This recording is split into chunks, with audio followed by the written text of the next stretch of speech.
ವೀಕ್ಷಕರೇ, ಸುದ್ದಿ ಶಿಕ್ಷಣ ಮಾರ್ಗದರ್ಶಿ ಕಾರ್ಯಕ್ರಮಕ್ಕೆ ಸ್ವಾಗತ. ನಾನು ಸುಮಿತ್ರಾ. ದ್ವಿತೀಯ ಪಿಯುಸಿ ಪರೀಕ್ಷೆಯ ದಿನಾಂಕ ನಿಗದಿಯಾಗಿದೆ. ಮಾರ್ಚ್ 1ನೇ ತಾರೀಕಿಗೆ ಪರೀಕ್ಷೆ ನಡೆಯಲಿಕ್ಕಿದೆ. ಹಾಗಾಗಿ ಎಲ್ಲಾ ವಿದ್ಯಾರ್ಥಿಗಳು ಎಲ್ಲಾ ರೀತಿಯ ತಯಾರಿಯನ್ನ ಮಾಡ್ಕೊಂಡಿರ್ಬೋದು. 1 ವರ್ಷಗಳ ಕಾಲ ತುಂಬಾನೇ ಶ್ರಮ ಪಟ್ಟಿರ್ತೀರಾ. ಹಾಗಾಗಿ ಕೊನೆಯ ಹಂತದ ತಯಾರಿಗಳು ಯಾವ ರೀತಿಯಾಗಿ ಮಾಡ್ಕೊಳ್ಬೇಕು ಅನ್ನೋದನ್ನ ದ್ವಿತೀಯ ಪಿಯುಸಿ ವಿದ್ಯಾರ್ಥಿಗಳಿಗಾಗಲೇ ಮಾಡ್ಕೊಂಡಿರ್ತೀರಾ. ಆದ್ರೂ ಕೂಡ ಉತ್ತಮವಾಗಿರುವಂತಹ ಸ್ಕೋರ್ ಅನ್ನ ಪಡಿಬೇಕು ಅನ್ನುವಂತಹ ಒಂದು ಕಡೆ ಹಂಬಲ ಇದ್ರೆ, ಇನ್ನೊಂದು ಕಡೆ ಒತ್ತಡ ಇರುತ್ತೆ. ಎಕ್ಸಾಮ್ ಯಾವ ರೀತಿ ಆಗಿರ್ಬೋದು, ಯಾವ ಚಾಪ್ಟರ್ ನಿಂದ ಜಾಸ್ತಿ ಕ್ವಶನ್ಗಳು ಬರ್ಬೋದು, ಈ ತರದ ಕ್ವಶನ್ಗಳು ತುಂಬಾ ಜನರಲ್ಲಿ ಇರುತ್ತೆ, ಗೊಂದಲ ಇರುತ್ತೆ. ಇವೆಲ್ಲವನ್ನ ನಿವಾರಿಸೋದಕ್ಕಾಗಿ ಇವತ್ತಿನ ಸುದ್ದಿ ಶಿಕ್ಷಣ ಮಾರ್ಗದರ್ಶಿ ಕಾರ್ಯಕ್ರಮದಲ್ಲಿ ನಿಮಗೆ ಅನುಕೂಲವಾಗುವಂತ ಒಂದಿಷ್ಟು ವಿಚಾರಗಳನ್ನ ನಾವು ಚರ್ಚೆ ಮಾಡ್ಲಿಕ್ಕಿದ್ದೇವೆ. ನಿನ್ನೆ ಸೈನ್ಸ್ ವಿಷಯದ ಬಗ್ಗೆ ಮಾತನಾಡಿದ್ವಿ. ತುಂಬಾ ಜನ ಕರೆ ಮಾಡಿದ್ದೀರಾ, ವಿದ್ಯಾರ್ಥಿಗಳು ಹಾಗೇನೆ ಪೋಷಕರು ಕರೆ ಮಾಡಿದ್ದೀರಾ, ಒಂದಿಷ್ಟು ಪ್ರಶ್ನೆಗಳನ್ನ ಕೇಳಿದ್ದೀರಾ. ಹಾಗೇನೆ ಅವರಿಗೆ ಉತ್ತರ ಕೊಡುವಂತ ಪ್ರಾಮಾಣಿಕ ಪ್ರಯತ್ನವನ್ನ ಕೂಡ ನಾವು ಮಾಡಿದ್ದೇವೆ. ಹಾಗೇನೆ ಇವತ್ತಿನ ಕಾರ್ಯಕ್ರಮದಲ್ಲಿ ಕಾಮರ್ಸ್ ವಿಷಯಕ್ಕೆ ಸಂಬಂಧಪಟ್ಟ ಹಾಗೆ ಮಾತನಾಡಲಿಕ್ಕಿದ್ದೇವೆ. ಇವತ್ತಿನ ಕಾರ್ಯಕ್ರಮದಲ್ಲಿ ನಿಜವಾಗ್ಲೂ ನುರಿತ ಅಧ್ಯಾಪಕರು ನಮ್ಮ ಜೊತೆಗಿದ್ದಾರೆ. ನಾವೊಂದು ಕಾರ್ಯಕ್ರಮ ಮಾಡ್ತೀವಿ ಅಂತ ಹೇಳಿದಾಗ ಸುಮ್ಮನೆ ಯಾರನ್ನೋ ಕರೆದು ನಿಮ್ ಜೊತೆಗೆ ವಿಚಾರಗಳನ್ನ ಹಂಚಿಕೊಳ್ಳೋದಕ್ಕಿಂತ ನುರಿತ ಅಧ್ಯಾಪಕರು ಬಂದ್ರು ಅಂತ ಹೇಳಿದ್ರೆ ಕಾರ್ಯಕ್ರಮಕ್ಕೂ ಅರ್ಥಪೂರ್ಣ ಅನ್ಸುತ್ತೆ. ಅದರ ಜೊತೆಗೆ ನಿಮಗೂ ಕೂಡ ವಿಷಯ ಮನದಟ್ಟಾಗುತ್ತೆ. ಇವತ್ತಿನ ಕಾರ್ಯಕ್ರಮ ಕಾಮರ್ಸ್ನ ವಿಭಾಗದಲ್ಲಿ ಬಿಸ್ನೆಸ್ ಸ್ಟಡೀಸ್, ಅಕೌಂಟೆನ್ಸಿ ಹಾಗೆಯೇ ಕಂಪ್ಯೂಟರ್ ಸೈನ್ಸ್ ಹೀಗೆ 3 ವಿಷಯದ ಬಗ್ಗೆ ಮಾತನಾಡಲಿಕ್ಕಿದ್ದೇವೆ. ನೇರ ಪ್ರಸಾರ ಇರುತ್ತೆ. ವಿದ್ಯಾರ್ಥಿಗಳು ಕರೆ ಮಾಡಿ ಯಾವುದೇ ಪ್ರಶ್ನೆಯನ್ನ ಕೂಡ ಕೇಳಬಹುದಾಗಿದೆ. ನಿಮಗೆ ಆನ್ಸರ್ ಅನ್ನ ಕೊಡುವಂತ ಪ್ರಯತ್ನವನ್ನ ಕೂಡ ಮಾಡ್ತೀವಿ. ಇವತ್ತಿನ ಕಾರ್ಯಕ್ರಮದಲ್ಲಿ ಬಿಸ್ನೆಸ್ ಸ್ಟಡೀಸ್ ಬಗ್ಗೆ ವಿವೇಕಾನಂದ PU ಕಾಲೇಜಿನ ಕಾಮರ್ಸ್ ವಿಭಾಗದ ಮುಖ್ಯಸ್ಥರಾಗಿರುವಂತಹ ದೇವಿ ಪ್ರಸಾದ್ ಸರ್ ಇದ್ದಾರೆ. ಹಾಗೆಯೇ ಅಕೌಂಟೆನ್ಸಿ ಬಗ್ಗೆ ಪ್ರಗತಿ ಸ್ಟಡಿ ಸೆಂಟರ್ ಪುತ್ತೂರು ಇಲ್ಲಿನ ಪ್ರಾಂಶುಪಾಲರಾಗಿರುವಂತಹ ಹೇಮಲತಾ ಕೆ ಮೇಡಮ್ ಇದ್ದಾರೆ. ಇನ್ನು ಫಿಲೋಮಿನಾ PU ಕಾಲೇಜಿನ ಕಾಮರ್ಸ್ ವಿಭಾಗದ ಮುಖ್ಯಸ್ಥರಾಗಿರುವಂತಹ ಗೋವಿಂದ ಪ್ರಕಾಶ್ CH ಸೇರಿದ್ದಾರೆ. ಇವರು ನಿಮಗೆ ಕಂಪ್ಯೂಟರ್ ಸೈನ್ಸ್ ಬಗ್ಗೆ ಮಾಹಿತಿಯನ್ನ ಕೊಡ್ತಾರೆ. ಮೊದಲನೇದಾಗಿ ಇವರನ್ನ ಕಾರ್ಯಕ್ರಮಕ್ಕೆ ಸ್ವಾಗತಿಸೋಣ. ನಮಸ್ತೆ ಸರ್. ನಮಸ್ತೆ ಮೇಡಮ್. ಮೂವರಿಗೂ ಕಾರ್ಯಕ್ರಮಕ್ಕೆ ಸ್ವಾಗತ. ಪರೀಕ್ಷೆ ಹತ್ರ ಬರ್ತಾ ಇದೆ ಅಂತ ಹೇಳಿದಾಗ ಡೌಟ್ಸ್ಗಳು ಜಾಸ್ತಿ ಆಗೋದಕ್ಕೆ ಶುರುವಾಗುತ್ತೆ ವಿದ್ಯಾರ್ಥಿಗಳಲ್ಲಿ. ಎಷ್ಟೇ ಕಲ್ತಿದ್ರೂ ಕೂಡ ಗೊಂದಲಗಳು ಖಂಡಿತವಾಗ್ಲೂ ಇದ್ದೇ ಇರುತ್ತೆ. ಇದು ಮಾಮೂಲು ಅಂತ ನಾವು ಹೇಳ್ಬೋದು, ಬಟ್ ವಿದ್ಯಾರ್ಥಿಗಳಿಗೆ ಧೈರ್ಯ ಕೊಡುವಂತ ಕೆಲಸ ಆಗಬೇಕು. ಹಾಗಾಗಿ ನಿಮ್ಮ ಕಡೆಯಿಂದ ಯಾವ ರೀತಿಯಾಗಿ ತಯಾರಿ ಇದೆ ಅಂತ ಆಯಾ ನಿಮ್ಮ ಇವಾಗ ಕಾಲೇಜಲ್ಲಿ ಹೇಳೋದಾದ್ರೆ ಸರ್, ವಿದ್ಯಾರ್ಥಿಗಳಿಗೆ ಹೇಗೆ ತಯಾರಿ ಎಲ್ಲ ಆಗಿದೆ ಅಂತ. ಇಯರ್ ಎಂಡ್ ಅಲ್ಲಿ ನಮಗಿದು ಸಾಮಾನ್ಯ, ಕಾಮನ್ ಪ್ರತಿ ವರ್ಷಕ್ಕೂ. ಯಾಕಂದ್ರೆ ಪ್ರತಿ ವರ್ಷ ಹೊಸ ಮಕ್ಕಳು ಬರ್ತಾರೆ, ಪ್ರಿಪೇರ್ ಮಾಡ್ತಾರೆ. ಕೊನೆಯ ಕ್ಷಣದಲ್ಲಿ ಡೌಟ್ ಕೇಳೋ ನಮಗೆ ಕಾಮನ್. ಹಾಗಂತ ಆ ವಿದ್ಯಾರ್ಥಿಗೆ ಅವನ ಸೆಕೆಂಡ್ PUC ಅದು ಒಮ್ಮೆ ಬರುವಂಥದ್ದು. ಆದ ಕಾರಣ ಈಗಲೂ ಕೂಡ ನಾವು 3 ಪ್ರಿಪರೇಟರಿ ಮಾಡಿದ್ರು ಕೂಡ ಮಕ್ಕಳು ಕ್ಲಾಸಿಗೆ ಬರ್ತಾರೆ, ಅಥವಾ ನಾವು ಸ್ಟಾಫ್ ರೂಮ್ ಬರ್ತಾರೆ, ಅಥವಾ ರೆಮಿಡಿಯಲ್ಸ್ ನಾವು ಮಾಡ್ತಾ ಇದ್ದೇವೆ. ಸೊ ಇವಾಗ ಈ ಪ್ರಿಪರೇಷನ್ ಅನ್ನುವಂಥದ್ದು ಎಕ್ಸಾಮ್ನ ಪ್ರೀವಿಯಸ್ ಡೇ ತನಕ ಕೂಡ ಹೋಗ್ತದೆ. ಸೊ ನಾವೇನು ಎಕ್ಸಾಮ್ಗಿಂತ 1 ಮಂತ್ ಬ್ಯಾಕ್ ಏನೋ ಎಕ್ಸಾಮ್ ಮುಗಿಸ್ಬೋದು, ಪೋರ್ಷನ್ಸ್ ಮುಗಿಸ್ಬೋದು. ಆಗ ನಮ್ಮ ಕೆಲಸ ಅಲ್ಲಿಗೆ ನಿಲ್ಲೋದಿಲ್ಲ. ಎಕ್ಸಾಮಿನ ಪ್ರೀವಿಯಸ್ ಡೇ ತನಕ ನಾವು ಮಕ್ಕಳನ್ನು ಮಾನಿಟರ್ ಮಾಡ್ತಾ ಇರ್ತೇವೆ. ಆ ರೀತಿಯಲ್ಲಿ ನಮ್ಮ ಪ್ರಯತ್ನ ವಿವೇಕಾನಂದಲ್ಲಿ ಸಾಗ್ತಾ ಇದೆ.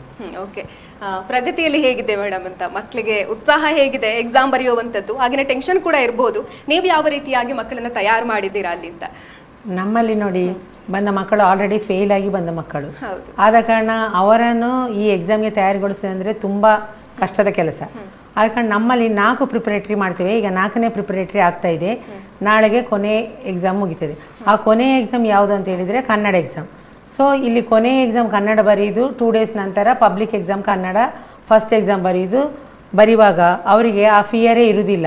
ಈಗ ಪ್ರಗತಿಯಿಂದ ಹೋದ ಮಕ್ಕಳು ಆಲ್ವೇಸ್ ವಿವೇಕಾನಂದ ಸೆಂಟರ್ ಬರುವಂಥದ್ದು. ಅಲ್ಲಿ ಲೆಕ್ಚರ್ಸ್ ಹೇಳ್ತಾರೆ, ಅಯ್ಯೋ ನಿಮ್ಮ ಮಕ್ಕಳು ಒಂದು ಚೂರು ಆಚೆ ತಿರುಗಿ ನೋಡ್ತಾ ಇಲ್ಲ, ಭಾರಿ ಜೋಶಲ್ಲಿ ಎಕ್ಸಾಮ್ ಬರೀತಾ ಇದ್ದಾರೆ ಅಂತೇಳಿ. ಅಂದರೆ ಆ ಥರ ಅವರನ್ನು ಪ್ರಿಪೇರ್ ಮಾಡಿರ್ತೀವಿ. ಸೊ ಇಲ್ಲಿ ಏನಂತ ಹೇಳಿದ್ರೆ, ನಮ್ಮ ಮಕ್ಕಳಿಗೆ ಎಕ್ಸಾಮನ್ನು ಫಿಯರ್ ಇರುವುದಿಲ್ಲ. ಅವರಿಗೆ 4 ಪ್ರಿಪರೇಟರಿ ಬರೆದಿರ್ತಾರೆ, ಅದರ ಮಾರ್ಕ್ಸ್ ಕೊಟ್ಟಿರ್ತೇವೆ ನಾವು. ಮತ್ತು ಎಲ್ಲಿ ಮಾರ್ಕ್ಸ್ ಕಡಿಮೆ ಆಯಿತು, ಆ ಮಾರ್ಕ್ಸ್ ಯಾಕೆ ಕಡಿಮೆ ಆಯಿತು, ಅದನ್ನು ಹೇಗೆ ಕಾನ್ಸಂಟ್ರೇಷನ್ ಮಾಡಬೇಕು ಅಂತೇಳಿ ನಾವು ಹೇಳಿರ್ತೇವೆ. ಓಕೆ, ಪ್ರಕಾಶ್ ಸರ್ ನೀವು ಹೇಳೋದಾದ್ರೆ. ನಮ್ಮ ಕಾಲೇಜ್ನಲ್ಲಿ ಆಲ್ರೆಡಿ ನಾವು 2 ಪ್ರಿಪರೇಟರಿ ಎಕ್ಸಾಮ್ಗಳನ್ನು ಮಾಡಿ ಮುಗಿಸಿದ್ದೀವಿ. ಜೊತೆಗೆ ನಾವು ಪ್ರಿಪರೇಟರಿ ಆಯಿತು ಅಂತ ಹೇಳಿ ಮಕ್ಕಳನ್ನು ಅಲ್ಲೇ ಬಿಟ್ಟು ಬಿಡೋದಿಲ್ಲ. ಬದಲಾಗಿ ನಾವು ಅವರನ್ನು ಒಂದು 3 ಕ್ಯಾಟಗರಿಯಲ್ಲಿ ನಾವು ಡಿವೈಡ್ ಮಾಡ್ತೀವಿ. ಟಾಪ್ ಸ್ಕೋರರ್, ಎವರೇಜ್, ಮತ್ತೆ ಸ್ವಲ್ಪ ಲೀಸ್ಟ್ ಸ್ಕೋರರ್ ಹೇಳೋದಕ್ಕಿಂತ ಸ್ವಲ್ಪ ಹಿಂದುಳಿದ ವಿದ್ಯಾರ್ಥಿಗಳು, ಅಂದ್ರೆ ಕಲಿಕೆಯಲ್ಲಿ ಹಿಂದುಳಿದ ವಿದ್ಯಾರ್ಥಿಗಳು. ಅವರಿಗೆ ನಾವು ಸ್ಪೆಷಲ್ ಟಿವಿಷನ್, ರೆಮಿಡಿಯಲ್ ಕೋಚಿಂಗ್ ಆ ಥರ ಏನಾದರೂ ಅವರನ್ನು ಪ್ರಿಪೇರ್ ಮಾಡುವಂಥದ್ದು. ಅಲ್ಟಿಮೇಟ್ಲಿ ಯಾವ ರೀತಿ ಇರುತ್ತೆ ಅಂದರೆ, ಪ್ರಿಪರೇಷನ್ ಟಾಪ್ ಸ್ಕೋರರಿಗೆ ಇನ್ನೂ ಹೆಚ್ಚಿನ ಮಾರ್ಕ್ ತಗೊಳ್ಬೇಕು, ಎವರೇಜ್ ಸ್ಕೋರರ್ ಡಿಸ್ಟಿಂಕ್ಷನ್ಗೆ ರೀಚ್ ಆಗಬೇಕು, ಮತ್ತು ಕಲಿಕೆಯಲ್ಲಿ ಹಿಂದುಳಿದ ವಿದ್ಯಾರ್ಥಿ ಫೇಲ್ ಅಂತ ಆಗಬಾರ್ದು. ಅಟ್ಲೀಸ್ಟ್ ಫಸ್ಟ್ ಕ್ಲಾಸಿಗೆ ರೀಚ್ ಆಗುವ ರೀತಿಯಲ್ಲಿ ನಾವು ಅವರನ್ನು ಡೈಲಿ ಪ್ರಿಪೇರ್ ಮಾಡ್ತಾ ಇದ್ದೀವಿ. ಸರ್ ಹೇಳಿದಾಗೆ ನಮ್ಮದು ನಮ್ಮ ಕೆಲಸ ಪೋರ್ಷನ್ ಮುಗಿಸೋದು ಮಾತ್ರ ಅಲ್ಲ. ಇತ್ತೀಚೆಗೆ ನಮಗೆ ಏನಾಗಿಬಿಟ್ಟಿದೆ ಅಂದ್ರೆ ಅವರ ಹಿಂದೆ ಪೋಷಕರ ಹಾಗೆ ನಾವು ಕೂಡ ಇರಬೇಕಾಗತ್ತೆ. ಅವರಿಗೆ ಫೋನ್ ಮಾಡಿಕೊಂಡು ಮೆಸೇಜ್ ಮಾಡಿಕೊಂಡು ಅವರ ಡೌಟ್ ಕ್ಲಾರಿಫೈ ಮಾಡುವಂಥದ್ದು. ಮತ್ತೆ ಯೂಶ್ವಲಿ ಈಗ ಅವರು ಏನಾಗ್ತದೆ ಅಂದ್ರೆ ಮೊಬೈಲ್ ಎಡಿಕ್ಟ್ ಆಗಿದ್ದಾರೆ, ಆದ್ರೂ ನಾವು ಮೋಟಿವೇಟ್ ಮಾಡ್ತೀವಿ ರಜೆಯಲ್ಲಿ ಸ್ವಲ್ಪ ಆದಷ್ಟು ಪುಸ್ತಕದ ಕಡೆ ಒಳವಿರ್ಲಿ, ಮೊಬೈಲ್ ಸ್ವಲ್ಪ ದೂರ ಇಡಿ. ಮಕ್ಕಳಿಗೆ ನಾವು ಹಿತವಚನ ಹೇಳುವಷ್ಟು ಹೇಳ್ತೀವಿ, ಆದರೂ ಪೋಷಕರು ಕೂಡ ಮನೆಯಲ್ಲಿ ಅಂದ್ರೆ ನಾವು ಸ್ಕೂಲ್ ಕಾಲೇಜ್ಗಳಲ್ಲಿ ನಾವು ನೋಡ್ಕೊಳಕ್ಕಾಗತ್ತೆ, ಆದ್ರೆ ಮನೆಯಲ್ಲಿ ಪೋಷಕರು ಕೂಡ ಸ್ವಲ್ಪ ಅದರ ಬಗ್ಗೆ ಹೆಚ್ಚು ಗಮನ ಕೊಟ್ಟರೆ ಇನ್ನೂ ಉತ್ತಮ ಅಂತ ಅನಿಸ್ತದೆ. ಯಾಕೆ ಹೇಳಿದ್ರೆ ಮೊಬೈಲ್ ಕೆಲವು ಪೇರೆಂಟ್ಗಳು ಏನ್ ಹೇಳ್ತಾರೆ, ಮೊಬೈಲ್ ಕೊಡದಿದ್ರೆ ಅವರು ಹಠ ಮಾಡ್ತಾರೆ, ಓದುವುದಿಲ್ಲ. ಇಂಥ ಕೆಲವು ವಿಷಯಗಳನ್ನು ಸ್ವಲ್ಪ ಸೀರಿಯಸ್ ಆಗಿ ಗಮನದಲ್ಲಿ ಇಟ್ಕೊಂಡು ಮಕ್ಕಳಿಗೆ ಒಂದು ಮನೆಯಲ್ಲಿ ಕೂಡ ಒಳ್ಳೆಯ ವಾತಾವರಣ, ಓದಲಿಕ್ಕೆ ಪೂರಕವಾಗುವ ವಾತಾವರಣವನ್ನು ಕೊಟ್ರೆ ಎಲ್ಲಾ ವಿದ್ಯಾರ್ಥಿಗಳು ಪಾಸ್ ಆಗುವುದಕ್ಕೆ ಏನು ಸಮಸ್ಯೆ ಇಲ್ಲ. ಅದರಲ್ಲೂ ಇತ್ತೀಚೆಗಿನ ಎಕ್ಸಾಮ್ ಪ್ಯಾಟರ್ನ್ಗಳನ್ನು ನಾವು ನೋಡಿದ್ರೆ ಪಾಸ್ ಆಗುವಂಥದ್ದು ಏನು ದೊಡ್ಡ ಕಷ್ಟದ ವಿಷಯ ಅಲ್ಲ. ಎಸ್ಪೆಷಲಿ ಈಗ ನಮ್ಮ ಕಾಲೇಜಲ್ಲಿ ನಾವು ನೋಡ್ತಾ ಇದ್ರೆ ಮಕ್ಕಳು ಈಗ ಕೊನೆಯ ಕ್ಷಣದಲ್ಲಿ ಪ್ರಿಪರೇಷನ್ ಜೋರಾಗಿ ಮಾಡ್ತಾ ಇದ್ದಾರೆ. ತುಂಬಾ ಪಾಸ್ ಆಗದೇ ಇರುವಂತಹ ವಿದ್ಯಾರ್ಥಿಗಳು ಕೂಡ ನನಗೆ ಆ ಡೌಟ್ ಬರ್ತಾ ಇದೆ, ನನಗೆ ಈ ಪ್ರಾಬ್ಲಮ್ ಸಾಲ್ವ್ ಮಾಡುವಂಥದ್ದು ಹೇಗೆ, ಈ ಕ್ವಶನ್ಗಳ ಬಗ್ಗೆ ಡಿಸ್ಕಷನ್ಗಳು ಡಿಪಾರ್ಟ್ಮೆಂಟ್ಗೆ ಬರ್ತಾರೆ. ಇಷ್ಟು ಸಮಯದಲ್ಲಿ ಡಿಪಾರ್ಟ್ಮೆಂಟ್ಗೆ ಬರದ ವಿದ್ಯಾರ್ಥಿಗಳು ಈಗ ಡಿಪಾರ್ಟ್ಮೆಂಟ್ಗೆ ಬರ್ತಾ ಇದ್ದಾರೆ. ಕಾಲೇಜಿಗೆ ಅವಾಗ ಆಬ್ಸೆಂಟ್ ಆಗೋ ವಿದ್ಯಾರ್ಥಿಗಳು ಈಗ ರೆಮಿಡಿಯಲ್ ಇದೆ ಅಂದ್ರೆ ಕರೆಕ್ಟ್ ಆಗಿ ಆ ಟೈಮಿಗೆ ಬರ್ತಾರೆ. ಸೊ ಇದು ಒಂಥರ ಒಳ್ಳೆ ಎನ್ವೈರನ್ಮೆಂಟ್ ಅಂತ ಹೇಳ್ಬೋದು. ಎಕ್ಸಾಮ್ ಪ್ರಿಪರೇಷನ್ಗೆ ಒಳ್ಳೆ ಎನ್ವೈರನ್ಮೆಂಟ್ ಕ್ರಿಯೇಟ್ ಆಗ್ತಾ ಇದೆ. ಮೀನ್ವೈಲ್ ಮಕ್ಕಳ ಜೊತೆಗೆ ಪೋಷಕರು ಕೂಡ ಸ್ವಲ್ಪ ಆ ಒಳ್ಳೆ ರೀತಿಯ ಎನ್ವೈರನ್ಮೆಂಟ್ ಕ್ರಿಯೇಟ್ ಮಾಡಿದ್ರೆ ಡೆಫಿನೆಟ್ಲಿ 100% ರಿಸಲ್ಟ್ ಪಾಸ್ ಆಗುವುದಕ್ಕೆ ಏನು ತೊಂದರೆ ಇಲ್ಲ. ಓಕೆ, ಮೊಬೈಲ್ ಇಂದ ಸ್ವಲ್ಪ ದೂರ ಇರಿ ಅನ್ನುವಂಥದ್ದು ಎಲ್ಲಾ ಶಿಕ್ಷಕರು ಕೊಡುವಂತ ಕಿವಿ ಮಾತು ಈಗ ಸದ್ಯಕ್ಕೆ. ಓಕೆ, ಹಾಗೇನೆ ಇವಾಗ ಕಂಪ್ಯೂಟರ್ ಸೈನ್ಸ್ ಪೇಪರ್ ಅಲ್ಲಿ ಹೇಳೋದು ಅಂತ ಹೇಳಿದ್ರೆ ವಿದ್ಯಾರ್ಥಿಗಳು ಈ ಹಿಂದಿನ ಪ್ರಶ್ನಾ ಪತ್ರಿಕೆಯನ್ನ ನೋಡಿರ್ಬೋದು ಹೇಗಿರುತ್ತೆ ಪ್ಯಾಟರ್ನ್ ಅನ್ನುವಂಥದ್ದು, ಬಟ್ ಇವಾಗ ಹೊಸದಾಗಿ ಬಂದಿರುವಂತ ಪ್ಯಾಟರ್ನ್ಗಳು ಬದಲಾವಣೆ ಇರುತ್ತಾ ಇಲ್ಲ ಹಿಂದಿನ ವರ್ಷದಾಗ? ಕಂಪ್ಯೂಟರ್ ಸೈನ್ಸ್ ಅಲ್ಲಿ ನಾವು ಹೇಳೋದಿದ್ರೆ ಹೆಚ್ಚಿನ ಬದಲಾವಣೆ ಏನು ಆಗಿಲ್ಲ. ಯಾಕೆ ಹೇಳಿದ್ರೆ ಬರುವ ವರ್ಷದಿಂದ ಹೊಸ ಸಿಲೆಬಸ್, ಹೊಸ ಪ್ಯಾಟರ್ನ್ ಆಗ್ತಾ ಇದೆ. ಅದಕ್ಕೆ ಈಗ ಒಂದು 2 ವರ್ಷದಲ್ಲಿ ಏನು ಚೇಂಜಸ್ ಆಗಿದೆ ಅದೇ ಕಂಟಿನ್ಯೂ ಆಗ್ತಾ ಇದೆ. ಆದ್ರೆ ಗಣಕ ವಿಜ್ಞಾನದಲ್ಲಿ ಕಾಮರ್ಸ್, ಈವನ್ ಸೈನ್ಸ್ ಮಕ್ಕಳಿಗೂ 2 ಕಾಮನ್ ಸಬ್ಜೆಕ್ಟ್. ಅದು ಪಾಸ್ ಆಗ್ಲಿಕ್ಕೆ ಕಾಮರ್ಸ್ ವಿದ್ಯಾರ್ಥಿಗಳಿಗೆ ಒಂದು ಹೆದರಿಕೆ, ಅಂಜಿಕೆ, ಏನು ಕಂಪ್ಯೂಟರ್ ಸೈನ್ಸ್ ನಮಗೆ ಸ್ವಲ್ಪ ಕಷ್ಟ. ಸೈನ್ಸ್ ವಿದ್ಯಾರ್ಥಿಗಳು ಏನು ಹೇಳ್ತಾರೆ, PCMC ವಿದ್ಯಾರ್ಥಿಗಳು ನಮಗೆ ಕಂಪ್ಯೂಟರ್ ಸೈನ್ಸ್ ತೀರಾ ಸುಲಭದ ಸಬ್ಜೆಕ್ಟ್. ಆಕ್ಚುಲಿ ನಾನು ಹೇಳೋದಿದ್ರೆ as a teacher computer science ಅಲ್ಲಿ ಪಾಸ್ ಆಗೋದಕ್ಕೆ ಏನು ಸಮಸ್ಯೆ ಇಲ್ಲ. ಮೀನ್ ವೈಲ್ ಔಟ್ ತಗೊಳ್ಳೋದಕ್ಕೂ ಏನೂ ಕಷ್ಟ ಇಲ್ಲ. ಎಲ್ಲವೂ ನಮ್ಮ ಪ್ರೀ ಪ್ಲಾನೆಡ್ ಆಗಿ ಪ್ರಿಪರೇಷನ್ ಮಾಡಿದ್ರೆ ಎಲ್ಲದಕ್ಕೂ ನಾವು ಯಾವುದೇ ಕೆಲಸ ಮಾಡೋದಿದ್ರು, ಓದೋದಿರ್ಲಿ, ಯಾವುದೇ ಕೆಲಸ ಮಾಡೋದಿದ್ರು ಒಂದು ಒಳ್ಳೆಯ ರೀತಿಯ ಪ್ಲಾನಿಂಗ್, ಪ್ರತಿ ವಿಷಯದಲ್ಲೂ ನಾವು ಪ್ಲಾನಿಂಗ್ ಒಂದು ಒಳ್ಳೆ ಟೈಮ್ ಟೇಬಲ್ ಕ್ರಿಯೇಟ್ ಮಾಡಿದ್ರೆ ಪಾಸ್ ಆಗೋದಕ್ಕೂ ಆಗಲಿ ಅಥವಾ ಒಳ್ಳೆ ಅಂಕ ಗಳಿಸೋದಾಗ್ಲಿ ಅಥವಾ ಔಟ್ ತಗೊಳ್ಳೋದಾಗ್ಲಿ ಏನು ತೊಂದರೆ ಇಲ್ಲ. ಕಂಪ್ಯೂಟರ್ ಸೈನ್ಸ್ ಅಲ್ಲಿ ಈಗ ಆಲ್ರೆಡಿ ಪ್ರಾಕ್ಟಿಕಲ್ ಪೋರ್ಷನ್ ಅವರು ಮುಗಿಸಿರ್ತಾರೆ. 30 ಮಾರ್ಕ್ಸ್ ಆಲ್ರೆಡಿ ಅವರಿಗೆ ಈಗ ಅಲಾಟ್ ಆಗಿರುತ್ತೆ. ಇನ್ನು ಅವರು 70 ಮಾರ್ಕಿಗೆ ಎಕ್ಸಾಮ್ ಬರೀಬೇಕು. 70ರಲ್ಲಿ ಪಾಸ್ ಆಗ್ಲಿಕ್ಕೆ 21 ಮಾರ್ಕ್ಗಳು. ಈ 21 ಮಾರ್ಕ್ ತೆಗೆಯುವಂಥದ್ದು ತೀರಾ ಸುಲಭ. ಒಂದು 5 ವರ್ಷಗಳ ಹಿಂದೆ ಸ್ವಲ್ಪ ಕಷ್ಟ ಅಂತ ಅನಿಸ್ತಾ ಇತ್ತು 21 ತಗೊಳ್ಳೋದು. ಬಟ್ ಇವಾಗ ಏನಾಗಿದೆ, ಹೊಸ ಪ್ಯಾಟರ್ನ್ಗಳಲ್ಲಿ ಅಲ್ಲಿ 20 ಮಾರ್ಕಿನ ಮಲ್ಟಿಪಲ್ ಚಾಯ್ಸ್ ಕ್ವಶನ್ ಮತ್ತು ಫಿಲ್ ಇನ್ ದ ಬ್ಲಾಂಕ್ಸ್.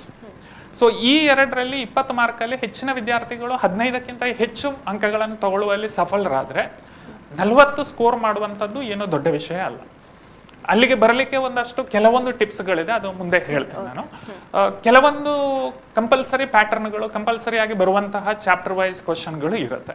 ಈ ಕ್ವಶನ್ಗಳನ್ನು ರೆಡಿ ಮಾಡಿಕೊಂಡು ನೀವು ಪ್ರಿಪೇರ್ ಆದರೆ ಆರಾಮ್ಸೆ 40, 70ರಲ್ಲಿ 40ಕ್ಕಿಂತ ಹೆಚ್ಚಿನ ಅಂಕ ಪಡಿಬೋದು. 70ಕ್ಕೆ 70 ತಗೊಳ್ಬೇಕು, ನಾನೀಗ 68, 65 ಮಾರ್ಕ್ ತಗೊಳ್ತಾ ಇದ್ದೀನಿ, 70ಕ್ಕೆ 70 ರೀಚ್ ಆಗಬೇಕು ಅನ್ನೋರು ಹೆಚ್ಚಾಗಿ ನಾವು ಮಕ್ಕಳಿಗೆ ಹೇಳುವಂಥ ಒಂದು ಕಿವಿ ಮಾತು, 5 ಮಾರ್ಕು 3 ಮಾರ್ಕಿನ ಕ್ವಶನ್ಗಳೆಲ್ಲವೂ ಅವರು ಅಟೆಂಪ್ಟ್ ಮಾಡ್ತಾರೆ, ಬೇಕಾದಷ್ಟು ಚಾಯ್ಸ್ಗಳಿದೆ.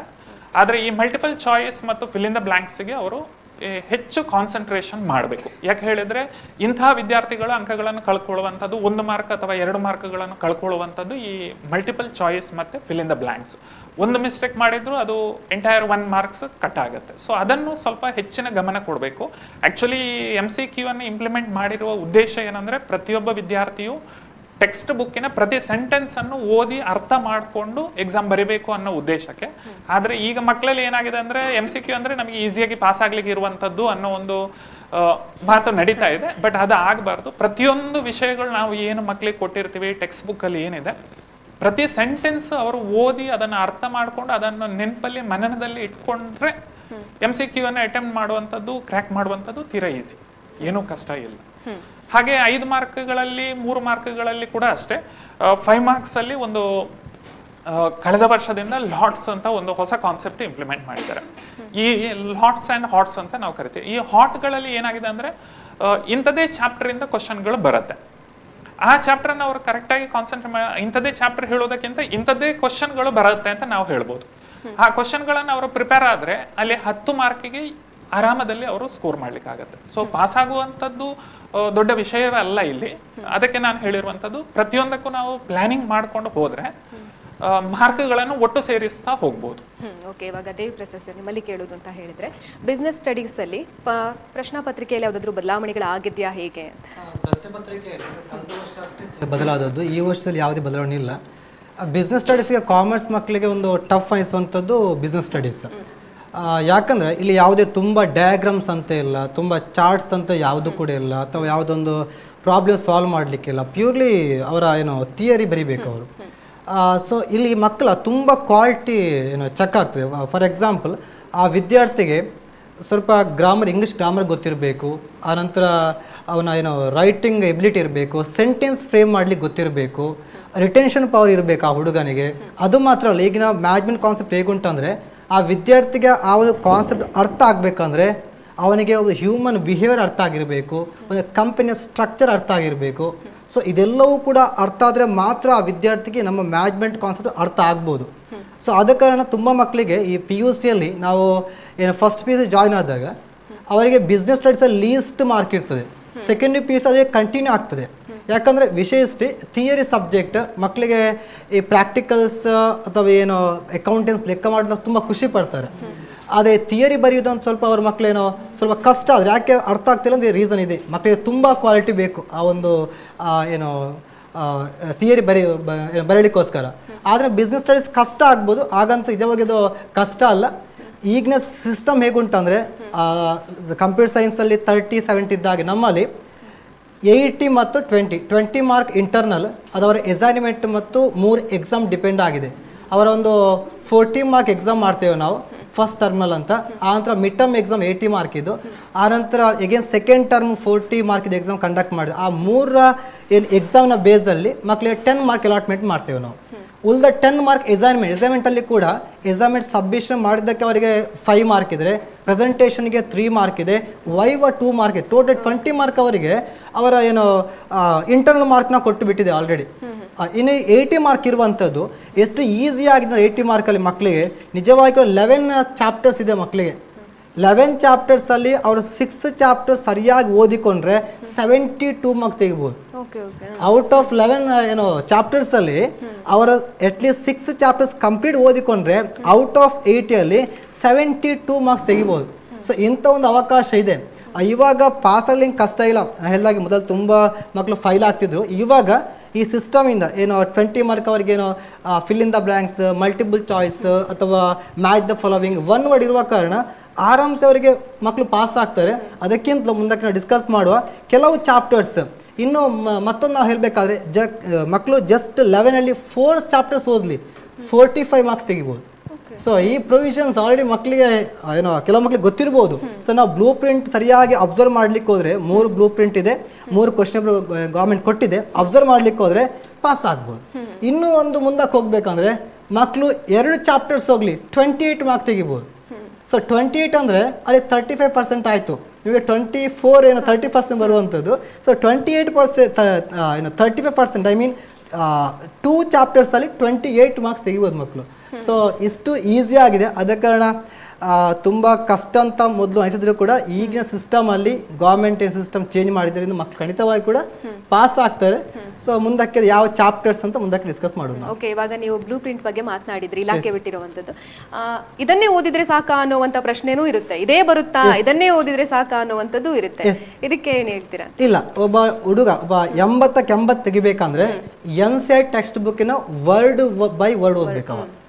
ಸೊ ನಾವೇನಂದ್ರೆ ಓಕೆ, ಒಬ್ಬ ಹುಡುಗನಿಗೆ ಎಲ್ಲ ಚಾಪ್ಟರ್ಸ್ ಓದಲಿಕ್ಕೆ ಸಾಧ್ಯ ಇಲ್ಲ ಅಂದರೆ 6 ಚಾಪ್ಟರ್ಸ್ ಓದ್ ಮಾರೆ 72 ಬರ್ಬೋದು. ಇಲ್ಲ, ನಂಗೆ 80 ಬರಬೇಕಂದ್ರೆ 11 ಚಾಪ್ಟರ್ಸ್ ಅನ್ನು ಕೂಡ ಚೆನ್ನಾಗಿ ಓದ್ಬೇಕು ಅವ. ಸೊ ಕೇವಲ ಓದಿ ಬರೆಯೋದು ಮಾತ್ರ ಅಲ್ಲ, ಆ್ಯಕ್ಚುಲಿ ಓದುವಂಥ ಸ್ಕಿಲ್ಲೇ ರೈಟಿಂಗ್ ಸ್ಕಿಲ್ಲೇ ಬೇರೆ. ಸೊ ಎಲ್ಲ ಮಕ್ಕಳು ಚೆನ್ನಾಗಿ ಓದ್ಬೋದು. ಮಾರ್ಕ್ ಡಿಪೆಂಡ್ ಆಗೋದು ನಿಮ್ಮ ರೈಟಿಂಗ್ ಮೇಲೆ. ಸೊ ನೀವೇನು ಫಸ್ಟ್ಗೆ ಏನು ಇಂಪ್ರೆಷನ್ ಕೊಡ್ತೀರಾ, ನೀವು ಫಾರ್ ಎಕ್ಸಾಂಪಲ್ ಒನ್ ಮಾರ್ಕನ್ನು ಹೇಗೆ ನೀವು ಬರ್ಕೊಂಡು ಹೋಗ್ತೀರಾ, 2 ಮಾರ್ಕನ್ನು ಹೇಗೆ ನೀವು ಹ್ಯಾಂಡಲ್ ಮಾಡ್ತೀರಾ, ಅದೊಂದು ಇಂಪ್ರೆಷನ್ ಕ್ರಿಯೇಟ್ ಮಾಡಿರ್ತದೆ. ಫಾರ್ ನಾವೆಲ್ಲರೂ ಕೂಡ ವ್ಯಾಲ್ಯೂಷನ್ಗೆ ಹೋಗುವರಿ. ಸೊ ನಮಗೆ ಒಂದು 2-3 ಪೇಜ್ ಓದುವಾಗ ನಮಗೆ ಗೊತ್ತಾಗ್ತದೆ ಈ ಸ್ಟೂಡೆಂಟ್ ಆನ್ಸರ್ ಯಾವ ರೀತಿ ಆಗುಂಟಂತ. ಅದ ಕಾರಣ ಮೊದಲಿಗೆ ಬರೆಯುವಂಥವರು ಏನೋ ಆನ್ಸರ್ಸ್ ಇದೆ, ಇದು ತುಂಬ ತುಂಬ ಇಂಪ್ರೆಷನ್ ತಂದು ಕೊಡುವಂಥ. ಅದು ಮಾತ್ರ ಅಲ್ಲ, ಆ 80ಗೆ ಅವ ಟಾರ್ಗೆಟ್ ಮಾಡ್ತಾನೆ. ಇಡೀ ಏನೋ NCERT ಟೆಕ್ಸ್ಟ್ ಬುಕ್ಕನ್ನು ಫುಲ್ ಓದಬೇಕು. ಯಾವುದೋ ಒಂದು ಸೆಂಟೆನ್ಸ್ ನಾನು ಬಿಡ್ತೇನೆ, ಒಂದು ಪೇಜ್ ಬಿಡ್ತೇನೆ ಇಲ್ಲ. ಸೊ ಆ ರೀತಿ, ಯಾಕೆ ಈಗ ನಾವು ಕ್ವಶನ್ ಬ್ಯಾಂಕನ್ನು ನಾವು ನೋಡ್ತಾ ಹೋದರೆ ತುಂಬ ಕ್ವಶನ್ಸ್ ಆ ರೀತಿ ಆಗಿದೆ, ನಾವೇನು ಇಮ್ಯಾಜಿನ್ ಮಾಡಲಿಕ್ಕೆ ಸಾಧ್ಯ ಇಲ್ಲ ಕೆಲವು ಕ್ವಶನ್ಸ್. ಸೊ ಆ ರೀತಿಯಾಗಿ ಕೂಡ ಕ್ವಶನ್ಸ್ ಕೇಳ್ತಾರೆ. ಸೊ ಯಾರೆಲ್ಲ 80 ಮಾರ್ಕ್ ಟಾರ್ಗೆಟ್ ಮಾಡ್ತೀರಾ, NCERTಯನ್ನು ಕಂಪ್ಲೀಟ್ ಆಗಿ ಓದಬೇಕು. ಔಟ್ ಆಫ್ ಔಟ್ ಬೇಕು ಅಂತ ಹೇಳಿದ್ರೆ ಎಲ್ಲಾನು 8 ಮಾರ್ಕ್ ಡಿಫರೆನ್ಸ್ ಅಂತ. ನಿಮಗೆ 72 ಮಾರ್ಕ್ ಔಟ್ ಆಫ್ 6 ಚಾಪ್ಟರ್ ಸಿಗ್ಬೋದು. ಅದೇ ನಿಮಗೆ 80 ಮಾರ್ಕ್ಸ್ ಸಿಗ್ಬೇಕಾ, 11 ಚಾಪ್ಟರ್ಸ್ ಓದಬೇಕು. ಸೊ ಅಪ್ ಟು 70 to 75 ಅದು any given day is possible. Out of 80 they have to put some effort. Chapter ಬಗ್ಗೆ ಮಾತಾಡುವ ಅದಕ್ಕಿಂತ ಮುಂಚೆ ಮೇಡಮ್, ಅಕೌಂಟೆನ್ಸಿಯ ಪ್ರಶ್ನಾ ಪತ್ರಿಕೆ ಚಿತ್ರಣ ಹೇಗಿರುತ್ತೆ ಅಂತ ಈ ವರ್ಷದ್ದು? ಈ ವರ್ಷ ಅಂದರೆ ಲಾಸ್ಟ್ ವರ್ಷವೇ ಚೇಂಜ್ ಆಯಿತು. ಸೊ ಅದರ ಪ್ರಕಾರವೇ ಈ ವರ್ಷ ಸಹ ಇದೆ. ಏನು ಅಂತ ಹೇಳಿದ್ರೆ, ಮಲ್ಟಿಪಲ್ ಚಾಯ್ಸ್ 20 ಮಾರ್ಕ್ಸ್ ತಂದ ಕಾರಣ ಅಲ್ಲಿ 4 ಮಾರ್ಕ್ಸ್, ಇದು 5 ಮಾರ್ಕ್ಸ್ ಕ್ವಶನ್ ಕಟ್ ಮಾಡಿದ್ದಾರೆ ಒಂದು. ಮತ್ತು 12 ಮಾರ್ಕ್ಸ್, ಆ್ಯಕ್ಚುಲಿ ಇದರ ಮೊದಲು 4 ಕ್ವಶನ್ಸ್ 12 ಮಾರ್ಕ್ಸ್ದಿತ್ತು, ಮತ್ತು 4 ಕ್ವಶನ್ಸ್ 5 ಮಾರ್ಕ್ಸ್ದಿತ್ತು. ಈಗ ಇಲ್ಲಿ 5 ಮಾರ್ಕ್ಸ್ ಒಂದು 12 ಮಾರ್ಕ್ಸ್ ಒಂದು ಕಟ್ ಮಾಡಿ 20 ಮಾರ್ಕ್ಸನ್ನು ಮಲ್ಟಿಪಲ್ ಚಾಯ್ಸ್ಗೆ ಕೊಟ್ಟಿದ್ದಾರೆ. ಸೊ ಇದರಲ್ಲಿ ಅಕೌಂಟ್ಸ್ನವರಿಗೆ ಸಹ ಏನು ಅಂತ ಹೇಳಿದರೆ, ಕೆಲವು ಮೇಯ್ನ್ ಕ್ವಶನ್ಸ್ ಉಂಟು, ಕಟ್ಟಿಟ್ಟ ಬುತ್ತಿ ಅಂತ ಹೇಳ್ತೇನೆ ನಾನು. ಅದು ನಮ್ಮ ಕಾಲೇಜಲ್ಲಿ ನಮ್ಮ ಕ್ಲಾಸಲ್ಲಿ ಎಲ್ಲರಿಗೂ ಗೊತ್ತಿದೆ. ಸೊ ಆ ಕ್ವಶನ್ಸ್ ಬಂದೇ ಬರ್ತದೆ. ಇವಾಗ ಫಸ್ಟ್ ಚಾಪ್ಟರಲ್ಲಿ ಫಂಡಮೆಂಟಲ್ಸ್ ಆಫ್ ಅಕೌಂಟ್ಸಲ್ಲಿ ಪಾರ್ಟ್ನರ್ಶಿಪ್, ಅದರಲ್ಲಿ 5 ಮಾರ್ಕ್ಸಿಗೆ ಅವನು 2 ಕ್ವಶನ್ಸ್ ಪ್ರಿಪೇರ್ ಆದರೆ ಆ 2ರಲ್ಲಿ ಒಂದಂತೂ ಗ್ಯಾರಂಟಿ ಬಂದೇ ಬರುತ್ತೆ, ಆವಾಗ 5 ಮಾರ್ಕ್ಸ್.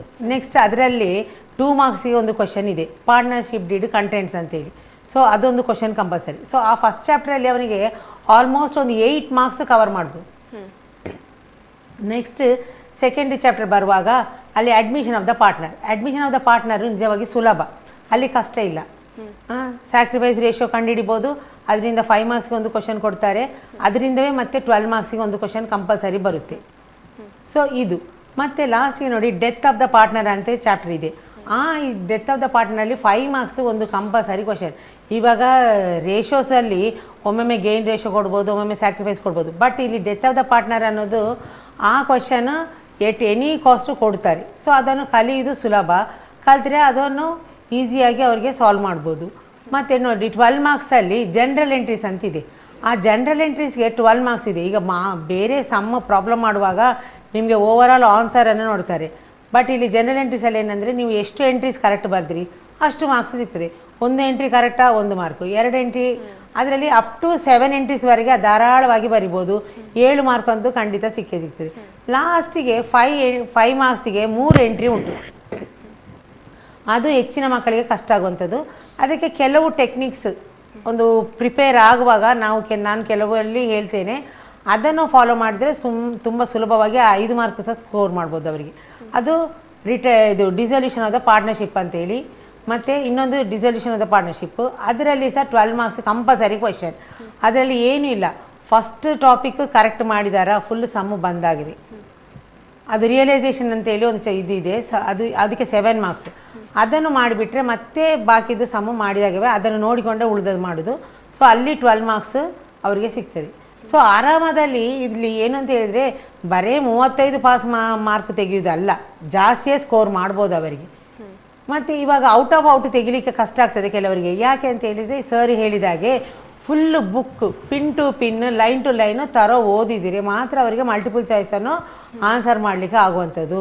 ಆ ಮಲ್ಟಿಪಲ್ ಚಾಯ್ಸ್ ಒಂದು, ಮತ್ತು ಒನ್ ವರ್ಡ್ ಆನ್ಸರು ಬರೆಯೋದು ಹೇಗೆ. ಕೆಲವರಿಗೆ ಸೆಂಟೆನ್ಸ್ ಫಾರ್ಮೇಷನ್ ಬರೋದಿಲ್ಲ ನೋಡಿ. ಈಗ ಕೆಲವರಿಗೆ ರೈಟಿಂಗ್ ಸ್ಕಿಲ್ಲೇ ಇಲ್ಲ, ಕೆಲವರಿಗೆ ಹ್ಯಾಂಡ್ ರೈಟಿಂಗ್ ಸರಿ ಇರುವುದಿಲ್ಲ. ನಾವು ಈಗ ಸಹ ನೋಡಿ, ನಮ್ಮಲ್ಲಿ ಬಂದ ಮಕ್ಕಳಿಗೆ ಕಾಪಿ ಬುಕ್ ಬರೆಸ್ತೇವೆ, ಅಂಥ ಪೊಸಿಷನಲ್ಲಿ ಇದ್ದಾರೆ. ಓಕೆ, ಅವ್ರನ್ನ ಅಲ್ಲಿಂದಲೇ ಸರಿ ಮಾಡ್ಕೊಂಡು ಬರಬೇಕು, ಅಲ್ಲಿಂದವೇ ಸರಿ ಮಾಡಿಕೊಂಡು ಬರಬೇಕು. ಓಕೆ, ಇವಾಗ ಪ್ರಿಪರೇಟರಿ ಎಕ್ಸಾಮ್ ಆಗಿದೆ, ಮಿಡ್ ಟರ್ಮ್ ಆಗಿದೆ, ಹಾಗಾಗಿ ತುಂಬಾನೇ ಕನ್ಫ್ಯೂಷನ್ ಮಾಡ್ಕೊಂಡಂತ ಪ್ರಶ್ನೆಗಳು ಯಾವುದು ಅಂತ ನಿಮ್ಮ ಪ್ರಕಾರ, ನೀವು ಗಮನಿಸಿದ ಪ್ರಕಾರ ಮೇಡಮ್ ಹೇಳೋದಾದ್ರೆ? ಅದೇ ಕನ್ಫ್ಯೂಷನ್ ಅಂತ ಹೇಳಿದ್ರೆ ಕೆಲವರಿಗೆ ಇದು ಗೊತ್ತಿರ್ತದೆ, ಅದನ್ನು ಹೇಗೆ ಸಾಲ್ವ್ ಮಾಡೋ ಅಂದರೆ ಇಲ್ಲಿ ಏನಂದರೆ ಸತತ ಪ್ರಯತ್ನ ಇಲ್ಲ. ಇವಾಗ ಸಿಸ್ಟಮ್ ಹೇಗೆ ಆಗಿದೆ ಅಂದರೆ ಎಕ್ಸಾಮಿಗೆ 1 ವಾರ ಇರುವಾಗ ಕಲ್ತ್ರೆ ಸಾಕು, ಪಾಸ್ ಆಗ್ಬೋದು. ಆ ಒಂದು ಕಾನ್ಸೆಪ್ಟ್ ಮಕ್ಕಳಲ್ಲಿ ಬಂದಿದೆ. ಅದು ಈವನ್ PUC ಇರ್ಬೋದು, ಡಿಗ್ರಿ ಇರ್ಬೋದು, ಯಾವುದೇ ಇದು ಇರ್ಬೋದು, ಸ್ಟ್ರೀಮ್ ಇರ್ಬೋದು. 1 ವೀಕ್ ಬಿಫೋರ್ ಕಲ್ತ್ರೆ ಬರ್ಬೋದಾ? ಬರೋದಿಲ್ಲ. ಈಗ ನಾನು ಈ ಪ್ರೊಫೆಷನಲ್ಲಿ ನೋಡಿ, ಈ ಟೀಚಿಂಗ್ ಪ್ರೊಫೆಷನಲ್ಲಿ 18 ವರ್ಷ ಆಯಿತು. 18 ವರ್ಷದಿಂದ ಸತತವಾಗಿ ನಾನು ಪ್ರಯತ್ನ ಮಾಡುವ ಕಾರಣ ನನಗೆ ಇವಾಗ ಟೆಕ್ಸ್ಟ್ ಬುಕ್ ನೋಡೋದೆ ಯಾವ ಚಾಪ್ಟರ್ಸ್ ಏನು ಅಂತ ಹೇಳ್ಬೋದು. ಅದೇ ನಾನು ಮಕ್ಕಳಿಗೆ ಹೇಳ್ತೇನೆ, ಅಂದರೆ ಕಂಟಿನ್ಯೂ ನೀವು ಡೈಲಿ ಓದಿದ್ರೆ ಮಾತ್ರ ನಿಮಗೆ ಆ ಕಾನ್ಸೆಪ್ಟ್ ಅರ್ಥ ಆಗ್ತದೆ. ಯಾವುದೇ ಒಂದು ಪ್ರಾಬ್ಲಮ್ ಇರ್ಬೋದು, ಆನ್ಸರ್ ಇರ್ಬೋದು, ಬರೀಲಿಕ್ಕೆ ಸಾಧ್ಯ. ಇಲ್ಲದಿದ್ದರೆ ಇವತ್ತು ಪುಸ್ತಕ ತೆಗೆದು ಎಕ್ಸಾಮ್ನ ಮೊದಲು 1 ವಾರ ಬರುವಾಗ ಓದಿದರೆ ಎಲ್ಲವೂ ಒಟ್ಟಿಗೆ ಓದುವಾಗ ಕನ್ಫ್ಯೂಷನ್ ಆಗ್ತದೆ. ಯಾವ ಕ್ವಶನ್ಗೆ ಯಾವುದು ಬರಿಬೇಕಂತವೇ ಗೊತ್ತಾಗುದಿಲ್ಲ. ಓಕೆ, ಒಂದು ಕರೆ ಇದೆ, ಮಾತಾಡೋಣ. ಹಲೋ ಹಲೋ ಹಲೋ, ನಿಮ್ಮ ಹೆಸರು? ಪ್ರಮತಿ. ಓಕೆ, ಯಾವ ಕಾಲೇಜಿಂದ ಕಾಲ್ ಮಾಡ್ತಿದ್ದೀರಾ? ನಾನು ಬೆಂಗಳೂರಿಂದ ಕಾಲ್ ಮಾಡ್ತಿರೋದು. ಬೆಂಗಳೂರಿಂದ ಕಾಲ್ ಮಾಡ್ತಿದ್ರಾ? ಓಕೆ, ನಿಮ್ಮ ಪ್ರಶ್ನೆ ಕೇಳಿ. ನನ್ನ ಪ್ರಶ್ನೆ ಬಿಸ್ನೆಸ್ ಸ್ಟಡೀಸ್ಗೆ. ಓಕೆ, ಯೂಶಲಿ ಬಿಸ್ನೆಸ್ ಸ್ಟಡೀಸ್ ಅಲ್ಲಿ ವೆಯ್ಟೇಜ್ ಸಾಕಾಗೋದಿಲ್ಲ ಅಂತ ಹೇಳ್ತಾರೆ. ಸೊ 8 ಮಾರ್ಕ್ಸ್ ಮತ್ತೆ 4 ಮಾರ್ಕ್ಸ್ ಕ್ವಶನ್ಸ್ಗೆ ಎಷ್ಟು ಪೇಜಸ್ ಕವರ್ ಮಾಡಬೇಕು ಅಂತ. ಓಕೆ, ಇದೊಂದು ತುಂಬ ಡೌಟ್ ಇದೆ. ಅಂದರೆ ಅದು ಲೆಕ್ಚರ್ಸ್ ಡಿಸ್ಕ್ರಿಪ್ಷನ್ ಅಂದರೆ ಬೇರೆ ಬೇರೆ ಆಗಿರ್ಬೋದು. ನಾವೇನು ಸಜೆಸ್ಟ್ ಮಾಡ್ತೇವೆ ಅಂದರೆ, ನೀವು ಪೇಜ್ ಅನ್ನೋದಕ್ಕಿಂತ ಆನ್ಸರ್ ಹೇಗೆ ಬರೀಬೇಕಂತ. ಫಾರ್ ಎಕ್ಸಾಂಪಲ್, ನಿಮ್ಗೆ ಗೊತ್ತಿರೋದು ಫಸ್ಟ್ ಚಾಪ್ಟರ್ಸಲ್ಲಿ ಒಂದು ಕ್ಯಾರೆಕ್ಟರಿಸ್ಟಿಕ್ಸ್ ಆಫ್ ಮ್ಯಾನೇಜ್ಮೆಂಟ್ ಅಂತ ಇದೆ. ಕ್ವಶನ್ ಹೀಗೂ ಕೇಳ್ಬೋದು, define management then explain the characteristics ಅಂತ. ಅಥವಾ ಜಸ್ಟ್ ಕ್ವಶನ್ ಎಕ್ಸ್ಪ್ಲೈನ್ ಮಾಡಲಿಕ್ಕೆ ಕೇಳ್ಬೋದು ಕ್ಯಾರೆಕ್ಟರಿಸ್ಟಿಕ್ಸನ್ನು.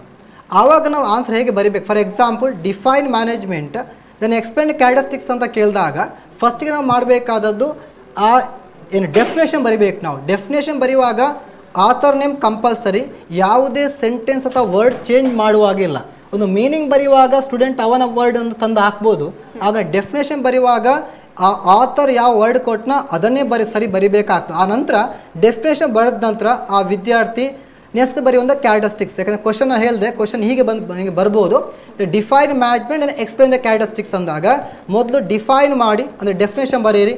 ಆ ನಂತರ ಕ್ಯಾರೆಕ್ಟರಿಸ್ಟಿಕ್ಸ್ನ ಸೈಡ್ ಪಾಯಿಂಟ್ ಒಂದು ಬರ್ಕೊಂಡು ಬನ್ನಿ. ಯಾಕೆ ಸೈಡ್ ಪಾಯಿಂಟ್ ಬರಿಬೇಕಂದ್ರೆ ಆ ಸೈಡ್ ಪಾಯಿಂಟ್ ಫಸ್ಟ್ಗೆ ಬರ್ಕೊಂಡ್ರೆ ನೆಕ್ಸ್ಟ್ ಎಕ್ಸ್ಪ್ಲೈನ್ ಮಾಡುವಾಗ ಅವರಿಗೆ ಮರ್ತೋಗುವಂಥ ಪ್ರಮೇಯ ಇಲ್ಲ. ಆದ ಕಾರಣ ಫಸ್ಟಿಗೆ ಸೈಡ್ ಪಾಯಿಂಟ್ ಬರ್ಕೊಳ್ಬೇಕು ಮಕ್ಕಳು. ಆ ನಂತರ 1 by 1 ಎಕ್ಸ್ಪ್ಲೈನ್ ಮಾಡಬೇಕು. ಒಂದು ಪಾಯಿಂಟ್ ಎಕ್ಸ್ಪ್ಲೈನ್ ಮಾಡುವಾಗ 3 to 4 ಲೈನ್ಸ್ ನೀವು ಬರಿಬೇಕು. 3 to 4 ಲೈನ್ಸ್ ಅಂದರೆ ಆ ಸೆಂಟೆನ್ಸ್ ಇನ್ಕಂಪ್ಲೀಟ್ ಆಗಿರಬಾರ್ದು ಮೀನಿಂಗ್. ಈಗ ನಾವು ಹೇಳ್ಬೋದು ಒಂದು ಸೈಡ್ ಪಾಯಿಂಟ್ಗೆ 3 to 4 ಲೈನ್ಸ್ ಬರೀರಿ ಅಂದರೂ ಕೂಡ ಆ 3 to 4 ಲೈನ್ಸಲ್ಲಿ ಅದು ಮೀನಿಂಗ್ಫುಲ್ ಆಗಿದೆ. ಮೀನಿಂಗ್ಫುಲ್ ಆಗಲಿ ಅಂದರೆ ಸ್ವಲ್ಪ ನಾವು ಸೆಂಟೆನ್ಸ್ ಜಾಸ್ತಿ ಮಾಡಬೇಕಾಗ್ತದೆ. ಆ ರೀತಿಯಾಗಿ ನಾವು ಹೋಗಬೇಕು. ಆವಾಗ ಡಿಫೈನ್ ಮ್ಯಾನೇಜ್ಮೆಂಟ್ ಒಂದು 2 ಮಾರ್ಕ್ ಇದ್ದರೆ ಕ್ಯಾರೆಕ್ಟರಿಸ್ಟಿಕ್ಸ್ಗೆ 6 ಮಾರ್ಕ್ ಇದ್ದಾಗ ನಾವು ಆ 6 ಪಾಯಿಂಟನ್ನು ಎಕ್ಸ್ಪ್ಲೈನ್ ಮಾಡಬೇಕು. 3 to 4 ಎಕ್ಸ್ಪ್ಲೈನ್ ಆಗ ಎಷ್ಟು ಬರ್ತದೆ ಅಷ್ಟು ಪೇಜ್ ನಾವು ರಿಸ್ಟ್ರಿಕ್ಟ್ ಮಾಡಲಿಕ್ಕೆ ಸಾಧ್ಯ ಇಲ್ಲ. ಸೊ ಯಾಕಂದರೆ ಕೆಲವು ಡಿಫರ್ಸ್ ಅದು ಇವ್ಯಾಲ್ಯುಯೇಷನ್ ಅವನ ಮೇಲೆ ಡಿಪೆಂಡ್ ಆಗಿರ್ಬೋದು. ನಾನಿವಾಗ 8 ಮಾರ್ಕಿಗೆ 2 ಪೇಜಲ್ಲಿ ಸ್ಯಾಟಿಸ್ಫೈ ಆಗ್ಬೋದು, ಇನ್ನೊಬ್ಬನಿಗೆ ಕ್ವಾಂಟಿಟಿ ಕಡಿಮೆ ಅಂತ ತೋರ್ಬೋದು. ಆ ರೀತಿ ಇದ್ದಾಗ ಸೊ ನೀವು 8 ಮಾರ್ಕ್ ಬಂದಾಗ ಕೂಡ ಇದನ್ನೇ ಫಾಲೋ ಮಾಡಿ. 4 ಮಾರ್ಕ್ ಬಂದಾಗ ಕೂಡ ಅಷ್ಟೇ, ಮೊದಲು ಸೈಡ್ ಪಾಯಿಂಟನ್ನು ನೀವು ಬರೀರಿ. ಆ ನಂತರ ಪ್ರತಿ ಸೈಡ್ ಪಾಯಿಂಟ್ಗೆ 3 to 4 ಲೈನ್ಸ್ ನೀವು ಬರೀಬೇಕು. ಅಥವಾ ಆ 3 to 4 ಲೈನ್ಸ್ಗೆ ನೀವು ರಿಸ್ಟ್ರಿಕ್ಟ್ ಮಾಡಬೇಡಿ. ಆ ಒಂದು ಪ್ಯಾರಾಗ್ರಾಫ್ ಆ ಒಂದು ಸೆಂಟೆನ್ಸ್ ಅದು ಮೀನಿಂಗ್ಫುಲ್ ಆಗಿರಬೇಕು. ಸೊ ಆ ರೀತಿ ಬರ್ಕೊಂಡು ಹೋಗುವಂಥದ್ದು. ಸೊ ಸಾಧಾರಣವಾಗಿ ಮಕ್ಕಳು ಎಕ್ಸಾಮಲ್ಲಿ 1-1.5 ಪೇಜ್ನಷ್ಟು ಅದು ಹೋಗ್ತದೆ. ನೀವು 4 ಮಾರ್ಕ್ ಬರೆಯುವಾಗ 8 ಮಾರ್ಕಿಗೆ ಸೊ 2 ಪೇಜ್ 2.5 ತನಕ ಬರ್ಬೋದು. ಯಾಕಂದರೆ ಅಲ್ಲಿ ನಾವು ಕ್ಲಾಸಲ್ಲಿ ಏನೋ ಲಾಂಗ್ ಬುಕ್ ಬರೆಯುವಾಗ ತುಂಬ ಅಲ್ಲಿ ಸ್ಪೇಸ್ ಇದೆ. ಹಾಗಂತ ಎಕ್ಸಾಮ್ ಪೇಪರ್ ಅಷ್ಟು ಸ್ಪೇಸ್ ಇಲ್ಲ, ಅದು ಸ್ವಲ್ಪ ಹೆಚ್ಚು ಕಮ್ಮಿ ಆಗ್ಬೋದು. ಸೊ ಆದ ಕಾರಣ ನೀವು ಬರೆಯುವಾಗ ಪ್ರತಿ ಸೈಡ್ ಪಾಯಿಂಟ್ಗೆ 3 ಅಥವಾ 4 ಲೈನ್ ನೀವು ಏನು ಅದರ ಎಕ್ಸ್ಪ್ಲೈನ್ ಬರಿತಾ ಹೋಗಿ, ಅಷ್ಟು ಸಾಕು. ಓಕೆ, ಬೇರೆ ಏನಾದರೂ ಪ್ರಶ್ನೆ ಇದೆಯಾ? ಇಲ್ಲ, thank you so much. Okay, thank you ಕರೆ ಮಾಡಿದ್ದಕ್ಕಾಗಿ. ಓಕೆ, ಇಲ್ಲಿ ಪೇಜ್ ಲೆಕ್ಕಾಚಾರ ಬರೋದಿಲ್ಲ ಅನ್ನುವಂಥದ್ದು ಹೇಳುವಂಥದ್ದು. ಎಷ್ಟು ಮೀನಿಂಗ್ಫುಲ್ ಆಗಿ ಬರೀತೀರಾ ಅದು ಮಾತ್ರ ಲೆಕ್ಕ ಬರುತ್ತೆ. ಖಂಡಿತ. ಯಾಕಂದ್ರೆ ನಾವು ತುಂಬಾ ಡಿಸ್ಕಷನ್ ಮಾಡುವಾಗ ನಾವು ಟೀಚರ್ಸ್ ಇಲ್ಲ, ಅದು ಒಪಿನಿಯನ್ಸ್ ದಟ್ ಡಿಫರ್ಸ್. ಕೆಲವರು ಸೊ 1 ಪೇಜ್ 4 ಮಾರ್ಕಿಗೆ ಅಥವಾ 2 ಪೇಜ್ ಆ ರೀತಿ ಬರ್ಬೋದು. ಸೊ ಯೂಶ್ವಲ್ ಆಗಿ ನಾವು ಆ ರೀತಿ ಅಂದರೆ ಆ ಸೈಡ್ ಪಾಯಿಂಟನ್ನು ಜಸ್ಟಿಫೈ ಮಾಡ್ಕೊಂಡು ಎಕ್ಸ್ಪ್ಲನೇಷನ್ ಆ ಸೈಡ್ ಪಾಯಿಂಟ್ ಏನು ಬರೀತಾರೆ ಮಕ್ಕಳು. ಫಾರ್ ಎಕ್ಸಾಂಪಲ್ ಮ್ಯಾನೇಜ್ಮೆಂಟ್ ಅದು ಯೂನಿವರ್ಸಲ್ ಅಪ್ಲಿಕೇಬಿಲಿಟಿ ಅಂತ ಇದೆ. ಸೊ ಆ ಯೂನಿವರ್ಸಲ್ ಅಪ್ಲಿಕೇಬಿಲಿಟಿ ಅದನ್ನು ಎಕ್ಸ್ಪ್ಲೈನ್ ಮಾಡಬೇಕು ಸರಿಯಾಗಿ. ಆ ಸೈಡ್ ಪಾಯಿಂಟನ್ನು ಜಸ್ಟಿಫೈ ಮಾಡಬೇಕು, ಅಷ್ಟು ಎಕ್ಸ್ಪ್ಲನೇಷನ್ ಕೊಡಬೇಕು ಮಕ್ಕಳು ಆ ರೀತಿಯಾಗಿ. ಓಕೆ, ಪೇಜ್ ಲೆಕ್ಕಾಚಾರ ಹಾಕೋದಿಕ್ಕೆ ಹೋಗಬೇಡಿ ಅನ್ನುವಂಥ ಒಂದು ಸಂದೇಶ. ಹಾಗಂತ ಟೈಮ್ ಮ್ಯಾನೇಜ್ಮೆಂಟ್ಗೆ ಅದು ಇಂಪಾರ್ಟೆಂಟ್. ಯಾಕಂದ್ರೆ ತುಂಬ ಬರಲಿಕ್ಕೆ ಹೋದರೆ ಮಕ್ಕಳಿಗೆ ಟೈಮ್ ಕೊನೆಗೆ ಸಾಕಾಗ್ಲಿಕ್ಕಿಲ್ಲ. ಅದನ್ನು ಕೂಡ ನೋಡ್ಕೊಳ್ಬೇಕು ಅಂತ. ನೋಡ್ಕೊಳ್ಬೇಕು. ಓಕೆ, ಇವಾಗ ಕಂಪ್ಯೂಟರ್ ಸೈನ್ಸ್ನ ಚಾಪ್ಟರ್ಗಳ ಬಗ್ಗೆ ನೋಡೋದು ಅಂತ ಹೇಳಿದ್ರೆ ಸರ್ ತುಂಬಾನೇ ಇಂಪಾರ್ಟೆಂಟ್. ಇವಾಗ ತುಂಬಾ ಜನ ಯೋಚನೆ ಮಾಡ್ತಾರೆ, ನನಗೆ ಆವರೇಜ್ ಸಿಕ್ಕಿದ್ರೆ ಸಾಕು ಅನ್ನುವಂಥದ್ದು, ಕೆಲವರಿಗೆ ನನಗೆ ಜಾಸ್ತಿ ಮಾರ್ಕ್ ಬೇಕು ಅನ್ನುವಂಥದ್ದು, ಔಟ್ ಆಫ್ ಔಟ್. ಈ ತರ ಇದ್ದಾಗ ಯಾವುದಕ್ಕೆ ಜಾಸ್ತಿ ಇಂಪಾರ್ಟೆಂಟ್ ಕೊಡಬೇಕು ಅಂತ, ಯಾವ ಚಾಪ್ಟರ್ನ ಜಾಸ್ತಿ ಓದಬೇಕಾಗುತ್ತೆ ಅನ್ನೋದು? ಈಗ ಕಂಪ್ಯೂಟರ್ ಸೈನ್ಸ್ ಅಲ್ಲಿ ಒಂದು ನಾನು ವಿಚಿತ್ರವಾಗಿ ನೋಡಿರುವಂತದ್ದು, ಈಸಿ ಚಾಪ್ಟರ್ಗಳಿಗೆ ಸ್ವಲ್ಪ ಕಡಿಮೆ ಮಾರ್ಕ್ ಅಲಾಟ್ ಮಾಡಿದ್ದಾರೆ ಮತ್ತು ಕಷ್ಟದ ಚಾಪ್ಟರ್ಗಳಿಗೆ ಸ್ವಲ್ಪ ಜಾಸ್ತಿ ಮಾರ್ಕ್ ಅಲಾಟ್ ಮಾಡಿದ್ದಾರೆ. ಅದು ಯಾವ ಉದ್ದೇಶದಿಂದ ಮಾಡಿದ್ರು ಗೊತ್ತಿಲ್ಲ, ಬಟ್ ನಮ್ಮ ಸಬ್ಜೆಕ್ಟ್ ವೆಯ್ಟೇಜ್ ಮೇಲೆ ಅದನ್ನು ಡಿವೈಡ್ ಮಾಡಿದ್ದಾರೆ. ಸೊ ಯಾವುದೇ ಚಾಪ್ಟರ್ ನೀವು ಬಿಟ್ಟರು ಅಲ್ಲಿ ಒಂದಷ್ಟು ಕೆಲವೊಂದು ಪ್ರಶ್ನೆಗಳು ಹೋಗ್ತದೆ. ಆದರೆ ಪಾಸ್ ಆಗುವಂಥದ್ದು, ಪಾಸ್ ಮಾರ್ಕ್ ತಗೊಳ್ಳುವಂಥದ್ದಕ್ಕೆ ಪ್ರತಿಯೊಂದು ಚಾಪ್ಟರ್ಗಳು ನಾವು ಇಂಪಾರ್ಟೆಂಟ್ ಕೊಡಬೇಕಾಗತ್ತೆ. ಮತ್ತು ಕೆಲವೊಂದು ಚಾಪ್ಟರ್ಗಳನ್ನು ನಾವು ಅಷ್ಟು ತೀರಾ ಕಷ್ಟ ಅನಿಸ್ತದೆ ಅಂತಂದ್ರೆ ಸ್ಕಿಪ್ ಮಾಡ್ಲಿಕ್ಕೆ ಓಕೆ ಆಗುತ್ತೆ. ಸರ್, ಒಂದು ಕಾಲ್ ಇದೆ, ಮಾತಾಡಿ. ಮತ್ತೆ ಹಲೋ ಹಲೋ, ಇದು ನನಗೊಂದು ಬಿಸ್ನೆಸ್ ಅಲ್ಲಿ ಒಂದು ಡೌಟ್ ಇದೆ. ಏನಂದ್ರೆ ಸರ್, ನಿಮ್ಮ ಹೆಸರು ಎಲ್ಲ ಕ್ವಶನ್ ಬರ್ತದಲ್ಲ. ಹಲೋ ಹಲೋ ಹಲೋ ನಿಮ್ಮ ಹೆಸರು? ಹಲೋ, ಹಲೋ, ಕೇಳಿಸ್ತಿದ್ಯಾ? ಈಗ ಕೇಳಿಸುತ್ತೆ. ನಿಮ್ಮ ಹೆಸರು ಹೇಳಿ. ಇದು ಬಿಸ್ನೆಸ್ ಅಲ್ಲಿ 2 ಮಾರ್ಕ್ಸ್ ಸ್ವಲ್ಪ ಡೌಟ್ ಇದೆ. ಓಕೆ, ಕೇಳಿ ಬಿಸ್ನೆಸ್ ಅಲ್ಲಿ 2 ಮಾರ್ಕ್ಸ್ ಹೇಗಂದ್ರೆ ಈಗ ಸ್ಟೇಟ್ ಇಂಪಾರ್ಟೆನ್ಸ್ ಆಫ್ ಪ್ಲಾನಿಂಗ್ ಹಾಗೆಲ್ಲ ಬರ್ತದಲ್ಲ. ಈಗ ಐ ಥಿಂಕ್ ನಂಗೆ ಕ್ವಶನ್ ಏನ್ ಅರ್ಥ ಆಯ್ತು ಅಂದ್ರೆ, ನಿಮ್ ಪ್ರಕಾರ ಸ್ಟೇಟ್ ಅಂತ ಬಂದ್ರೆ ಅಥವಾ ರೈಟ್ ಅಂತ ಬಂದ್ರೆ ಅಥವಾ ಮೆನ್ಷನ್ ಬಂದ್ರೆ ಆ ರೀತಿಯ ಏನು ಡೌಟಾ? ಹೌದು, ಅದೀಗ ಅದು ಮೆನ್ಷನ್ ಎಲ್ಲ ಬಂದ್ರೆ ಅದೇನಂದ್ರೆ ಪಾಯಿಂಟ್ ಬರೆದ್ರೆ ಸಾಕಾಗ್ತದೆ. ಎಸ್, ಓಕೆ ಓಕೆ, ಕ್ವಶನ್ ಅರ್ಥ ಆಯ್ತು. ಇಲ್ಲಿ 2 ಮಾರ್ಕ್ ಕ್ವಶನ್ಸ್ ಅಲ್ಲಿ ಮಕ್ಕಳಿಗೆ ಬರುವಂತ ಕೆಲವು ಡೌಟ್ ಏನಂದ್ರೆ, ಎಕ್ಸ್ಪ್ಲೈನ್, ಡಿಸ್ಕ್ರೈಬ್ ಬಂದಾಗ ಏನ್ ಮಾಡ್ಬೇಕು, ಅಥವಾ ಸ್ಟೇಟ್, ಮೆನ್ಷನ್, ಜಸ್ಟ್ ರೈಟ್ ಅಂತ ಬಂದಾಗ ಏನ್ ಮಾಡ್ಬೇಕಂತ, ನೇಮ್ ಅಂತ ಬಂದಾಗ ಆಕ್ಚುಲಿ ಕ್ಲಿಯರ್ ಆಗಿದೆ. ಜಸ್ಟ್ ಮೆನ್ಷನ್ ಅಥವಾ ಸ್ಟೇಟ್ ಅಥವಾ ರೈಟ್ ಬಂದಾಗ ಜಸ್ಟ್ ಆ ಸೈಡ್ ಪಾಯಿಂಟ್ ಮಾತ್ರ ಮಕ್ಕಳು ಬರಿಬೇಕು, ಎಕ್ಸ್ಪ್ಲೈನ್ ಮಾಡ್ಲಿಕ್ಕಿಲ್ಲ.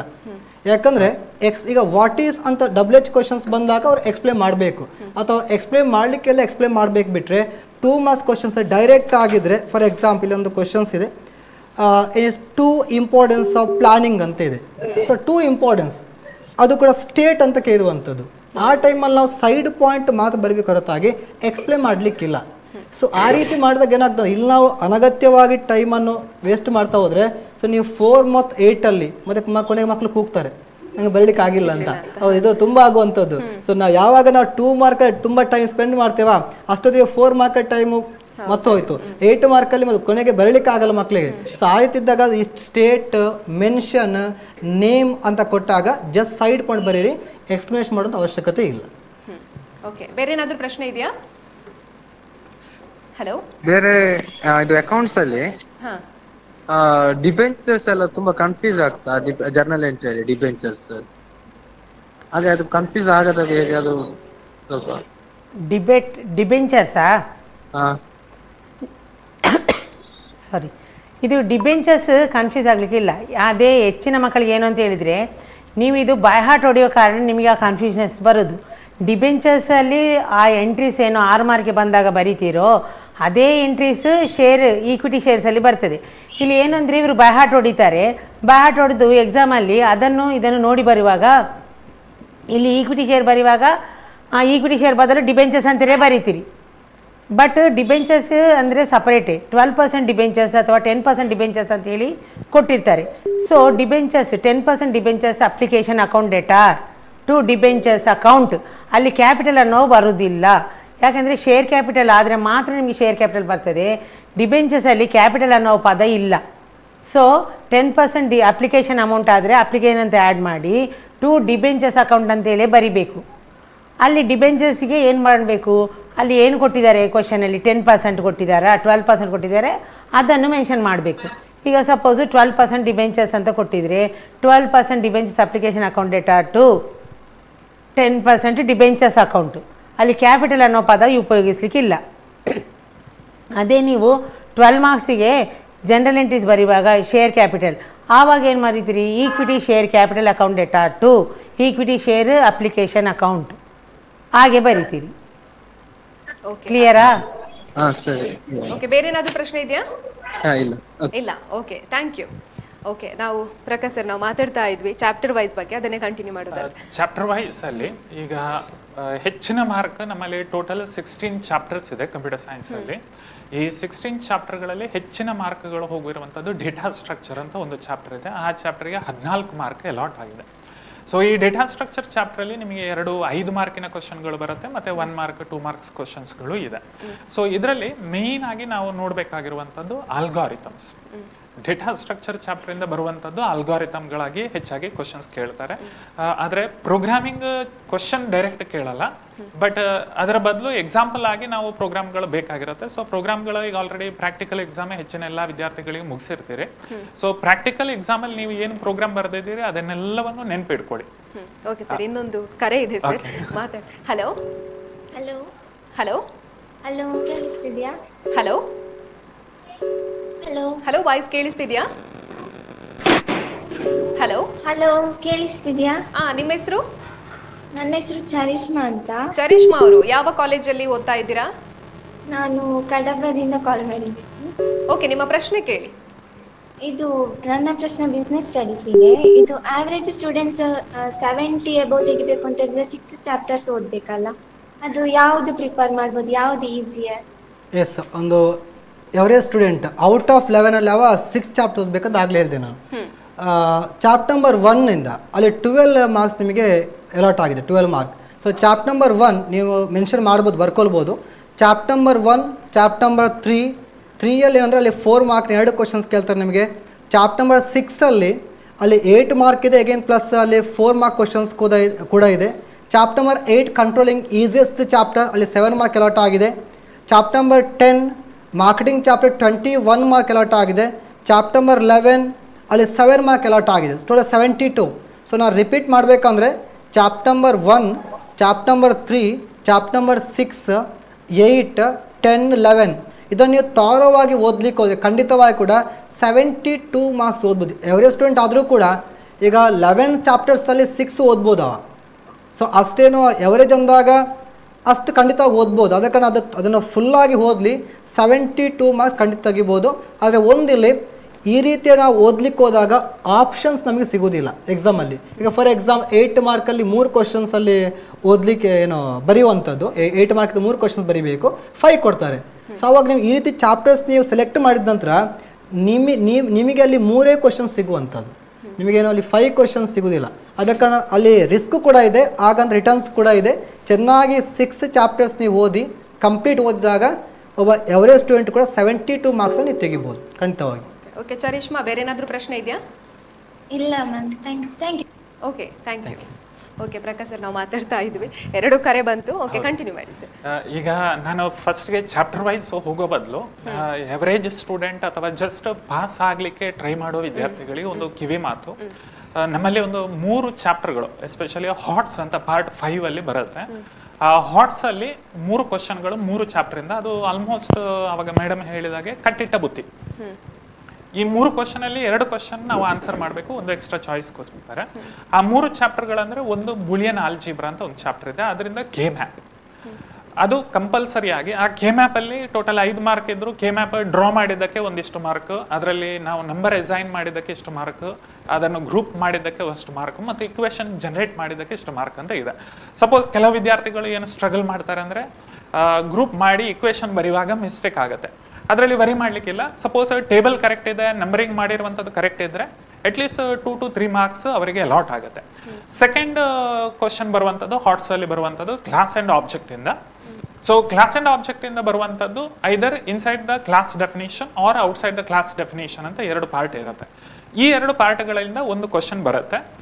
ಸೊ ಅಲ್ಲಿ ವಿತ್ ಎಕ್ಸಾಂಪಲ್ ಪ್ರೋಗ್ರಾಮ್ ಹೆಚ್ಚಾಗಿ ಏನು ಮಾಡ್ತಾರೆ ಅಂದ್ರೆ, ಈಗ model question paper PU board 3 model question ಪೇಪರ್ಗಳನ್ನು ರಿಲೀಸ್ ಮಾಡಿದೆ, ಜೊತೆಗೆ ಒಂದು ಬ್ಲೂ ಪ್ರಿಂಟ್ ಕೂಡ ಕೊಟ್ಟಿದೆ. ಹೆಚ್ಚಿನ ಕಾಲೇಜುಗಳಲ್ಲಿ ಇದನ್ನು ಡಿಸ್ಕಸ್ ಮಾಡಿರ್ಬೋದು. ಸಪೋಸ್ ಮಾಡಿಲ್ಲ ಅಂದ್ರೆ ನೀವು ಎಲ್ಲಾ ವಿದ್ಯಾರ್ಥಿಗಳು, ಕಂಪ್ಯೂಟರ್ ಸೈನ್ಸ್ ವಿದ್ಯಾರ್ಥಿಗಳು PU ಬೋರ್ಡ್ ವೆಬ್ಸೈಟ್ಗೆ ಹೋಗಿ, PU ವೆಬ್ಸೈಟ್ಗೆ ಹೋಗಿ ಆ ಬ್ಲೂ ಪ್ರಿಂಟ್ ಅನ್ನು ಒಂದು ಡೌನ್ಲೋಡ್ ಮಾಡ್ಕೊಳ್ಳಿ. ಇದು ಒಂಥರ ನಿಮಗೆ ಕೈಪಿಡಿ ಇದ್ದಾಗೆ. ನೀವು ಅದನ್ನು ನೋಡಿಕೊಂಡು ನೀವು ಎಕ್ಸಾಮ್ ಪ್ರಿಪೇರ್ ಆದರೆ ಒಂಥರ ಪ್ಲಾನಿಂಗ್ ಆಲ್ರೆಡಿ ಆ ಬ್ಲೂ ಪ್ರಿಂಟ್ ಕೊಡ್ತಾ ಇದೆ. ಸೊ ನಾನು ಆವಾಗಲೇ ಹೇಳ್ತಾ ಇದ್ದೇನೆ, planning is very important. So ಆ ಪ್ಲಾನಿಂಗ್ ಅನ್ನು ಕರೆಕ್ಟ್ ಆಗಿ ಇಂಪ್ಲಿಮೆಂಟ್ ಮಾಡಲಿಕ್ಕೆ ಒಂದು ಬ್ಲೂ ಪ್ರಿಂಟ್ ಕೊಟ್ಟಿದ್ದಾರೆ. ಆ ಬ್ಲೂ ಪ್ರಿಂಟ್ ಪ್ರಕಾರ ಹೋದ್ರೆ ಆ ಹಾಟ್ಸ್ಗಳು ಗೊತ್ತಾಗುತ್ತೆ. ಅಲ್ಲಿ ಕ್ಲಾಸ್ ಅಂಡ್ ಆಬ್ಜೆಕ್ಟ್ ಚಾಪ್ಟರ್ ಇಂದ ಒಂದು ಬರುತ್ತೆ, ಮತ್ತೊಂದು ಪ್ರಾಕ್ಟಿಕಲ್ ಓರಿಯೆಂಟೆಡ್ SQL ಅಂತ ಇರುತ್ತೆ, structured query language. So structured query language ಇಂದ ಒಂದು ಕ್ವೆರಿ ಕೇಳ್ತಾರೆ. ಸೊ ಈ ಕ್ವೆರಿಗಳು ಆಗಿರ್ಬೋದು ಅಥವಾ ಕ್ಲಾಸ್ ಅಂಡ್ ಆಬ್ಜೆಕ್ಟ್ ನ ಕ್ವಶನ್ ಇರ್ಬೋದು, ಯಾವ ಪ್ರೋಗ್ರಾಮ್ ಕೊಡ್ತಾರೆ ಅಂತ ನಾವು ಹೇಳಕ್ಕಾಗಲ್ಲ, ಬಟ್ ಇದೇ ರೀತಿಯ ಪ್ರೋಗ್ರಾಮ್ ಬರುತ್ತೆ. ಎಕ್ಸಾಂಪಲ್ ಮ್ಯಾಥಮ್ಯಾಟಿಕ್ಸ್ ಅಲ್ಲಿ ಇದೇ ರೀತಿಯ ಪ್ರಾಬ್ಲಮ್ ಬರುತ್ತೆ ಅಂತ ನಾವು ಹೇಗೆ ಹೇಳ್ತೇವೋ ಅದೇ ರೀತಿ ಕ್ಲಾಸ್ ಅಂಡ್ ಆಬ್ಜೆಕ್ಟ್ ಅಲ್ಲಿ ನಾವು ಹೇಳೋದಿದ್ರೆ inside the class definition explanation with programming ಬರ್ಬೋದು, ಅಥವಾ outside the class definition with example programming ಕೊಡ್ಲಿಕ್ಕೆ ಬರ್ಬೋದು. ಹಾಗೆ SQL ಮಾತಾಡೋದಿದ್ರೆ SQL ಸ್ಟ್ರಕ್ಚರ್ಡ್ ಕ್ವೆರಿಯಿಂದ ಒಂದು ಟೇಬಲ್ ಕೊಟ್ಟಿರ್ತಾರೆ, ಆ ಟೇಬಲ್ಗೆ 5 ಕ್ವೆರಿಗಳನ್ನು ಡಿಸೈನ್ ಮಾಡ್ಲಿಕ್ಕೆ ಹೇಳ್ತಾರೆ. ಸೊ ಈ 3ರಲ್ಲಿ ನೀವು 2 ಕ್ವಶನ್ ಥರೋ ಆಗಿ ಹೋದ್ರೆ ಆ 10 ಮಾರ್ಕ್ ನಿಮ್ಮ ಕೈ ಬಿಟ್ಟು ಹೋಗಲ್ಲ.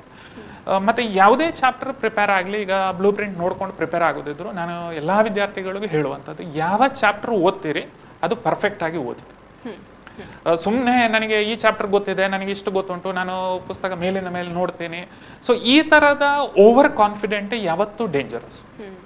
ನಾವು ಪ್ರಿಪೇರ್ ಆಗುವಾಗ ಥರೋ ಆಗಿ ಆ ಪರ್ಟಿಕ್ಯುಲರ್ ಚಾಪ್ಟರ್ಗಳನ್ನು ಕರೆಕ್ಟಾಗಿ ಪ್ರಿಪೇರ್ ಆದ್ಮೇಲೆ ನಾವು ಏನು ಮಾಡಬೇಕು, ನೆಕ್ಸ್ಟ್ ಚಾಪ್ಟರ್ಗೆ ಹೋಗಬೇಕು. ಸೊ ಈಗ ಎವರೇಜ್ ಸ್ಟೂಡೆಂಟ್ ಅಥವಾ ಜಸ್ಟ್ ಪಾಸ್ ಆಗುವಂತಹ ಸ್ಟೂಡೆಂಟ್ಗಳು ಅಷ್ಟೇ, ಯಾವ ಕ್ವಶನ್ ನೀವು ಥರೋ ಆಗಿ ಓದ್ತೀರಾ ಅದು ನಿಮಗೆ ಯಾವತ್ತೂ ಪ್ಲಸ್ ಪಾಯಿಂಟ್ ಅಂತ ನಾನು ಹೇಳುವಂಥ. ಮತ್ತೆ ಇನ್ನೊಂದು ವೆರಿ ಇಂಪಾರ್ಟೆಂಟ್, ನಾವು ಓದಲಿಕ್ಕೆ ಎಲ್ಲರೂ ಓದ್ತಾರೆ, ಡೇ ನೈಟ್ ಕೂತ್ಕೊಂಡು ಓದ್ತಾರೆ, ಪ್ರಿಪ್ರೇಷನ್ ಮಾಡ್ತಾರೆ, ಕಾಲೇಜ್ಗಳಲ್ಲಿ ಟ್ರೈನಿಂಗ್ ಕೊಡ್ತೀವಿ. ಮೀನ್ ವೈಲ್ ನಾವು ಎಲ್ಲಿ ಲ್ಯಾಗ್ ಆಗ್ತಾ ಇದ್ದೇವೆ ಅಂದ್ರೆ, ನಾವೀಗ ಪೇಪರ್ ವ್ಯಾಲ್ಯೂಯೇಷನ್ ಮಾಡುವಾಗ ನಾವು ನೋಡಿದ್ರಲ್ಲಿ ಪೇಪರಲ್ಲಿ ಇರುವಂತಹ presentation skill, this is very important.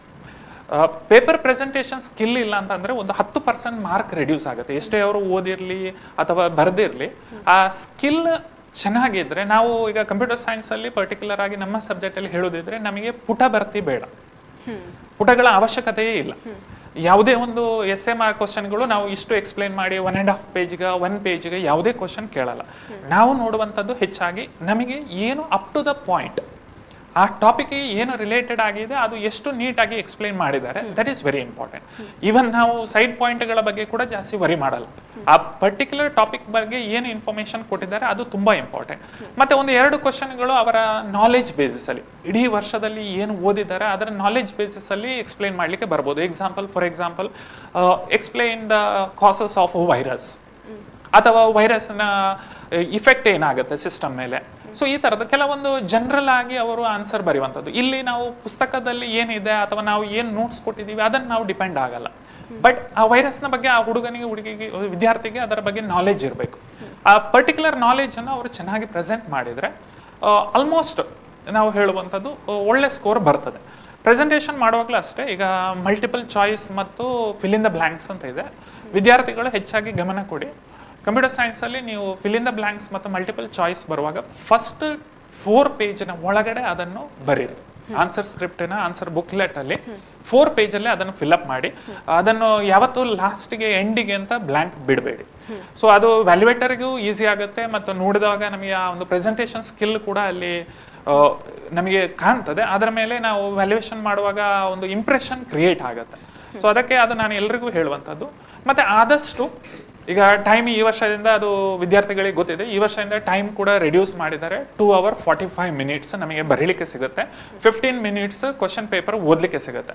So computer science ಅವರು 70 ಮಾರ್ಕಿಗೆ ಬರೆಯುವ ಕಾರಣ 2 hours 45 minutes is sufficient. So ಅದರಲ್ಲಿ ಆ ಏನು ಕ್ವಶನ್ಸ್ ಇದೆ ಆ ಕ್ವಶನ್ಗಳನ್ನು ಬಿಟ್ಟು ಅವರು ಎಕ್ಸ್ಟ್ರಾ ಚಾಯ್ಸ್ ಕ್ವಶನ್ಗಳನ್ನು ಅಟೆಂಪ್ಟ್ ಮಾಡಿ ಅಂತ ಹೇಳುವಂಥದ್ದು. ಪ್ರತಿ ಒಂದು ಈಗ 2 marks 3 marks 5 marks ಇದರಲ್ಲಿ ಚಾಯ್ಸ್ಗಳು ಇರುತ್ತೆ. ಸೊ ಪ್ರತಿ ಒಂದು ಪಾರ್ಟ್ ಅಲ್ಲಿ ಅಟ್ಲೀಸ್ಟ್ ಒಂದು ಚಾಯ್ಸ್ ಕ್ವಶನ್ ಅಟೆಂಪ್ಟ್ ಮಾಡಿದ್ರೆ it will be like a booster dosage. ಎಲ್ಲೋ ಅವರು ಕಾನ್ಫಿಡೆಂಟ್ ಇರ್ತಾರೆ ನಂದು ಇದು ಕರೆಕ್ಟ್ ಇದೆ ಅಂತ, ಎಲ್ಲೋ ಸ್ವಲ್ಪ ಮಾರ್ಕ್ ರೆಡ್ಯೂಸ್ ಆಗಿರ್ಬೋದು.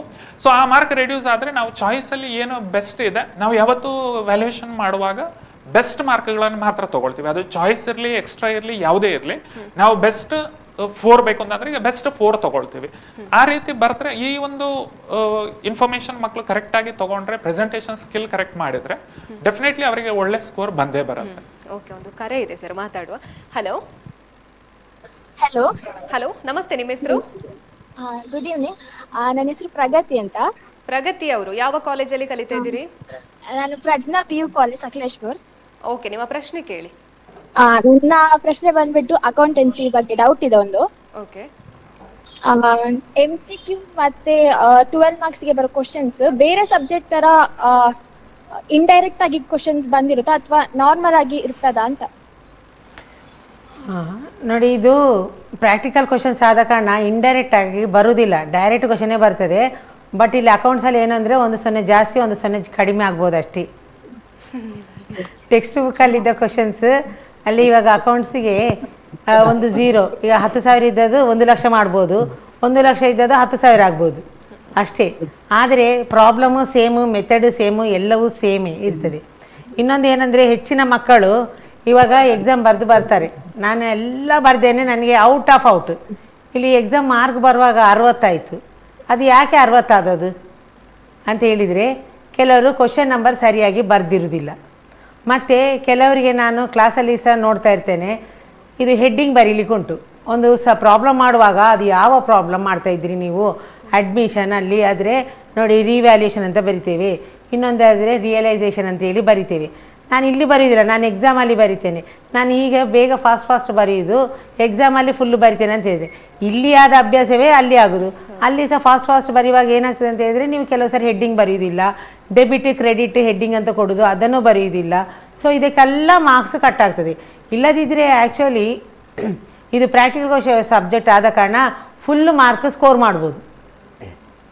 ಆದರೆ ಈಗ ಮಲ್ಟಿಪಲ್ ಚಾಯ್ಸ್ ಅದು ಇದ್ದ ಕಾರಣ ಸ್ವಲ್ಪ ಮಾರ್ಕೇನೋ ಲೂಸ್ ಆಗ್ತದೆ. ಇಲ್ಲದಿದ್ದರೆ ನಿಮಗೆ 12 ಮಾರ್ಕ್ಸ್ ಪ್ರಾಬ್ಲಮ್ ನೀವು ಕರೆಕ್ಟ್ ಮಾಡಿದರೆ 12ಗೆ 12, 5ಗೆ 5, ಆ ಥರ ಫುಲ್ಲು 5 ಮಾರ್ಕ್ಸದ್ದು ಈಗ 6 ಮಾರ್ಕ್ಸ್ ಆಯಿತು. ಸೊ 6ಗೆ 6 ಮಾರ್ಕ್ಸ್ ಫುಲ್ಲು ಬರ್ತದೆ.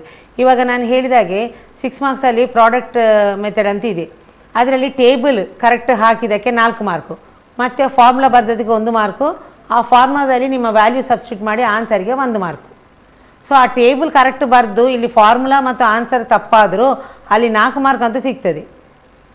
ಸೊ ಅಲ್ಲಿ ಕ್ಯಾಲ್ಕುಲೇಷನ್ ಮಾಡುವಾಗ, ನೀವು ಮಂತ್ಸ್ ಕ್ಯಾಲ್ಕುಲೇಷನ್ ಮಾಡುವಾಗ 1 ಮಂತು ಆಚೀಚೆ ಆದರೂ ಟೋಟಲ್ ಸಮ್ ರಾಂಗ್ ಆಗ್ತದೆ. ಇದು ಓಕೆ ಪ್ರಗತಿ, ಬೇರೆ ಏನಾದರೂ ಪ್ರಶ್ನೆ ಇದೆಯಾ? ಇಲ್ಲ, ಥ್ಯಾಂಕ್ ಯು. ಓಕೆ, ನಾವು ಇವಾಗ ಬಿಸ್ನೆಸ್ ಸ್ಟಡೀಸ್ ಬಗ್ಗೆ ಕೇಳೋದಾದ್ರೆ, ಇವಾಗ ಇದರಲ್ಲಿ ಚಾಪ್ಟರ್ ವೈಸ್ ಯಾವುದಕ್ಕೆ ಜಾಸ್ತಿ ವೇಟೇಜ್ ಇರುತ್ತೆ, ಯಾವುದನ್ನ ಜಾಸ್ತಿ ಕಲಿಬೇಕಾಗುತ್ತೆ?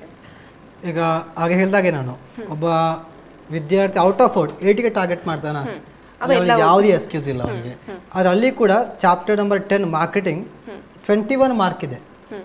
ಸೊ ಆ 21 ಮಾರ್ಕ್ ಸಿಗಬೇಕಾದ್ರೆ ಅದೇ line by line, word by word ಓದಲೇಬೇಕು, ಬೇರೆ ಯಾವುದೇ ಎಕ್ಸ್ಕ್ಯೂಸ್ ಇಲ್ಲ. ನಾವಲ್ಲಿ 80 ಮಾರ್ಕ್ ತೆಗೆಯೋನಿಗೆ ಒಂದು ಫಸ್ಟ್ ಹೇಳಿದಾಗೆ ಅವು ಎಲ್ಲವನ್ನು ಓದಬೇಕು, ಸೆಕೆಂಡ್ ಅವು ಹೇಗೆ ಬರಿಬೇಕು ಅನ್ನುವಂಥದ್ದು. ಈಗ ಫಾರ್ ಎಕ್ಸಾಂಪಲ್ ಇಲ್ಲಿ 1 ಮಾರ್ಕಿನ ಒಂದು ಏನು MCQ ಅಂತ ಇದೆ.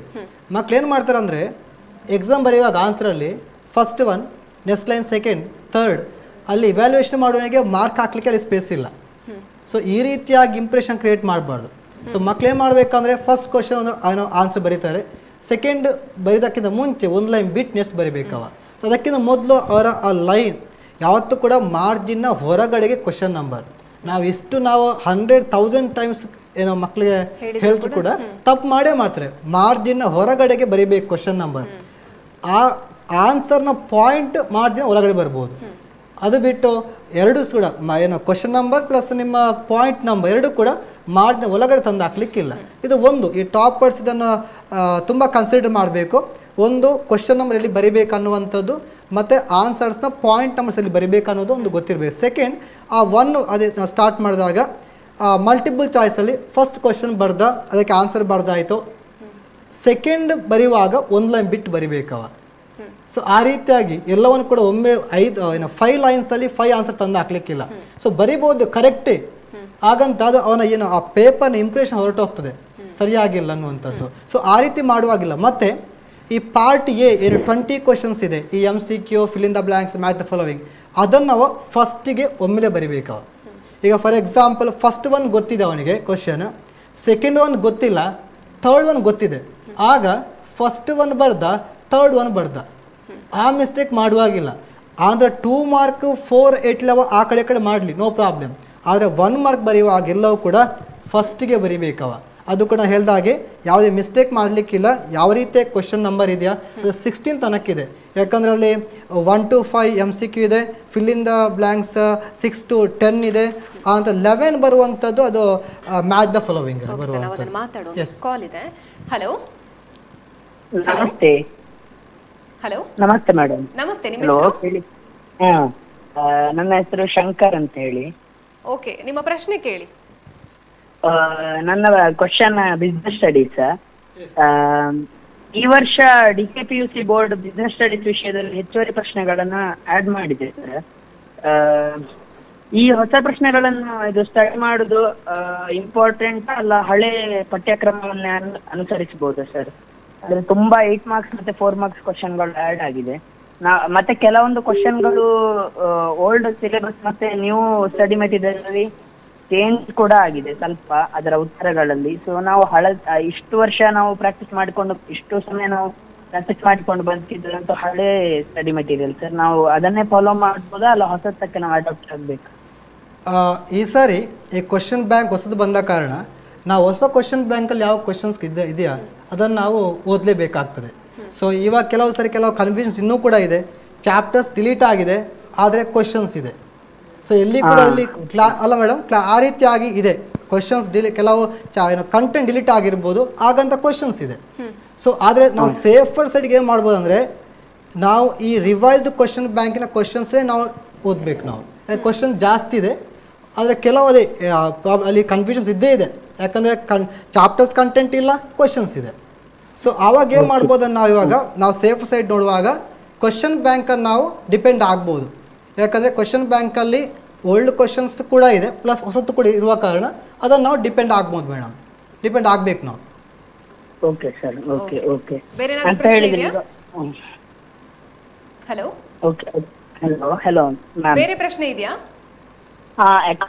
ಒಂದು ಕ್ವಶನ್ ಇದೆ ಮೇಡಮ್. ಓಕೆ, ಕೇಳಿ. ಮೇಡಮ್, ಈ ವರ್ಷ ಇದು 6 ಮಾರ್ಕ್ಸಿಗೆ ಬರ್ತಾ ಇದ್ದಂತಹ ರೇಷಿಯೋ ಕ್ವಶನ್ ಈಗ ಡಿಲೀಟ್ ಮಾಡಿ ಖಾಲಿ 12 ಮಾರ್ಕ್ಸಿಗೆ ಮಾತ್ರ ಕೇಳ್ತಾ ಇದ್ದಾರೆ. ಅದರಲ್ಲಿ ಯಾವುದೋ ಎರಡೆರಡು ಕಾಂಬಿನೇಷನ್ ಹಾಗೆ ರೇಷಿಯೋಗಳನ್ನು ಕೇಳ್ತಾರಂತೆ ಮೇಡಮ್. ಅದರಲ್ಲಿ ಯಾವುದು ಪಕ್ಕ ಬರ್ಬೋದು ಅಂತ ಹೇಳ್ಬೋದಾ ರೇಷಿಯೋ? ನೋಡಿ ಮೇಡಮ್, 12 ಮಾರ್ಕ್ಸ್ಗೆ ಪಕ್ಕ ಕಂಪಲ್ಸರಿ ಬರುವುದಂದರೆ ನೋಡಿ, ಡಿಸಲ್ಯೂಷನ್ ಆಫ್ ದ ಪಾರ್ಟ್ನರ್ಶಿಪ್ ಅದು ಕಂಪಲ್ಸರಿ ಬರ್ತದೆ. ಇಷ್ಟುವರೆಗೆ ಎಷ್ಟೇ ಪೇಪರ್ ಚೇಂಜಸ್ ಆದರೂ, ಏನೇ ಸಿಲೆಬಸ್ ಚೇಂಜ್ ಆದರೂ 12 ಮಾರ್ಕ್ಸ್ ಅಂದರೂ ಕ್ವಶನ್ ಅದು ಗ್ಯಾರಂಟಿ. ಪ್ಲಸ್ ಅದರೊಟ್ಟಿಗೆ ಏನು ಅಂದರೆ ಜನರಲ್ ಎಂಟ್ರೀಸ್, ಈ ಈಕ್ವಿಟಿ ಶೇರ್ ಕ್ಯಾಪಿಟಲ್ ಇದಲ್ವಾ, ಅದು ಕಂಪಲ್ಸರಿ ಬರುವಂಥದ್ದು. ಮತ್ತು ಈಗ ಇನ್ನೊಂದು ಏನು ಮಾಡಿದ್ದಾರೆ ಅಂತ ಹೇಳಿದರೆ, ಇದೆಲ್ಲ ಚೇಂಜಸ್ ಯಾಕೆ ಬಂತು, ಡಿಗ್ರಿಗೆ ಇದರ ನೆಕ್ಸ್ಟ್ ಕಂಟಿನ್ಯೂಷನ್ ಡಿಗ್ರಿಯಲ್ಲಿ ಸಹ ಇದೆ. ಆವಾಗ ಈ ಮಕ್ಕಳು ಇಲ್ಲಿ ಕಲಿಯೋದೆ ಆ ಡಿಗ್ರಿಯಲ್ಲಿ ಹೋದಾಗ ಅಲ್ಲಿ ಏನೂ ಗೊತ್ತಾಗ್ತಾ ಇಲ್ಲ ಅವರಿಗೆ. ಮತ್ತು ಕಂಪನೀಸ್ ಆ್ಯಕ್ಟ್ ಪ್ರಕಾರ ನೋಡಿ, ಬ್ಯಾಲೆನ್ಸ್ ಶೀಟ್ ಅಥವಾ ಪ್ರಾಫಿಟ್ ಆ್ಯಂಡ್ ಲಾಸ್ ಅಕೌಂಟ್ ಇದೆ. ಅದು ಏನಂದರೆ ಮೊದಲು ಒಂದು ಟೈಮಲ್ಲಿ ಅದೊಂದು ವರ್ಟಿಕಲ್ ಕಾಲಮಲ್ಲಿ ಇತ್ತು, ಇವಾಗ ಅದು ಹಾರಿಜೆಂಟಲ್ ಆಗಿ ಮಾಡಿದ್ದಾರೆ. ಯಾಕಂದರೆ ಡಿಗ್ರಿಯಲ್ಲಿ ಅದೇ ರೀತಿ ನೋಟ್ ನಂಬರ್ ಎಲ್ಲ ಬರೆದು ಸಮ್ಮು ಮಾಡಿದರೆ ಮಾತ್ರ ಮಾರ್ಕ್ಸ್ ಸಿಗುವಂಥದ್ದು. ಸೊ ಅದು ಇಲ್ಲಿ PUC ಫಾಲೋ ಆಗಲಿ ಅಂತ ಹೇಳಿ ಅದನ್ನು ಹೇಳಿದ್ದಾರೆ. ಸೊ ಅದರಲ್ಲಿ ಒಂದು ಕಂಪಲ್ಸರಿ ಕ್ವಶನ್ ಬರ್ತದೆ, ಕಂಪ್ಯಾರಿಟಿವ್ ಅಥವಾ ಕಾಮನ್ ಸೈಜ್. ಅದು ಎಷ್ಟು ಡಲ್ ಸ್ಟೂಡೆಂಟಿಗೆ ಸಹ ಈಸಿಯಾಗಿ ಮಾಡುವಂಥದ್ದು 12 ಮಾರ್ಕ್ಸ್ ತಗೊಳ್ಬೋದು. ಯಾಕಂದರೆ ಅದರಲ್ಲಿ ಏನಿಲ್ಲ, ಜಸ್ಟ್ ಕ್ಯಾಲ್ಕುಲೇಷನ್ಸ್ ಮಾತ್ರ ಇದೆ. Okay madam, okay, thank you. Okay, thank you ಕರೆ ಮಾಡಿದ್ದಕ್ಕಾಗಿ. ಓಕೆ, ದೇವಪ್ರಸಾದ್ ಸರ್, ನಾವು ಮಾತಾಡ್ತಾ ಇದ್ವಿ ಚಾಪ್ಟರ್ ವೈಸ್, ಅದನ್ನೇ ಕಂಟಿನ್ಯೂ ಮಾಡುತ್ತೇನೆ. ಇವಾಗ ನಾವು ಹಾಗೆ ಹೇಳಿದಾಗೆ ಫಸ್ಟಿಗೆ ಅವರು ಪಾರ್ಟಿ ಎ ಬರಿಬೇಕು. ಪಾರ್ಟಿ ಎ ಬರೆಯುವಾಗ ಅಲ್ಲಿ ಯಾವುದು ಕ್ವಶನ್ ಶಫಲ್ ಮಾಡುವಾಗಿಲ್ಲ, ಇದ್ದಾಗ ಬರಿಬೇಕು ಅವರು. ಆ ನಂತರ ಅಲ್ಲಿ ಕೂಡ ನೆಕ್ಸ್ಟ್ ಬರುವಂಥದ್ದು ಅವರಿಗೆ 1 ವರ್ಡ್ 1 ಸೆಂಟೆನ್ಸ್ ಅಂತ ಇದೆ. ನಾನು ಹಾಗೆ ಹೇಳಿದಾಗೆ ಇದು ಈಗ ಅದು 1 mark questions. So what is Ephesians ಅನ್ನೋ ಕ್ವಶನ್ ಇದ್ದಾಗ ಡೈರೆಕ್ಟ್ ಆನ್ಸರ್, ಇದಕ್ಕೆ ಯಾವುದೇ ನೀವು ಇಂಟ್ರಡಕ್ಷನ್ ಕೊಡುವಂಥದ್ದು ಬೇರೆ ಬರೆಯುವಂಥದ್ದು ಇಲ್ಲ. ಈಗ ಮೀನಿಂಗ್ ಟ್ರಾನ್ಸ್ಫರ್ ಅಂತ ಇದೆ. ಸೊ ಇವಾಗ ಇಂಥ ಕ್ವಶನ್ಸ್ ಬಂದಾಗ ನಾವು ಡೈರೆಕ್ಟ್ ಆನ್ಸರ್ ಬರಬೇಕು ಹೊರತಾಗಿ ತುಂಬ ಎಕ್ಸ್ಪ್ಲೇನ್ ಮಾಡ್ತಾ ಅಲ್ಲಿ ಇರುವಂಥದ್ದಲ್ಲ.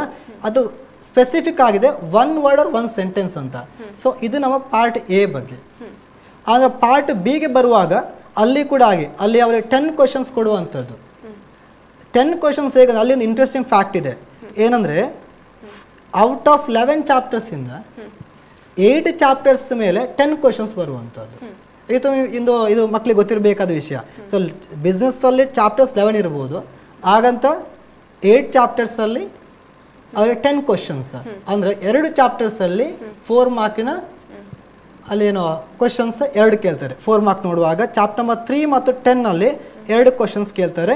ಸೊ ಅದು 4 ಮಾರ್ಕಿದು ಏನೋ ನಾವು ಮಾತಾಡೋದಾದರೆ ಆ ರೀತಿಯಾಗಿ. ಸೊ 2 ಮಾರ್ಕಿದು 10 ಕೇಳ್ತಾರೆ. ಅದು ಕೂಡ ಪ್ರತಿಯೊಂದು ಚಾಪ್ಟರ್ಲಿ ಕೂಡ ಒಂದು ಕ್ವಶನ್ ಇದೆ. ಸೊ ಅಲ್ಲಿ ಏನೋ ಔಟ್ ಆಫ್ 10ನಲ್ಲಿ 6 ಕ್ವಶನ್ಸ್ ಆನ್ಸರ್ ಮಾಡಬೇಕು. 4 ಮಾರ್ಕ್ ಕೂಡ ಹಾಗೆ ಹೇಳ್ದಾಗೆ ನಾನು ಔಟ್ ಆಫ್ 10ನಲ್ಲಿ 6 ಕ್ವಶನ್ಸನ್ನು ಅಟೆಂಡ್ ಮಾಡಬೇಕು ಅವರು. ಆ ನಂತರ ಪಾರ್ಟ್ ಡಿ ಅಲ್ಲಿ 8 ಮಾರ್ಕಲ್ಲಿ 5 ಕ್ವಶನ್ಸ್ ಕೇಳ್ತಾರೆ, ಅಲ್ಲಿ 3 ಕ್ವಶನ್ ಅಟೆಂಡ್ ಮಾಡಬೇಕು ಅವರು. ಓಕೆ, ಒಂದು ಕರೆ ಇದೆ, ಮಾತಾಡೋಣ. ಹಲೋ ಹಲೋ, ನಮಸ್ತೆ, ನಿಮ್ಮ ಹೆಸರು? ದೃಶ್ಯ ಅಂತ. ಓಕೆ, ಯಾವ ಕಾಲೇಜಲ್ಲಿ ಕಲಿತಾ ಇದ್ದೀರಾ? ವಿಟ್ಲದಿಂದ ಕಾಲ್ ಮಾಡಿದ್ದು. ವಿಟ್ಲದಿಂದ ಕಾಲ್ ಮಾಡ್ತಿದ್ದೀರಾ? ಓಕೆ, ನಿಮ್ಮ ಪ್ರಶ್ನೆ ಕೇಳಿ. ಬಿಸ್ನೆಸ್ ಬಗ್ಗೆ ಕ್ವಶನ್ ಬಿಸ್ನೆಸ್ ಬಗ್ಗೆ. Yes, okay. ಸರ್, ನಾವು 12 ಮಾರ್ಕ್ 8 ಮಾರ್ಕ್ಸ್ಗೆ ಅಥವಾ 4 ಮಾರ್ಕ್ಸ್ಗೆ ಬರೆಯುವಾಗ ನಾವು ಪಾಯಿಂಟ್ ವೈಸ್ ಎಕ್ಸ್ಪ್ಲೇನ್ ಮಾಡುವಾಗ ಪ್ಯಾರಾಗ್ರಾಫ್ ಬರೆಯುವಾಗ ಲೈನ್ ಬಿಟ್ಟು ಬರೆದು 2 ಪೇಜಸ್ ಬರಿಬೇಕಾ ಅಥವಾ ಕಂಟಿನ್ಯೂಸ್ ಒಂದು ಲೈನ್ ಬಿಡದೆ 2 ಪೇಜಸ್ ಬರಿಬೇಕಾ? ನಮ್ಮ ಕ್ವಶನ್ಸ್ ನನಗೆ ಸರಿಯಾಗಿ ಅರ್ಥ ಆಗಿಲ್ಲ, ಆದರೆ ಈ ರೀತಿ ಅರ್ಥ ಮಾಡ್ತೇನೆ ನಾನು. ಅಂದರೆ ಹೇಗೆ ಬರೀಬೇಕಂತ ಹೇಳ್ತೇನೆ ನಾನು, ಸರಿಯಾದ ನೋಡಿದನು. ಈಗ ಫಾರ್ ಎಕ್ಸಾಂಪಲ್ 8 ಮಾರ್ಕ್ಸ್ಗೆ ನೀವು ಬರೆಯುವಾಗ ನಾನು ಆಗ ಹೇಳಿದಾಗ ಒಂದು ಕ್ವಶನ್ಸ್ ಮತ್ತೆ ರಿಪೀಟ್ ಮಾಡ್ತೇನೆ ನಾನು. ಫಸ್ಟ್ ಚಾಪ್ಟರ್ ಒಂದು ಕ್ವಶನ್ಸ್ ನಿಮಗೆ explain the characteristics of management ಅಂತ ಒಂದು ಕ್ವಶನ್ಸ್ ಇದೆ ಅಂತ ಇರಲಿ. ಇದಕ್ಕೆ ಆನ್ಸರ್ ಹೇಗೆ ಬರಿಬೇಕಂತ ನಾವು ಇರುವಂಥದ್ದು. ಫಸ್ಟಿಗೆ ನಾವು ಕ್ವಶನ್ಸ್ ನಾನು ಹೇಳ್ದಾಗಿದ್ದರೆ ಜಸ್ಟ್ ನೋಡಿ, ಇವಾಗ ಈ ಕ್ವಶನ್ಸ್ ಡಿಫೈನ್ ಮ್ಯಾನೇಜ್ಮೆಂಟ್ ಅಂತ ಎಲ್ಲಿ ಕೂಡ ಇಲ್ಲ. ಕ್ವಶನ್ಸ್ ಇರುವಂಥದ್ದು explain the characteristics of management ಅಂತ ಮಾತ್ರ ಇದೆ.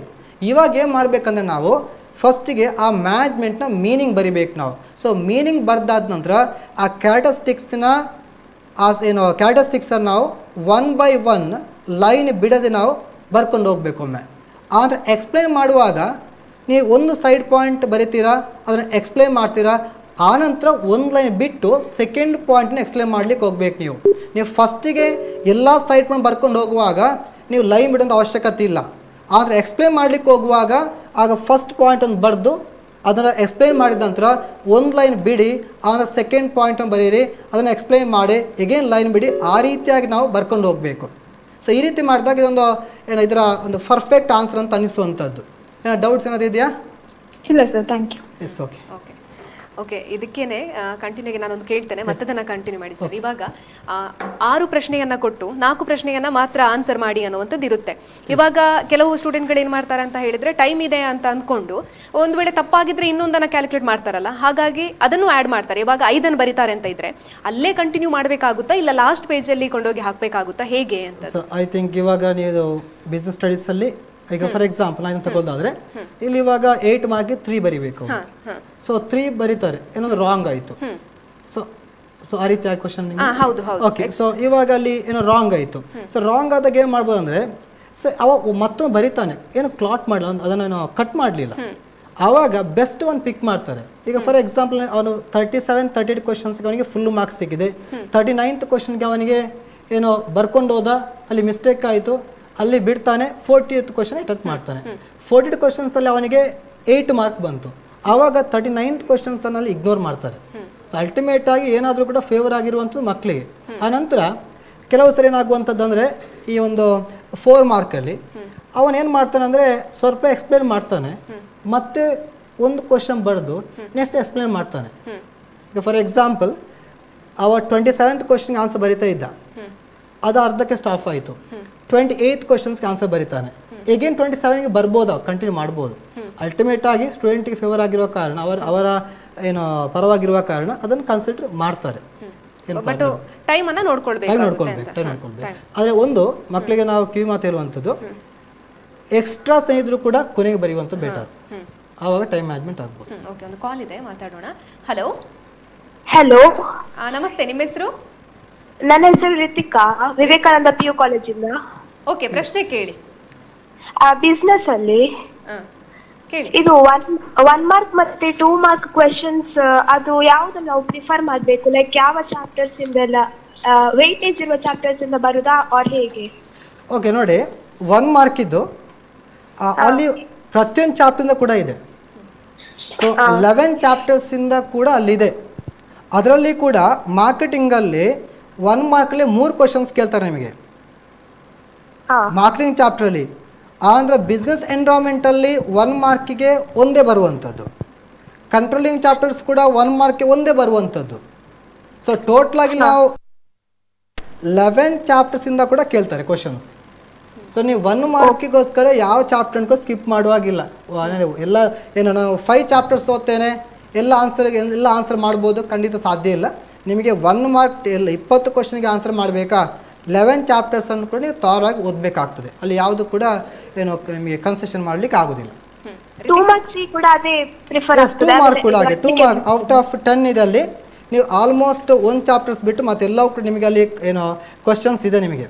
ಅಲ್ಲಿ ನೀವು ತುಂಬ ಏನು ನಾನು ಚಾಪ್ಟರ್ಸ್ ಬಿಟ್ಟು ಓದ್ತೇನೆ ಅನ್ನುವಂಥದ್ದು ಮಾಡಲಿಕ್ಕೆ ಆಗೋದಿಲ್ಲ. ಸೊ 1 and 2 ನೀವು ಸಾಧಾರಣ ಓದಬೇಕಾಗ್ತದೆ ಎಲ್ಲ ಚಾಪ್ಟರ್ಸ್ ಇಂದಲೇ.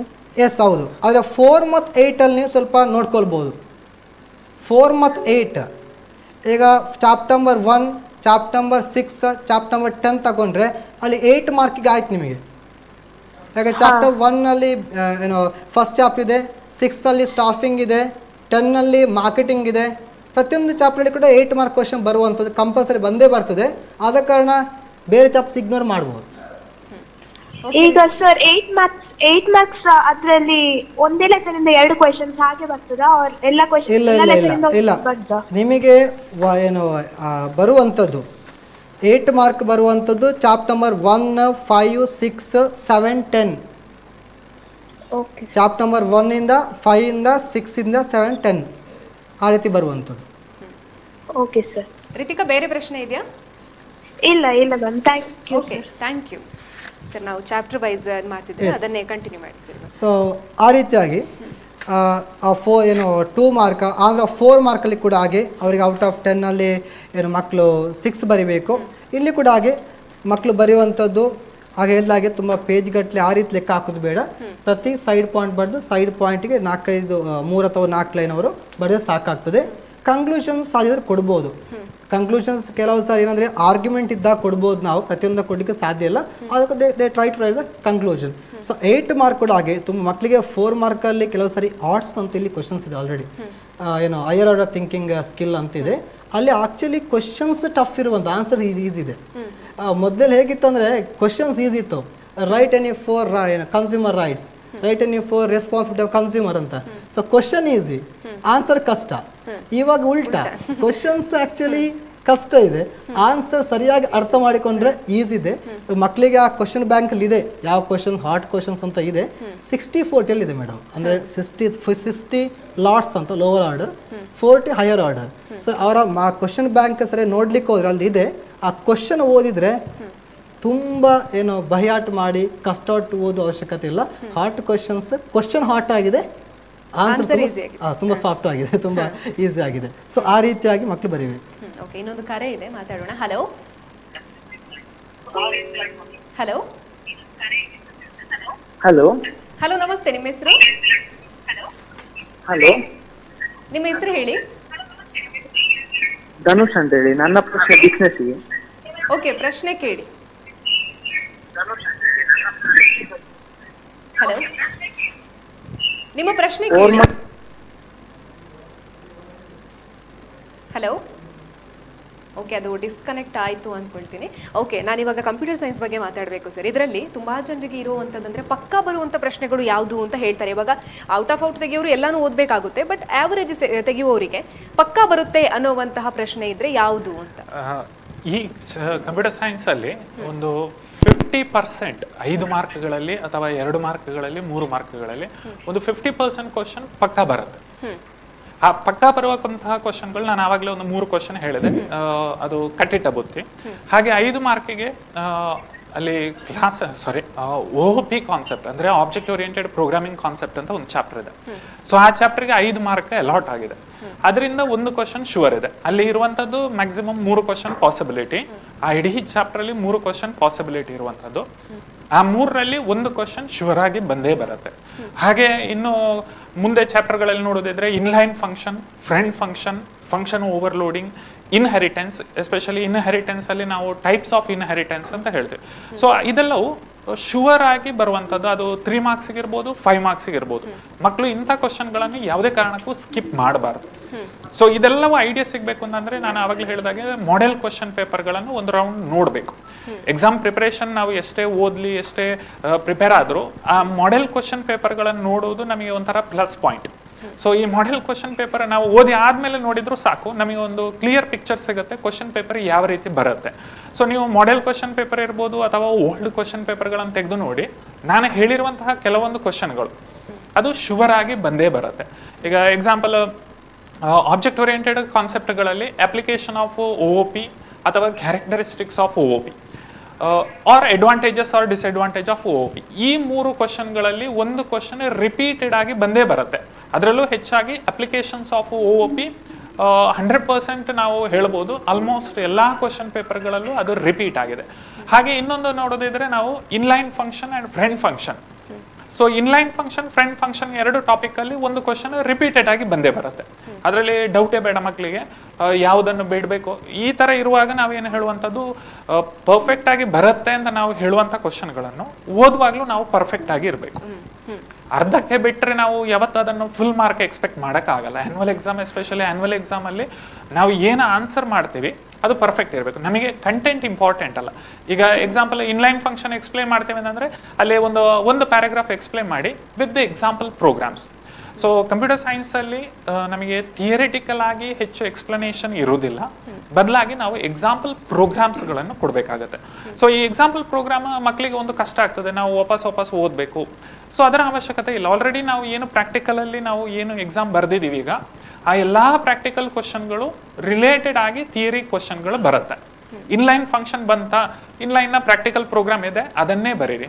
ಅಥವಾ function overloading question, explain function overloading ಬಂತ, ಪ್ರಾಕ್ಟಿಕಲ್ ಕ್ವಶನ್ ಇದೆ, ಅದನ್ನೇ ಬರೀರಿ. ಸೊ ನೀವು ಇಂಥದ್ದೇ ನಿಮ್ಮ ನೋಟ್ಸಲ್ಲಿ ಇದನ್ನೇ ಕೊಟ್ಟಿದ್ದಾರೆ ಅನ್ನೋ ಏನೂ ಇರೋದಿಲ್ಲ. ಅಲ್ಲಿ ಯಾವುದು ಬೇಕಿದ್ರೂ ಮಕ್ಕಳು ಫ್ರೀಡಮ್ ಇದೆ, ಅವರಿಗೆ ಯಾವುದು ಬೇಕಿದ್ರೂ ಆನ್ಸರ್ ಮಾಡ್ಬೋದು.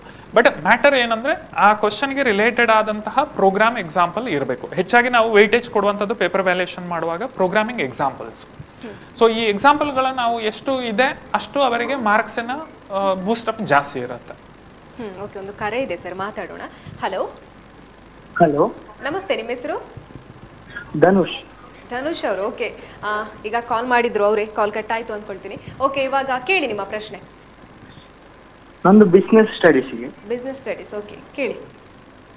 4 ಮಾರ್ಕ್ಸ್ಗೆ ಇಂಟ್ರೊಡಕ್ಷನ್ ಕನ್ಕ್ಲೂಷನ್ ಬರಿಬೇಕಾ? ಇಲ್ಲ, ಕಂಪಲ್ಸರಿ ಅಂತಲ್ಲ. ಈಗ 4 ಆಗಲಿ 8 ಮಾರ್ಕ್ ಆಗಲಿ ನಿಮಗೆ ಇಂಟ್ರೊಡಕ್ಷನ್ಗೆ ಮಾರ್ಕ್ ಇದೆ ಅಂತಲ್ಲ, ಅದರ ಆನ್ಸರ್ ಬ್ಯೂಟಿಫಿಕೇಶನ್ ಅಂತ ಇದೆ ಮೇಡಮ್. ಸೊ ನಾವೇನು ಫಾರ್ ಎಕ್ಸಾಂಪಲ್ ಈಗ ನಾವು ಸಲಾಡ್ ಕೊಡ್ತೇವೆ, ಸಲಾಡಿಗೆ ನಾವು ಎಲ್ಲ ತರಕಾರಿ ಹಾಕ್ತೇವೆ, ಒಟ್ಟಿಗೆ ಮಾಡಿಕೊಡ್ಬೋದು ಪ್ಲೇಟಲ್ಲಿ. ನಾವು ಕುಕ್ಕುಂಬರ್, ಕ್ಯಾರೆಟ್, ಆನಿಯನ್ಸ್ ಎಲ್ಲವನ್ನು ಒಟ್ಟಿಗೆ ಹಾಕಿ ಕೊಡ್ಬೋದು, ಅಥವಾ ಚೆನ್ನಾಗಿ ಡೆಕೋರೇಷನ್ ಮಾಡಿ ಕೂಡ ಕೊಡ್ಬೋದು ನಾವು. ಸೊ ಪ್ರೆಸೆಂಟೇಷನ್ ತುಂಬ ಇಂಪಾರ್ಟೆಂಟ್ ಆಗಿರುವ ಕಾರಣ ಸೊ ನೀವು 4 ಮಾರ್ಕ್ಗೆ ಅಷ್ಟು ಪ್ರಿಫರ್ ಮಾಡಬೇಡಿ ಇಂಟ್ರಡಕ್ಷನ್ ಕೊಡಲಿಕ್ಕೆ. 8 ಮಾರ್ಕ್ ಪ್ರಿಫರ್ ಮಾಡ್ಬೋದು ನೀವು. 4 ಮಾರ್ಕ್ಗೆ ಸೈಡ್ ಪಾಯಿಂಟ್ ಬರೆದು ಅದನ್ನು ನೀವು ಆ ನಂತರ 1 by 1 ಎಕ್ಸ್ಪ್ಲೈನ್ ಮಾಡಿ, that's enough. Okay okay okay, ಬೇರೆ ಪ್ರಶ್ನೆ ಇದೆಯಾ?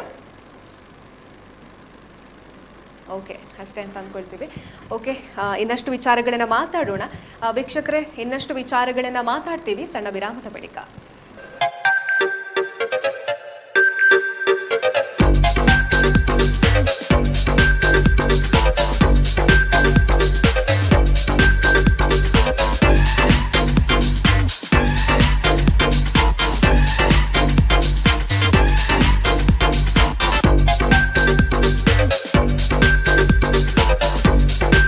Navratan Electrical and Plumbing, wholesale dealers in electricals, plumbing, hardware, home appliances, sanitary, LED lights and electronics. All brands electronics and electrical items are under one roof. Navratan Electrical and Plumbing, opposite Sachin Traders, Main Road, Darbe, Puttur. Contact 8105973951, 9481644951. 9663814451, 08251 200 551.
ವಿರಾಮದ ಬಳಿಕ ಮತ್ತೆ ಕಾರ್ಯಕ್ರಮಕ್ಕೆ ಸ್ವಾಗತ. ವೀಕ್ಷಕರು, ನೇರ ಪ್ರಸಾರ ಇರೋದ್ರಿಂದಾಗಿ ಕರೆ ಮಾಡಿ ಯಾವುದೇ ರೀತಿಯಂತ ಪ್ರಶ್ನೆಗಳನ್ನ ಕೂಡ ಕೇಳ್ಬೋದಾಗಿದೆ.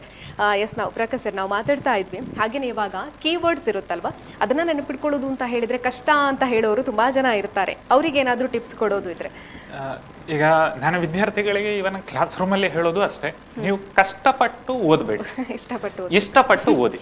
ಯಾವಾಗ ನಾವು ಕಷ್ಟ ಅನ್ನೋ ಒಂದು ನೆಗೆಟಿವ್ ಫೀಲಿಂಗ್ಸ್ ಇಟ್ಕೊಂಡು ಓದ್ಲಿಕ್ಕೆ ಸ್ಟಾರ್ಟ್ ಮಾಡಿದೀವೋ, ನಾನು ಆವಾಗಲೇ ಹೇಳಿದಾಗ ಕಾಮರ್ಸ್ ವಿದ್ಯಾರ್ಥಿಗಳು ಸ್ವಲ್ಪ ಸ್ಟ್ರಗಲ್ ಮಾಡ್ತಾರೆ. ಕಂಪ್ಯೂಟರ್ ಸೈನ್ಸ್ ನಮಗೆ ತುಂಬ ಕಷ್ಟ, ಪ್ರೋಗ್ರಾಮಿಂಗ್ ಬರೀಲಿಕ್ಕೆ ಗೊತ್ತಾಗಲ್ಲ. ಸೊ ಇದೆಲ್ಲವೂ ನಾವು ಯಾವಾಗ ಅರ್ಥ ಮಾಡ್ಕೊಂಡು ಓದ್ತೀವಿ ಅದು ತುಂಬ ಈಸಿ. ನಾವು ಸುಮ್ಮನೆ ಬೈ ಹಾರ್ಟ್ ಮಾಡ್ತೀವಿ, ಇವತ್ತೇನೋ ಎಕ್ಸಾಮ್ ಮಾಡ್ತಾ ಇದ್ದಾರೆ ನಾವು ಓದಬೇಕು ಬೈ ಹಾರ್ಟ್ ಮಾಡ್ಕೊಂಡು ಹೋದ್ರೆ ಡೆಫಿನೆಟ್ ಆಗಿ ನಾವು ಎಕ್ಸಾಮ್ ಅಲ್ಲಿ ಒಂದು ಪ್ಯಾನಿಕ್ ಆಗ್ತೀವಿ, ಮತ್ತೊಂದು ಸ್ವಲ್ಪ ಟೆನ್ಷನ್ ಇರುತ್ತೆ. ಸೊ ಟೆನ್ಷನ್ ಅಬ್ವಿಯಸ್ಲಿ ನಾವು human being exam tension, exam fear ಇದ್ದೇ ಇರುತ್ತೆ.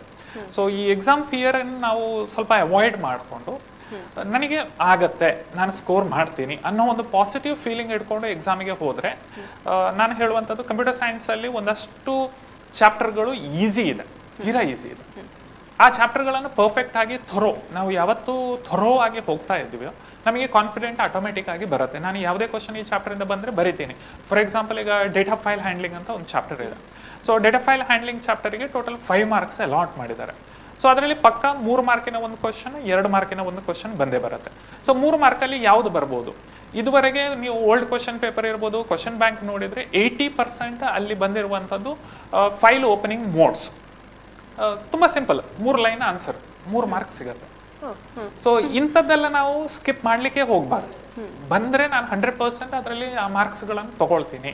ಈಗ ಇನ್ಹೆರಿಟೆನ್ಸ್ ಚಾಪ್ಟರ್ ನೀವು ಓಲ್ಡ್ ಕ್ವಶನ್ ಪೇಪರ್ ತೆಗೆದು ಅಥವಾ ಕ್ವಶನ್ ಬ್ಯಾಂಕ್ ತೆಗೆದು ನೋಡಿದ್ರೆ, ಒಂದು advantages of inheritance, types of inheritance, ಎರಡೇ ಮ್ಯಾಕ್ಸಿಮಮ್ ಇಂಪಾರ್ಟೆನ್ಸ್ ಇರುವಂಥದ್ದು. ಅದಕ್ಕೆ ಒಂದು ರಿಲೇಟೆಡ್ ಆಗಿರುವಂತಹ ಒಂದು ಪ್ರೋಗ್ರಾಮ್, ಸೊ ಪ್ರಾಕ್ಟಿಕಲ್ ಪ್ರೋಗ್ರಾಮ್ ಇದೆ. ಸೊ ಈ 2 ಕ್ವಶನ್ಗಳನ್ನು ಕರೆಕ್ಟ್ ಆಗಿ ಓದಿ. ಈ 2ರಲ್ಲಿ ಒಂದು ಬಂದ್ರೆ ನಮಗೆ ಬೋನಸ್.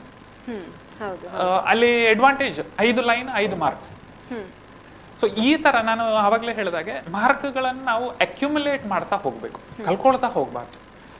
ಪ್ಲಾನಿಂಗ್ ಇದೆಯಾ, ಪ್ರಾಪರ್ ಪ್ಲಾನಿಂಗ್ ಇದೆಯಾ ಅಂತ ವಿದ್ಯಾರ್ಥಿಗಳು ಯಾರು ಪ್ರಾಪರ್ ಪ್ಲಾನಿಂಗ್ ಅಲ್ಲಿ ಓದ್ತಾರೆ, ಕಂಪ್ಯೂಟರ್ ಸೈನ್ಸ್ ಅಲ್ಲಿ 70ಕ್ಕೆ 70 ತೆಗೆಯೋರು ತುಂಬಾ ವಿದ್ಯಾರ್ಥಿಗಳು ಇದ್ದಾರೆ.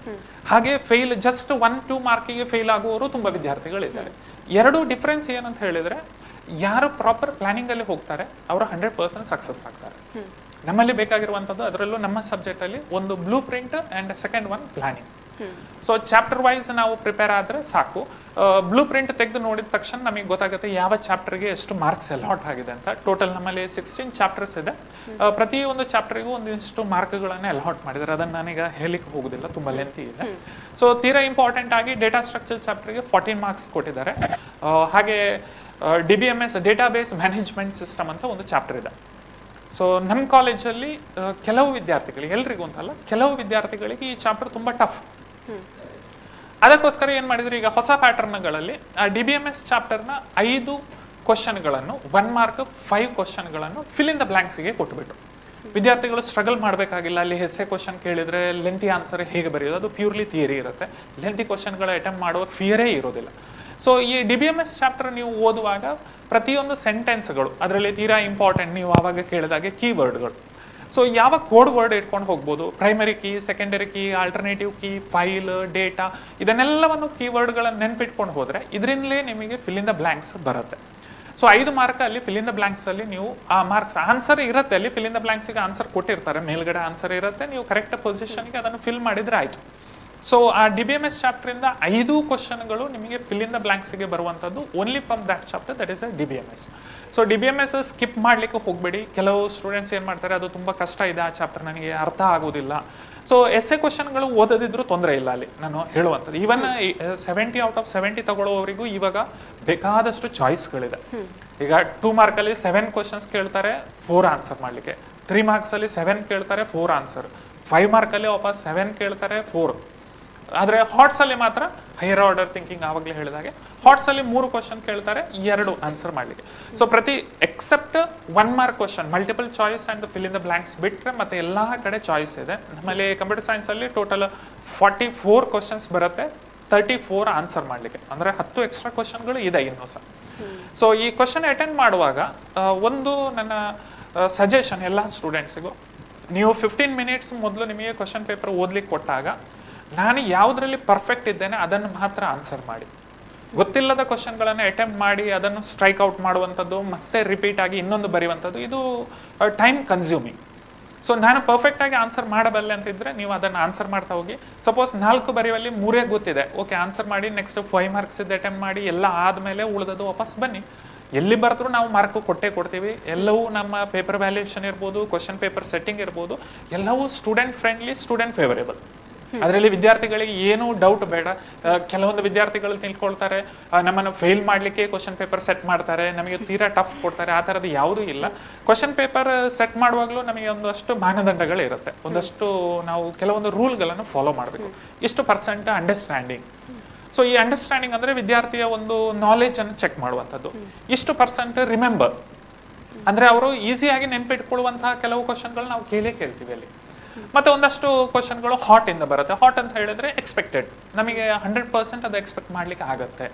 ಸೊ ಆ ಥರ ತುಂಬಾ ಟಫ್ ಕೇಳಲ್ಲ. ಒಂದು ಎವರೇಜ್ ಆಗಿ ನಾವು ಒಂದು ಕ್ವಶನ್ ಪೇಪರ್ ಸೆಟ್ ಮಾಡುವಾಗ 30% ಟಫ್ ಕ್ವಶನ್ ಹಾಕ್ತೀವಿ, ಉಳಿದ 70% ಈಸಿ ಎವರೇಜ್ ಅಲ್ಲೇ ಕ್ವಶನ್ ಪೇಪರ್ ಇರುತ್ತೆ. ಸೊ ಸ್ಟೂಡೆಂಟ್ಸ್ಗಳು ಎಲ್ಲರೂ ತಿಳ್ಕೊಳ್ಳಿ, ಕಾಮರ್ಸ್ ಇರ್ಬೋದು, ಸೈನ್ಸ್ ಇರ್ಬೋದು, ಯಾವುದೇ ವಿದ್ಯಾರ್ಥಿಗಳಿರ್ಬೋದು, ಗಣಕ ವಿಜ್ಞಾನದಲ್ಲಿ ಸ್ಕೋರ್ ಮಾಡುವಂಥದ್ದು ತೀರಾ ಈಸಿ. ಆಸ್ ಎ ಟೀಚರ್ ಹೇಳ್ತಾ ಇಲ್ಲ, ಆಸ್ ಎ ಸ್ಟೂಡೆಂಟ್ ಕನ್ಸಿಡರ್ ಆಗಿ ನಾನು ಹೇಳ್ತಾ ಇರುವಂಥದ್ದು. ಈಗ ಅವರು ಮಕ್ಕಳು ಏನ್ ತಿಳ್ಕೊಳ್ತಾರೆ, ಟೀಚರ್ಸ್ಗೆಲ್ಲವೂ ಈಸಿ, ಅವರಿಗೆ ಒಂದೇ ಸಬ್ಜೆಕ್ಟ್ ಇರುತ್ತೆ, ನಮಗೆ 6 ಸಬ್ಜೆಕ್ಟ್ ಇರುತ್ತೆ. ಇಲ್ಲ. So at least 50 above out of 70 ನೀವು ಪ್ರಾಕ್ಟಿಕಲ್ ಅಲ್ಲಿ ಹೇಗೆ ಸ್ಕೋರ್ ಮಾಡಿರ್ತೀರಿ ಅದು ಆಲ್ರೆಡಿ ಈಗ ಆನ್ಲೈನ್ ಎಂಟ್ರಿ ಆಗಿರುತ್ತೆ. ಬಟ್ ಥಿಯರಿಯಲ್ಲಿ ಔಟ್ ಆಫ್ 70 50 ಸ್ಕೋರ್ ಮಾಡುವಂಥದ್ದು ತೀರಾ ಈಸಿ. ಔಟ್ ಆಫ್ 70 ಸ್ಕೋರ್ ಮಾಡಲಿಕ್ಕೆ ಸ್ವಲ್ಪ ಹಾರ್ಡ್ ವರ್ಕ್, ಡೆಡಿಕೇಶನ್. ಹಾರ್ಡ್ ವರ್ಕ್ಗಿಂತ ನಾನು ಹೇಳುವಂಥದ್ದು ಡೆಡಿಕೇಶನ್ ಇದ್ರೆ ಇಟ್ ಈಸ್ ಪಾಸಿಬಲ್. ತುಂಬಾ ವಿದ್ಯಾರ್ಥಿಗಳು ಕಳೆದ ವರ್ಷ ನಾವು ಸ್ಟಾಟಿಸ್ಟಿಕ್ಸ್ ತೆಗೆದು ನೋಡಿದ್ರೆ ಆಲ್ ಓವರ್ ಕರ್ನಾಟಕದಲ್ಲಿ highest number of out of out, almost 6000 students have taken out of out computer science ಅಲ್ಲಿ. ಸೊ ಇಟ್ ಶೋಸ್ ದ್ಯಾಟ್ ಏನಂತ ಹೇಳಿದ್ರೆ ತಗೊಳ್ಳಿಕ್ಕೆ ಆಗತ್ತೆ ಔಟ್ ಆಫ್ ಔಟ್, ಬಟ್ ಸ್ವಲ್ಪ ಡೆಡಿಕೇಶನ್, ಸ್ಮಾರ್ಟ್ ಆಗಿ ಆನ್ಸರ್ ಮಾಡಬೇಕು. ಡೌಟ್ ಇರುವಂಥದ್ದನ್ನು ಸ್ವಲ್ಪ ಟೈಮ್ ಹೋಲ್ಡ್ ಮಾಡಿಟ್ಕೊಳ್ಳಿ. ಆನ್ಸರ್ಗಳನ್ನು ಟೈಮ್ ಇದೆ ಬೇಕಾದಷ್ಟು, 2 hours 45 minutes ಇದೆ, ಹೋಲ್ಡ್ ಮಾಡಿ ಆಮೇಲೆ ಕರೆಕ್ಟ್ ಆನ್ಸರ್ಗೆ ಹೋಗಿ. ಬಟ್ ಅಟೆಂಪ್ಟ್ ಮಾಡುವಾಗ which is a perfect answer, you know that attempt at the first time. ಆಮೇಲೆ ಚಾಯ್ಸ್ಗಳನ್ನು ಬರೆಯುವಂಥದ್ದು ಅಥವಾ ಬೇರೆ ಕ್ವಶನ್ಗಳನ್ನು ಅಟೆಂಡ್ ಮಾಡುವಂಥದ್ದು ಎಲ್ಲವನ್ನು ಮಾಡ್ತಾ ಹೋಗ್ಬೋದು. ಬಟ್ ಮೇಜರ್ಲಿ ಕಂಪ್ಯೂಟರ್ ಸೈನ್ಸಿಗೆ ನೀವು ಪಾಸ್ ಆಗೋದಿರ್ಬೋದು, ಔಟ್ ಆಫ್ ಔಟ್ ತೆಗೆಯುವಂಥದ್ದು ಇರ್ಬೋದು, ಎವರೇಜ್ ಸ್ಕೋರರ್ ಯಾರೇ ಇರ್ಬೋದು, better to download 1 PDF file from the PU board, that is blueprint and the model questions. ಹಾಗೆ ಒಂದು 3 ವರ್ಷದ ಕ್ವಶನ್ ಪೇಪರ್ಗಳು, ಓಲ್ಡ್ ಕ್ವಶನ್ ಪೇಪರ್. ಸೊ ನಿಮ್ಮ ಪ್ರಿಪರೇಷನ್ ಆಲ್ಮೋಸ್ಟ್ 50% ಇಲ್ಲಿಗೆ ಮುಗ್ದಾಗೆ. ಅದು ಕ್ಲಿಯರ್ ಪಿಕ್ಚರ್ ಐಡಿಯಾ ಕೊಡುತ್ತೆ ಅವರಿಗೆ ಯಾವ ರೀತಿ ನಾನು ಎಕ್ಸಾಮಿಗೆ ಪ್ರಿಪೇರ್ ಆಗಬೇಕು. ಸೊ ಇನ್ನು ಹೆಚ್ಚು ದಿವಸ ಇಲ್ಲ ಆಕ್ಚುಲಿ ಮಕ್ಕಳಿಗೆ ಪ್ರಿಪೇರ್ ಆಗಲಿ, 3 ದಿವಸ ಇರುವಂತದ್ದು. ಕಂಪ್ಯೂಟರ್ ಸೈನ್ಸ್ಗೆ ಸ್ವಲ್ಪ ದಿವಸ ಇದೆ, ರಜೆ ಕೂಡ ಇದೆ. ಸೊ ಕರೆಕ್ಟ್ ಆಗಿ ಇದನ್ನು ನೋಡಿದ್ರು ಸಾಕು. ಈಗ ಹೆಚ್ಚಿನ ಕಾಲೇಜುಗಳಲ್ಲಿ ನಾವು ಪ್ರತಿಯೊಬ್ಬ ಟೀಚರ್ ಕೂಡ ಇದನ್ನು ಮಕ್ಕಳಿಗೆ ಹೇಳೋ ಮೊದಲು ನಾವು PU ಬೋರ್ಡ್ ಏನ್ ಕೊಡ್ತಾ ಇದೆ ಅದನ್ನು ನೋಡ್ತಾ ಇರ್ತೀವಿ. ಡೌನ್ಲೋಡ್ ಮಾಡುವಂಥದ್ದು, ವಿದ್ಯಾರ್ಥಿಗೆ ಅದನ್ನು ಫಾರ್ವರ್ಡ್ ಮಾಡುವಂಥದ್ದು ಎಲ್ಲವನ್ನು ಮಾಡ್ತೀವಿ. ಸೊ ಇನ್ನೊಮ್ಮೆ ಅದನ್ನು ನೋಡಿ, ಕ್ಲಿಯರ್ ಆಗಿ ನೋಡಿ, ಪ್ರತಿ ಚಾಪ್ಟರ್ಗೆ ಎಷ್ಟು ವೆಯ್ಟೇಜ್ ಇದೆ, ಪ್ರತಿ ಚಾಪ್ಟರಲ್ಲಿ 1 marks ಎಷ್ಟು ಬರುತ್ತೆ. ಈಗ ಮಲ್ಟಿಪಲ್ ಚಾಯ್ಸ್ 15 ಕ್ವಶನ್ಸ್ ಇದೆ. ಈ 15 ಅಲ್ಲಿ 5 ಅಂಡರ್ಸ್ಟ್ಯಾಂಡಿಂಗ್ ಅಲ್ಲಿ ಕೇಳ್ತಾರೆ, 5 ರಿಮೆಂಬರ್ ಅಲ್ಲಿ ಕೇಳ್ತಾರೆ. ಅಂದ್ರೆ ರಿಮೆಂಬರ್ ಅಂದ್ರೆ ಅವರಿಗೆ ನೆನ್ಪಿಟ್ಕೊಳ್ಳಿಕ್ಕೆ ಪಾಸಿಬಿಲಿಟಿ ಇರುವಂಥದ್ದು. 5 ಅವರ ನಾಲೆಜ್ ಚೆಕ್ ಮಾಡುತ್ತೆ ಅಲ್ಲಿ. ಈ 4 ಸ್ವಲ್ಪ ಟ್ವಿಸ್ಟೆಡ್ ಅಂತ ಹೇಳ್ಬೋದು ನಾವು. ಕ್ವಶನ್ಗಳನ್ನು ಸ್ವಲ್ಪ ಟ್ವಿಸ್ಟ್ ಮಾಡ್ತಾರೆ, ತುಂಬಾ ಟ್ವಿಸ್ಟ್ ಮಾಡೋದಿಲ್ಲ, ರೀಸನ್, ಎಸೆಷನ್ ಆ ಥರ ಕೆಲವು ಸ್ವಲ್ಪ ಟ್ವಿಸ್ಟ್ ಮಾಡಿ ನಿಮ್ಮ ನಾಲೆಜನ್ನು ಚೆಕ್ ಮಾಡುತ್ತೆ. ಮತ್ತೆ ಒಂದು 5 ಏನಿರುತ್ತೆ ಹಾಟ್ಸ್, ಅದು ಕಂಪಲ್ಸರಿಯಾಗಿ ಬರುವಂಥದ್ದು ಅಥವಾ ನಾವು ಏನು ಇಂಪಾರ್ಟೆಂಟ್ ಅಂತ ಕ್ಲಾಸ್ ರೂಮಲ್ಲಿ ನಾವು ಏನು ಹೇಳಿರ್ತೀವಿ ಅದರಿಂದಲೇ ಹೆಚ್ಚಾಗಿ ಹಾಟ್ಸ್ ಇಂದ ಬರುತ್ತೆ. ಮತ್ತೆ ಫಿಲ್ ಇನ್ ದ ಬ್ಲಾಂಕ್ಸ್ ನಾನು ಆವಾಗಲೇ ಹೇಳಿದಾಗ ಮತ್ತೆ ರಿಪೀಟ್ ಮಾಡ್ತಾ ಇದ್ದೀನಿ. DBMS ಚಾಪ್ಟರ್ ಇಂದ ಒಂದೇ ಚಾಪ್ಟರ್ ಇಂದ 5 ಕ್ವಶನ್ಗಳು ಬರುತ್ತೆ. ಅದರಲ್ಲಿ ಮಕ್ಕಳಿಗೆ ಡೌಟೇ ಬೇಡ, fill in the blanks complete ಒಂದು ಚಾಪ್ಟರ್ ಇಂದಲೇ ಬರುವಂಥದ್ದು.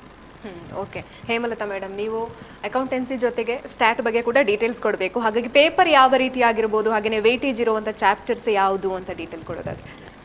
ಇವಾಗ ಸ್ಟ್ಯಾಟ್ಸಲ್ಲಿ ಸ್ಟಾರ್ಟಿಂಗ್ ಏನಂತ ಹೇಳಿದರೆ 1 mark 2 marks ಸೇರಿ 30 marks ಮಲ್ಟಿಪಲ್ ಚಾಯ್ಸ್ ಇತ್ತು ಕ್ವಶನ್ಸ್. ಅಂದರೆ ಈ ಮಲ್ಟಿಪಲ್ ಚಾಯ್ಸ್ ಬರೋಕ್ಕಿಂತ ಮೊದಲು 100 marks ಪೇಪರ್ ಇದ್ದಾಗ, ಮತ್ತು 70 marks ಬಂದು ಪ್ರಾಕ್ಟಿಕಲ್ ಕ್ವಶನ್ ಇತ್ತು. ಇವಾಗ ಏನು ಪೇಪರ್ ಪ್ಯಾಟರ್ನ್ ಚೇಂಜ್ ಆಗಿ ಮಲ್ಟಿಪಲ್ ಚಾಯ್ಸ್ ಬಂದ ಕಾರಣ 20 marks ಬಂದು fill in the blanks, multiple choice, match the following ಇದೆಲ್ಲ ಕೊಟ್ಟಿದ್ದಾರೆ. ಮತ್ತು 1 mark ಕ್ವಶನ್ಸು 5 ಮತ್ತು 2 marks ಕ್ವಶನ್ಸ್. ಸೊ ಹಾಗೆ 30 marks ಅವರು ಅಲ್ಲಿ ಕವರ್ ಮಾಡಿದ್ದಾರೆ. ಮತ್ತು ಏನು ಅಂತ ಹೇಳಿದ್ರೆ ಸ್ಟ್ಯಾಟ್ ಕೆಲವರಿಗೆ ಕಷ್ಟ ಅಂತ ಹೇಳ್ತಾರೆ. ಎಷ್ಟೇ ಕಷ್ಟ ಆದವನಿಗೂ ಸಹ ಫಸ್ಟ್ 4 ಚಾಪ್ಟರ್ ಓದಿದರೆ 45 ಮೇಲೆ ಮಾರ್ಕ್ ಅಂತೂ ಗ್ಯಾರಂಟಿ ತೆಗಿಬೋದು. ಯಾಕಂದರೆ 20 ಮಾರ್ಕ್ಸಿಗೆ ಅಲ್ಲಿ 10 ಮಾರ್ಕ್ಸ್ ಅದು 2 ಕ್ವಶನಲ್ಲಿ 4 ಕ್ವಶನ್ ಕೊಡ್ತಾರೆ. 4 ಕ್ವಶನ್ ಕೊಟ್ಟು ಅದರಲ್ಲಿ 2 ಬರೀಲಿಕ್ಕೆ ಇರುವಂಥದ್ದು. ಅದರಲ್ಲಿ ಸಹ second chapter first chapter vital statistics ಅಂತಿದೆ, ಅದರಿಂದ ಕಂಪಲ್ಸರಿ ಕೊಡ್ತಾರೆ ಕ್ವಶನ್. ಅದರಲ್ಲಿ 15 ಮಾರ್ಕ್ಸ್ ಇದೆ ನೋಡಿ. 5 ಮಾರ್ಕ್ಸ್ ಪ್ಲಸ್ 5 ಮಾರ್ಕ್ಸಿಗೆ ಕೇಳ್ಬೋದು, ಅಥವಾ 10 ಮಾರ್ಕ್ಸಿಗೆ ಒಂದೇ ಕ್ವಶನ್ ಕೇಳ್ಬೋದು. ಎಸ್ ಟಿ ಡಿ ಆರ್ ಮೊನ್ನೆಗ ಯಾವುದು ಪ್ರಿಪರೇಟ್ರಿ ಆಗಿದಾಗ ಮಕ್ಕಳು ಸ್ಟ್ಯಾಟ್ ಬರೆಯುವವರು ಗಮನಿಸಿದರೆ STDR ಕೊಟ್ಟಿದ್ದಾರೆ. ಒಂದು ಸಾರಿ STDR ಕೊಟ್ಟಿದ್ರೆ ಇನ್ನೊಂದು ಸಾರಿ ಏನು ಮಾಡಿದ್ದಾರೆ, NRR GRR ಅಂದರೆ net reproduction rate, gross reproduction rate ಅಂತೇಳಿ ಈ 2 ಕಂಬೈನ್ ಮಾಡಿ 5 ಮಾರ್ಕ್ಸ್ ಲೆಕ್ಕದಲ್ಲಿ 10 ಮಾರ್ಕ್ಸ್ಗೆ ಕೊಡ್ತಾರೆ. ಇದಂತೂ ಒಂದು ಕಂಪಲ್ಸರಿ ಕ್ವಶನ್. ದೆನ್ ನೆಕ್ಸ್ಟ್ ಬಂದು ಇಂಡೆಕ್ಸ್ ನಂಬರಲ್ಲಿ ನೋಡಿ, ಅದರಿಂದ ಒಂದು ಕ್ವಶನ್, ಅದು ಸೆಕೆಂಡ್ ಚಾಪ್ಟರ್ ಇಂಡೆಕ್ಸ್ ನಂಬರ್, ಅದರಿಂದ 10 ಮಾರ್ಕ್ಸಿಗೆ ಒಂದು ಕಂಪಲ್ಸರಿ ಕ್ವಶನ್ ಉಂಟು.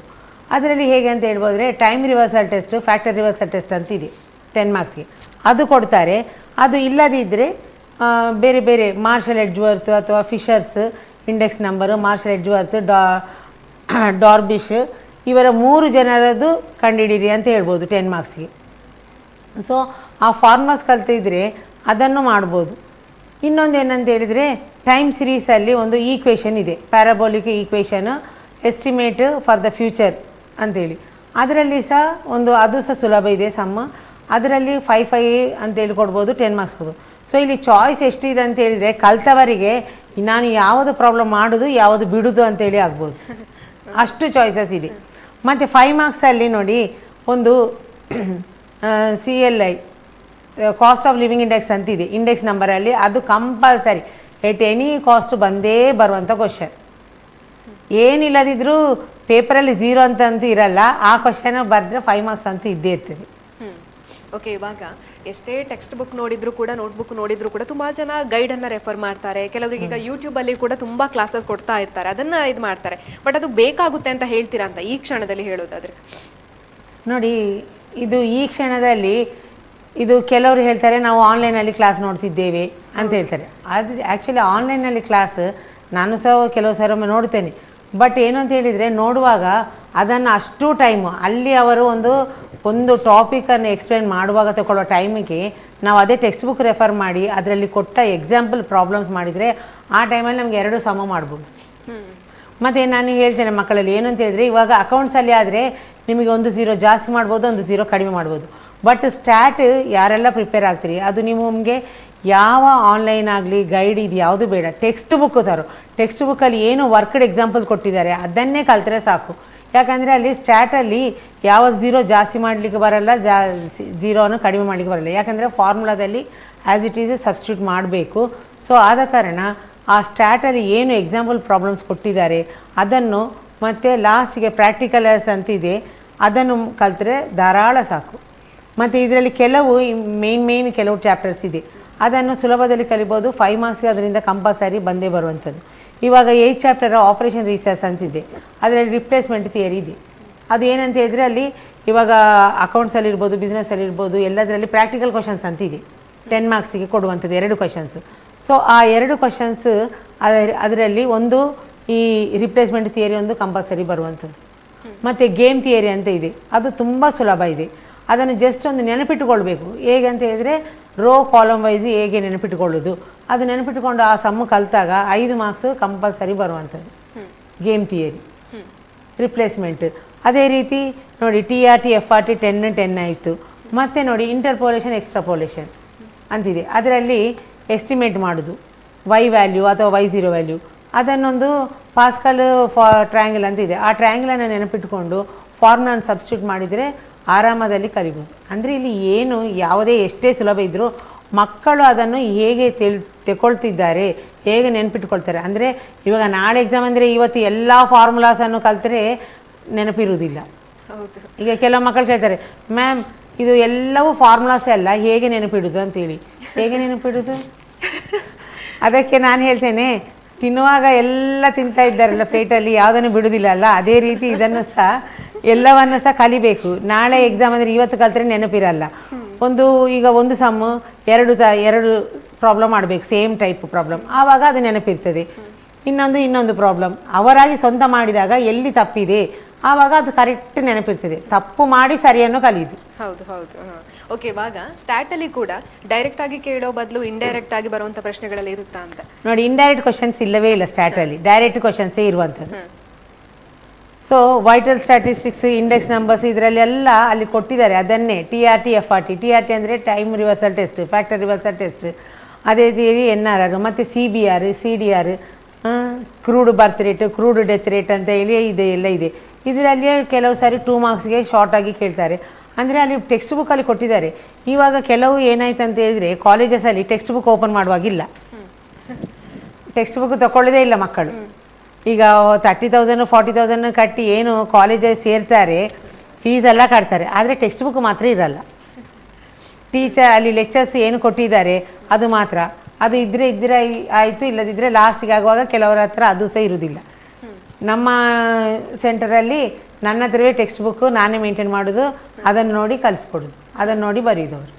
ಓಕೆ, ಹಾಗಾದ್ರೆ ಇಂಡೈರೆಕ್ಟ್ ಆಗಿ ಯಾವುದು ಬರೋದಿಲ್ಲ. ಓಕೆ ಸರ್, ನಾನು ನಿಮ್ಮ ಹತ್ರ ಕೇಳೋದಾದ್ರೆ ಬಿಸ್ನೆಸ್ ಸ್ಟಡೀಸ್ ಅಲ್ಲಿ ಇವಾಗ ನೀವು ಇಷ್ಟರವರೆಗೆ ನೋಡ್ಕೊಂಡು ಬಂದ ಪ್ರಕಾರ ಮಕ್ಕಳು ತುಂಬಾನೇ ಕನ್ಫ್ಯೂಸ್ ಮಾಡ್ಕೊಳ್ಳುವಂತಹ ಪ್ರಶ್ನೆಗಳು ಯಾವುದು ಅಂತ, ಜಾಸ್ತಿ ಕನ್ಫ್ಯೂಸ್ ಮಾಡುವಂತ ಒಂದು 4-5 ಕ್ವಶನ್ಸ್ ಇದೆ. ಈಗ ಫಾರ್ ಎಕ್ಸಾಂಪಲ್ ಫಸ್ಟ್ ಚಾಪ್ಟರ್ ಮಕ್ಕಳಿಗೆ ಆಕ್ಚುಲಿ ಅದು ಕನ್ಫ್ಯೂಸ್ಡ್ ಮಕ್ಕಳು ಮಾಡುವಂಥದ್ದು ಫೀಚರ್ಸ್ ಆಫ್ ಮ್ಯಾನೇಜ್ಮೆಂಟ್ ಮತ್ತು ಆಬ್ಜೆಕ್ಟಿವ್ಸ್ ಆಫ್ ಮ್ಯಾನೇಜ್ಮೆಂಟ್ ಅಂತ. ಆ್ಯಕ್ಚುಲಿ ಅದು ಅಷ್ಟೇನು ಕನ್ಫ್ಯೂಸ್ ಆಗಬಾರ್ದು. ಆದರೂ ಕೂಡ ಮಕ್ಕಳು ಏನೋ ಬರೆಯುವಂಥದ್ದು ಆವಂಥದ್ದಲ್ಲಿ ಫೀಚರ್ಸ್ಗೆ ಆಬ್ಜೆಕ್ಟಿವ್ಸ್ ಬರೀತಾರೆ, ಆಬ್ಜೆಕ್ಟ್ಸ್ ಫೀಚರ್ಸ್ ಬರೆಯುವಂಥದ್ದು.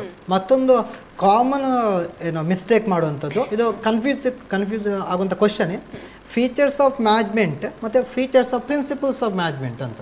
ಅದು ಫಸ್ಟ್ ಆ್ಯಂಡ್ ಸೆಕೆಂಡ್ ಚಾಪ್ಟರ್ ಮಕ್ಕಳು ತುಂಬ ಕ್ಲಿಯರ್ ನೋಡ್ಕೊಳ್ಬೇಕಾದ್ದು. ಫಸ್ಟ್ ಚಾಪ್ಟರ್ ಆದರೆ features of management, second chapter ಆದರೆ ಪ್ರಿನ್ಸಿಪಲ್ಸ್ ಆಫ್ ಮ್ಯಾನೇಜ್ಮೆಂಟ್ ಅಂತ. ಸೊ ಈಗ ಒಂದು ಕ್ವಶನ್ ಅವ್ರಿಗೆ ಕನ್ಫ್ಯೂಸ್ ಆಗ್ಬೋದು. ಅದಂತ ಇನ್ನೊಂದು ಇರುವಂಥದ್ದು ಬ್ಯಾರಿಯರ್ಸ್ ಟು ಕಮ್ಯುನಿಕೇಷನ್. ಅದೇ ಸಮಸ್ಯೆ ಏನು, ಕಮ್ಯುನಿಕೇಷನ್ ಮಾಡಲಿಕ್ಕೆ ಯಾವ ಸಮಸ್ಯೆ ಇರ್ಬೋದು, ಮತ್ತು ಹೌ ಟು ಓವರ್ಕಮ್ ಅಂತ. So separate questions. So same answer ಇದಕ್ಕೆ ಆಗೋದಿಲ್ಲ. ಸೊ ಬ್ಯಾರಿಯರ್ಸ್ಗೆ ನೀವು ಬ್ಯಾರಿಯರ್ಸೇ ಬರಿಬೇಕಾಗ್ತದೆ.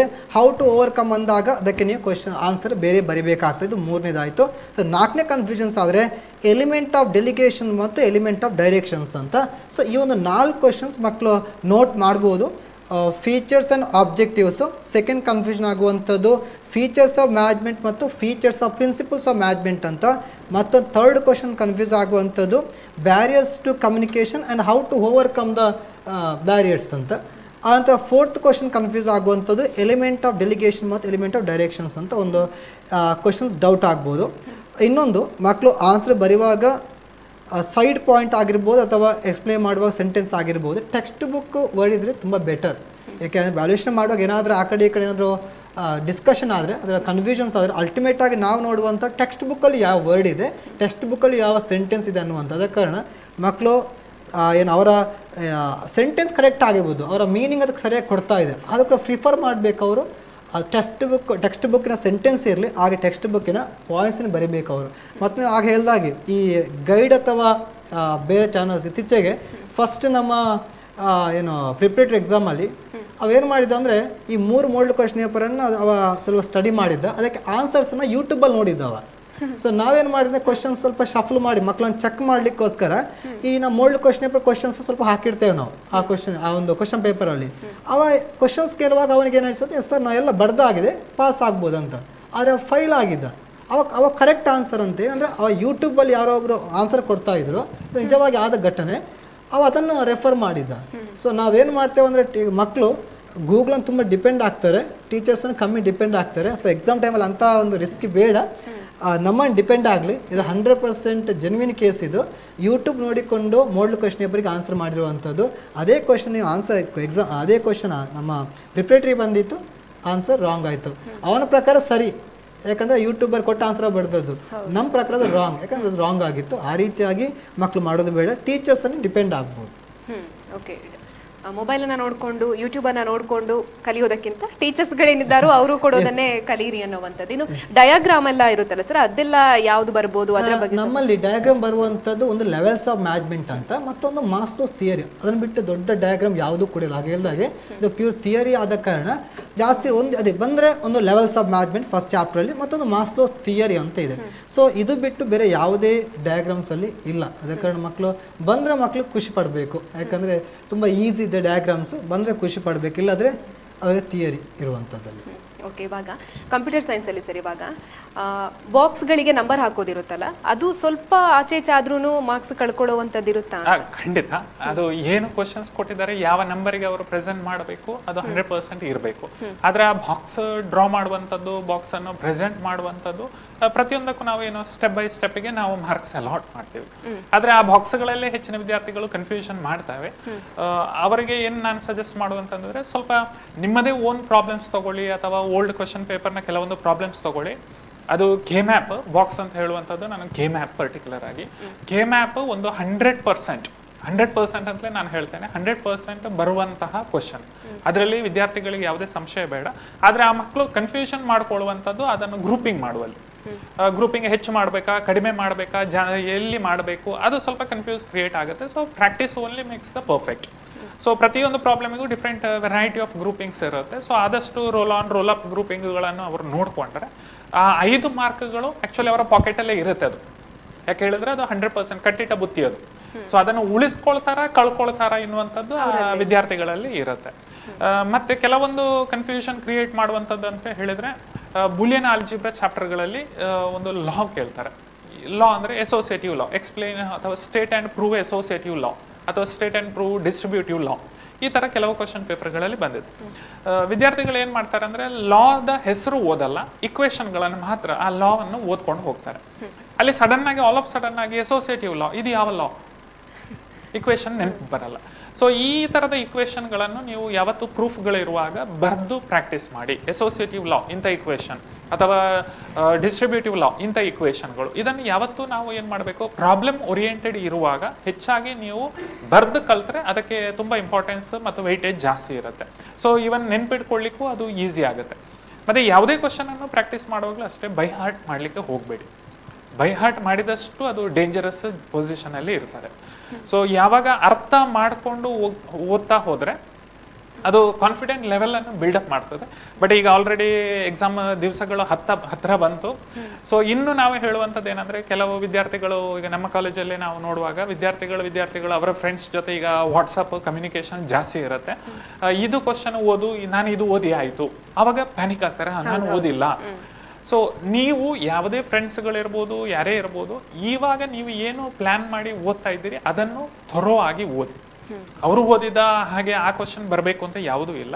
ನಿಮ್ಮ ಟೀಚರ್ಸ್ ಏನು ಗೈಡ್ ಮಾಡಿದ್ದಾರೆ ಅದನ್ನು 100% ಅವರಲ್ಲಿ ಬಿಲೀಫ್ ಇಟ್ಕೊಳ್ಳಿ.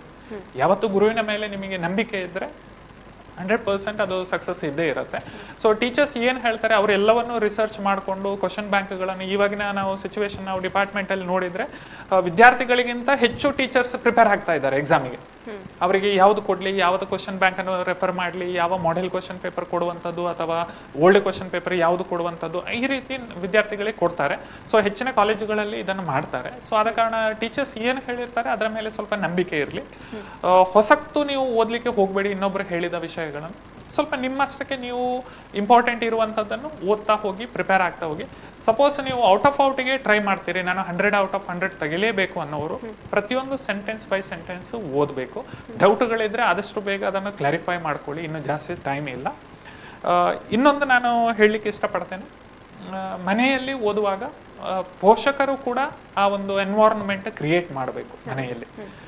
ಎಕ್ಸಾಂಪಲ್, ಈಗ ಕ್ರಿಕೆಟ್ ಮ್ಯಾಚ್ ಆಗ್ತಾ ಇದೆ, ಏಷ್ಯಾ ಕಪ್ ಕ್ರಿಕೆಟ್ ಮ್ಯಾಚ್ ಆಗ್ತಾ ಇದೆ. ನಾನು ಕ್ರಿಕೆಟ್ ಮ್ಯಾಚ್ ನೋಡುವಂಥದ್ದು, ಮಕ್ಕಳಿಗೆ ಓದಿ ಹೇಳುವಂಥದ್ದು, ಮಕ್ಕಳು ಎಷ್ಟರ ಮಟ್ಟಿಗೆ ಓದ್ಯಾರು, ಅಥವಾ ನಾನು ಮೊಬೈಲ್ಸಲ್ಲಿ ರೀಲ್ಸ್ ನೋಡುವಂಥದ್ದು, ಮಕ್ಕಳು ಓದಲಿ ಹೇಳುವಂಥದ್ದು. ಸೊ ಮಕ್ಕಳ ಜೊತೆಗೆ ಪೇರೆಂಟ್ಗಳು ಕೂಡ ಒಂದು ಓದುವ ಪ್ರಕ್ರಿಯೆಯನ್ನು ಶುರು ಮಾಡಿ, ಒಂದು 20 ದಿವಸಕ್ಕೆ ಇನ್ನು ಟಿವಿ ಮೊಬೈಲ್ಗಳನ್ನು ಸ್ವಲ್ಪ ಆದಷ್ಟು ಆಫ್ ಮಾಡಿ, ಮಕ್ಕಳ ಜೊತೆ ನೀವು ಒಂದು ಪುಸ್ತಕವೋ ನ್ಯೂಸ್ ಪೇಪರ್ಗಳನ್ನು ಓದಿ. ನಿಮಗೂ ಸ್ವಲ್ಪ ನಾಲೆಜ್ ಆಗುತ್ತೆ. ನಿಮಗೆ ಓದು ಬರೋದಿಲ್ವಾ, ಸುಮ್ಮನೆ ಮಕ್ಕಳ ಒಟ್ಟಿಗೆ ಕೂತ್ಕೊಳ್ಳಿ. ಒಂದು ಆ ಓದುವಂತಹ ಎನ್ವೈರನ್ಮೆಂಟ್ ಕ್ರಿಯೇಟ್ ಮಾಡಿ. ಅದು ಬಿಟ್ಟು ನಾನು ಬಿಗ್ ಬಾಸ್ ನೋಡ್ತೀನಿ, ನೀನು ಓದು, ನೀನು ರೂಮಲ್ಲಿ ಬಾಗಿಲು ಹಾಕಿ ಕೂತ್ಕೊಂಡು ಓದು ಹೇಳಿದ್ರೆ ಪೇರೆಂಟ್ಗಳು ಒಂದು ರೀತಿಯಲ್ಲಿ ತಪ್ಪು ಹೆಜ್ಜೆ ಇಡ್ತಾ ಇದ್ದಾರೆ ಅಂತ ಅನಿಸ್ತಾ ಇದೆ. ಸೊ ಮಕ್ಕಳಿಗೆ ಒಂದು ಪೂರಕವಾದ ವಾತಾವರಣ, ಹಾಗೆ ಅವರಿಗೆ ಒಂದು ಮೆಂಟಲ್ ಸಪೋರ್ಟ್.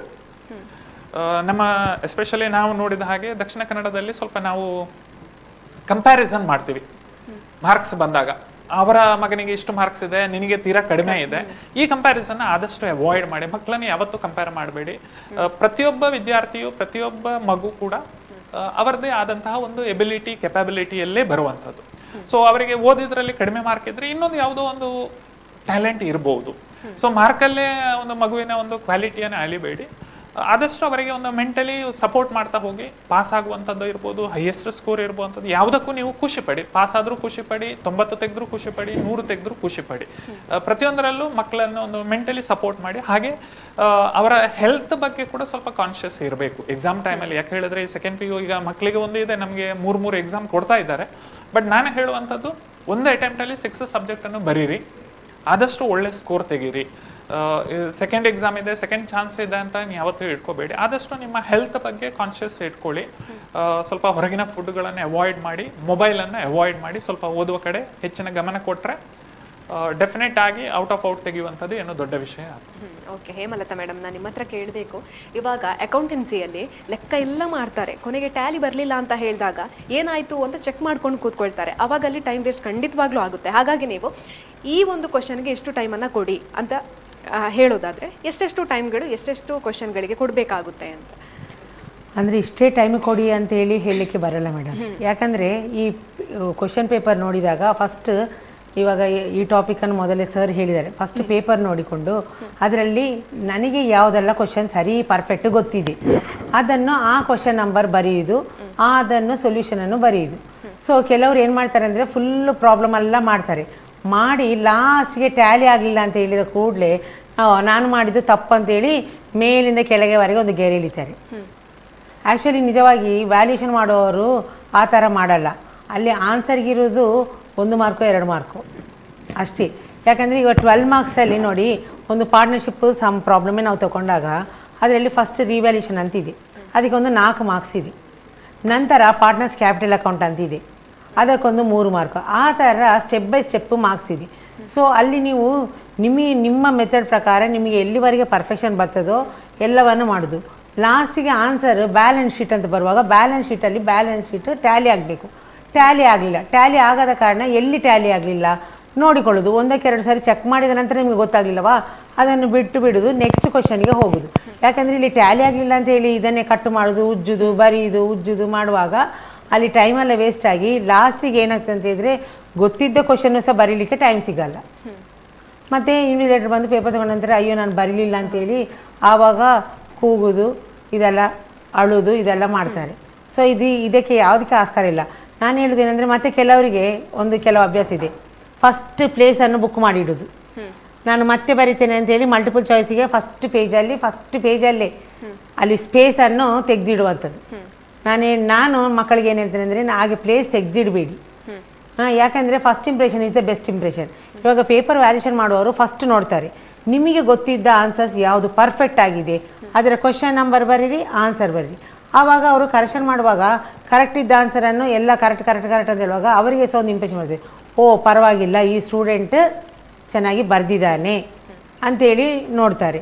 ಇದೇನಾಗ್ತದೆ ಅಂತ ಹೇಳಿದರೆ, ಫಸ್ಟ್ ಪೇಪರೇ ಬ್ಲ್ಯಾಂಕ್, ನಾನು ಮತ್ತೆ ಬರಿತೇನೆ ಅಂತೇಳಿ ಮತ್ತೆ ಬರೀಲಿಕ್ಕೆ ಆಗಲಿಲ್ಲ, ಅದು ಫಸ್ಟ್ ಪೇಪರ್ ಬ್ಲ್ಯಾಂಕ್. ನಂತರ ಅವನು ಎಷ್ಟು ಬರೆದ್ರು ಆ ಒಂದು ಇಂಪ್ರೆಷನ್ ಅವರ ತಲೆಯಲ್ಲಿ ಕೂತಿದೆ, ಇದೇನಪ್ಪ ಫಸ್ಟ್ ಪೇಪರೇ ಎಲ್ಲ ಬ್ಲ್ಯಾಂಕ್ ಬಿಟ್ಟಿದ್ದಾರೆ ಅಂತೇಳಿ. ಸೊ ಈ ತಪ್ಪುಗಳನ್ನೆಲ್ಲ ಮಕ್ಕಳು ಮಾಡಲಿಕ್ಕೆ ಹೋಗಬೇಡಿ. ನಿಮಗೆ ಯಾವ ಆನ್ಸರ್ಸ್ ಗೊತ್ತಿದೆ ಅದಕ್ಕೆ ನೋಡಿ, ಕ್ವಶನ್ ನಂಬರ್ ಸಹ ಸೀರಿಯಲಲ್ಲಿ ಕೊಟ್ಟಿದ್ದಾರೆ, ಅಪ್ ಟು 44-45ವರೆಗೆ ಕ್ವಶನ್ ನಂಬರ್ ಇದೆ. ಸೊ ನಾನು ಸೆಕೆಂಡ್ ಇದರಲ್ಲಿ ಫಸ್ಟ್ ಬರೀತಿದ್ದೇನೆ ಅಂತೇಳಿ ಸೆಕೆಂಡಲ್ಲಿ ಫಸ್ಟ್ ಅಂತ ಹಾಕಬಾರ್ದು. ಆ ಸೆಕೆಂಡಲ್ಲಿ ಆ ಕ್ವಶನ್ ನಂಬರ್ ಯಾವುದು 13 ಇರ್ಬೋದು, 14 ಇರ್ಬೋದು, ಆ 14 ನಂಬರೇ ಹಾಕಬೇಕಲ್ಲದೆ ಸೆಕೆಂಡಲ್ಲಿ ನಾನು ಸೆಕೆಂಡ್ ಕ್ವಶನ್ ಬರೀತಿದ್ದೇನೆ ಅಂತೇಳಿ ಸೆಕೆಂಡ್ ನಂಬರ್ ಹಾಕಿದರೆ ಅದು ರಾಂಗ್. ನೀವು ಎಷ್ಟು ಆನ್ಸರ್ ಕರೆಕ್ಟ್ ಬರೆದ್ರೂ ಕ್ವಶನ್ ನಂಬರ್ ರಾಂಗ್ ಹಾಕಿದ ಕೂಡಲೇ ನಿಮಗೆ ಮಾರ್ಕ್ ಕೊಡುವುದಿಲ್ಲ. ಓಕೆ, ಒಂದು ಕರೆ ಇದೆ, ಮಾತಾಡೋಣ. ಹಲೋ ನಮಸ್ತೆ, ನಿಮ್ಮ ಹೆಸರು? ತ್ರಿಷಾ ಅಂತ, ಪುತ್ತೂರಿಂದ ಕಾಲ್ ಮಾಡ್ತಿರೋದು. ಓಕೆ, ಪ್ರಶ್ನೆ ಕೇಳಿ. ನನ್ನ ಕ್ವಶನ್ ಕಂಪ್ಯೂಟರ್ ಸೈನ್ಸ್ ಮೇಲೆ. Computer science, web designing, networking ಮತ್ತೆ ಇಂಟರ್ನೆಟ್ SQL ಈ 4 ಲೆಸನ್ ಸ್ಕಿಪ್ ಮಾಡಿದ್ರೆ 70 ಮಾರ್ಕ್ಸ್ ಸ್ಕೋರ್ ಮಾಡ್ಬೋದಾ?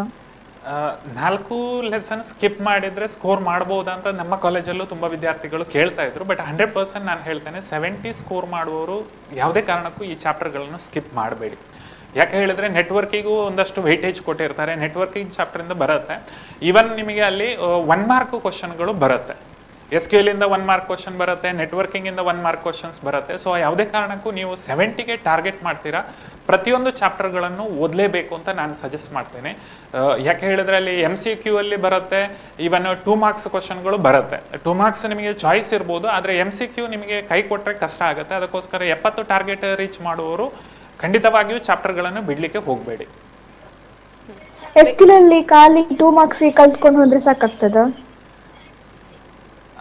ಅದು ನಿಮಗೆ ಬಿಟ್ಟಿರುವಂಥದ್ದು, ವಿದ್ಯಾರ್ಥಿಗಳಿಗೆ ಬಿಟ್ಟಿರುವಂಥದ್ದು. ಬಟ್ ನೀವು 70 ಟಾರ್ಗೆಟ್ ಮಾಡೋದಿದ್ರೆ ಅದೇ ನಾನು ಹೇಳಿದಾಗೆ MCQ ಪ್ರತಿಯೊಂದನ್ನು ಓದಿ. ಬಟ್ 2 ಮಾರ್ಕ್ಸ್, 3 ಮಾರ್ಕ್ಸ್ ಆ್ಯಂಡ್ 5 ಮಾರ್ಕ್ಸ್ಗೆ ನಿಮಗೆ ಬೇಕಾದಷ್ಟು ಚಾಯ್ಸ್ಗಳಿದೆ, 3 ಕ್ವಶನ್ ಎಕ್ಸ್ಟ್ರಾ ಕ್ವಶನ್ಸ್ಗಳು ಇರುತ್ತೆ. ಆದ ಕಾರಣ ಅದರ ಬಗ್ಗೆ ವರಿ ಮಾಡಬೇಕಾಗಿಲ್ಲ. SQL ಅಲ್ಲಿ 5 ಮಾರ್ಕಿಗೆ ನಿಮಗೆ ಹಾಟ್ಸಲ್ಲಿ ಬರುತ್ತೆ, ಸೊ ಒಂದು ಕ್ವೆರಿ ಬರುತ್ತೆ. ಸೊ ಸಪೋಸ್ ನಿಮಗೆ ಆ ಕ್ವೆರಿ ಬರೀಲಿಕ್ಕೆ ಇಷ್ಟ ಇಲ್ಲ ಅಂತಂದರೆ ಹಾಟ್ಸಲ್ಲಿ ನೀವು ಒಂದು K-ಮ್ಯಾಪ್ ಅನ್ನು ಪರ್ಫೆಕ್ಟ್ ಆಗಿರಬೇಕು, and second one class and object chapter perfect ಇರಬೇಕು, especially inside the class definition and outside the class definition. SQL ಅಲ್ಲಿ ನಿಮಗೆ ತೀರಾ ಕಷ್ಟ ಅಂತ ಅನಿಸುವ ಕ್ವೆರಿಗಳನ್ನು ಯಾವುದಾದ್ರೂ ಕ್ವೆರಿಗಳಿದ್ರೆ ಅದನ್ನು ಸ್ಕಿಪ್ ಮಾಡ್ಬೋದು. ಬೇರೆ ಏನಾದರೂ ಪ್ರಶ್ನೆ ಇದೆಯಾ? ಇಲ್ಲ, thank you. Okay, thank you. Okay, Devi Prasad sir, ನಿಮ್ಮ ಹತ್ರ ಕೇಳಬೇಕು. ಇವಾಗ ಎಕ್ಸಾಮ್ ಹತ್ರ ಬರ್ತಾ ಇದೆ ಅಂತ ಹೇಳಿದಾಗ ಸ್ಟೂಡೆಂಟ್ಗಳು ಓದೋದೊಂದನ್ನೇ ಕಾನ್ಸಂಟ್ರೇಟ್ ಮಾಡ್ತಾ ಇರ್ತಾರೆ. ಊಟ ಮಾಡು ಅಂತ ಹೇಳಿದ್ರು ಫಸ್ಟ್ ನಾನು ಓದಿ ಮುಗಿಸ್ತೀನಿ, ಎಷ್ಟೊಂದು ಓದಿ ಮುಗಿಸ್ಬೇಕು ಅನ್ನುವಂಥದ್ದು ಇರುತ್ತೆ. ಹಾಗಾಗಿ ಎಕ್ಸಾಮ್ ಟೈಮ್ ಹತ್ರ ಬರ್ತು ಅಂತ ಹೇಳಿದಾಗ ಅವರ ಟೈಮ್ ಟೇಬಲ್ ಯಾವ ರೀತಿಯಾಗಿ ಇರಬೇಕು ಅಂತ. So that varies. ಅಂದರೆ ಈಗ ಮಕ್ಕಳ ಕಂಫರ್ಟ್ ಕೆಲವು ಸರಿ ಏನಾಗ್ತಂದರೆ ಕೆಲವು ಮಕ್ಕಳು ಅರ್ಲಿ ಮಾರ್ನಿಂಗ್ ಓದುವಂತ ಪ್ರಿಫರ್ ಮಾಡ್ತಾರೆ. ಸೊ ಕೆಲವು ಮಕ್ಕಳು ಲೇಟ್ ನೈಟ್ ಓದು ಪ್ರಿಫರ್ ಮಾಡ್ತಾರೆ. ಸೊ ನಾನೇನೋ ಒಂದು ಇನಫ್ ಸ್ಲೀಪಿಂಗ್ ಇರಲಿ, ನಿದ್ದೆ ಚೆನ್ನಾಗಿರಲಿ ಅಂತ ಅವರು ಮಾರ್ನಿಂಗ್ ಎದ್ದು ಓದ್ತಾರೆ ಅಥವಾ ಲೇಟ್ ನೈಟ್ ಓದ್ತಾರೆ. ಅದು ಅವರವರ ಇನ್ನೂ ಚೇಂಜ್ ಮಾಡ್ಲಿಕ್ಕೆ ಆಗಲ್ಲ ನಾವು. ಸೊ ಅವರೇನೋ ಅವರ ಥ್ರೂಔಟ್ ಲೈಫ್ ಫಾಲೋ ಮಾಡ್ಕೊಂಡು ಬಂದಿರ್ತಾರೆ. ಸೊ ಅಟ್ಲೀಸ್ಟ್ ಒಂದು 7 to 8 hours ಚೆನ್ನಾಗಿ ನಿದ್ದೆ ಮಾಡಲಿ ಅವರು. ಸೊ ಎಕ್ಸಸೈಸ್ ಮಾಡಲಿ, ಟಾಕ್ಸಿಕ್ ಇಶ್ಯೂಸ್ ಯಾವುದಾದ್ರು ಸ್ವಲ್ಪ ದೂರ ಇರಲಿ. ಸೊ ಯಾವುದೇ ಆಗಿರ್ಬೋದು, ಆಕ್ಚುಲಿ ಮೆಂಟಲ್ ಪೀಸ್ ಇರಬೇಕು. ಮತ್ತು ಕಂಪ್ಯಾರಿಸನ್ ಬೇಡ. ಎಕ್ಸಾಮ್ ಏನು ಹಾಲಿಗೆ ಬಂದಾಗ ಮಾತಾಡುವಂಥದ್ದು ಬೇಡ. ಆ್ಯಕ್ಚುಲಿ ನಾವು ಎಕ್ಸಾಮ್ಗೆ ಹೇಗೆ ಬರಬೇಕು ಅಥವಾ ಕಾಮಾಗಿ ಬರಬೇಕು. ಅಲ್ಲಿ ಡಿಸ್ಕಷನ್ ಮಾಡ್ಲಿಕ್ಕೆ ಹೋದರೆ ಸೊ ಅವನಿಗೆ ಏನೋ ಒಂದು ಫಾರ್ ಎಕ್ಸಾಂಪಲ್ ಡಿಸ್ಕಷನ್ ಮಾಡುವಾಗ ಅವ ಹೇಳ್ತಾನೆ ಇದು ಆನ್ಸರ್ ಅಂತ, ಇಲ್ಲ ಇವಾಗ ಇದು ಆನ್ಸರ್ ಅಂತ, ಅಲ್ಲಿ ಕನ್ಫ್ಯೂಷನ್ ಸ್ಟಾರ್ಟ್ ಆಯಿತು. ಆ ರೀತಿ ಇರುವ ಕಾರಣ ಮಕ್ಕಳ ನಿದ್ದೆ ಚೆನ್ನಾಗಿರಲಿ. ಸೊ ಪೇರೆಂಟ್ಗಳು ಎಕ್ಸಾಮ್ ಉಂಟು, 3 ಗಂಟೆಗೆ ಎದ್ದು ಎಬ್ಬಿಸುವಂಥದ್ದು, ಮಲಗಿದ್ದೆ ಪಾಪ 10 ಗಂಟೆಗೆ ಅಥವಾ 11 ಗಂಟೆಗೆ ಅಥವಾ 4 ಗಂಟೆ ಎಬ್ಬಿಸೋದು ಮಾಡೋದು ಬೇಡ. ಚೆನ್ನಾಗಿ ಒಂದು 8 hours ನಿದ್ದೆ ಮಾಡುವಷ್ಟು ಅವನಿಗೆ ಟೈಮ್ ಕೊಡಿ. ಮತ್ತು ಆದಷ್ಟು ಪೇರೆಂಟ್ಸ್ ಏನೋ ಕೆಲವು ಸ್ಯಾಕ್ರಿಫೈಸ್ ಮಾಡಬೇಕು. ಈಗ ಪೇರೆಂಟ್ಸ್ ಸ್ಯಾಕ್ರಿಫೈಸ್ ಮಾಡಲಿಲ್ಲ ಅಂದರೆ ಮತ್ತು ತುಂಬ ಕಷ್ಟ. ಮತ್ತು ಮಕ್ಕಳು ನಾವು ಹೇಳಿದ್ದನ್ನು ಖಂಡಿತ ಫಾಲೋ ಮಾಡೋದಿಲ್ಲ, ಪೇರೆಂಟ್ಸ್ ಮಾಡಬೇಕು, ಅದನ್ನು ಫಾಲೋ ಮಾಡ್ತಿದ್ದು ನಾವು ನೋಡಿದಂಥ ಸತ್ಯ ವಿಷಯ. ಆದ ಕಾರಣ ಪೇರೆಂಟ್ಸ್ ಕೇವಲ ಬುದ್ಧಿ ಹೇಳಿದ್ರೆ ಅದು ಖಂಡಿತ ಆಗೋದಿಲ್ಲ. ಅದನ್ನು ಫಾಲೋ ಮಾಡ್ತಾರ, ಆಗ ಮಕ್ಕಳು ಅದನ್ನು ಫಾಲೋ ಮಾಡ್ತಾರೆ.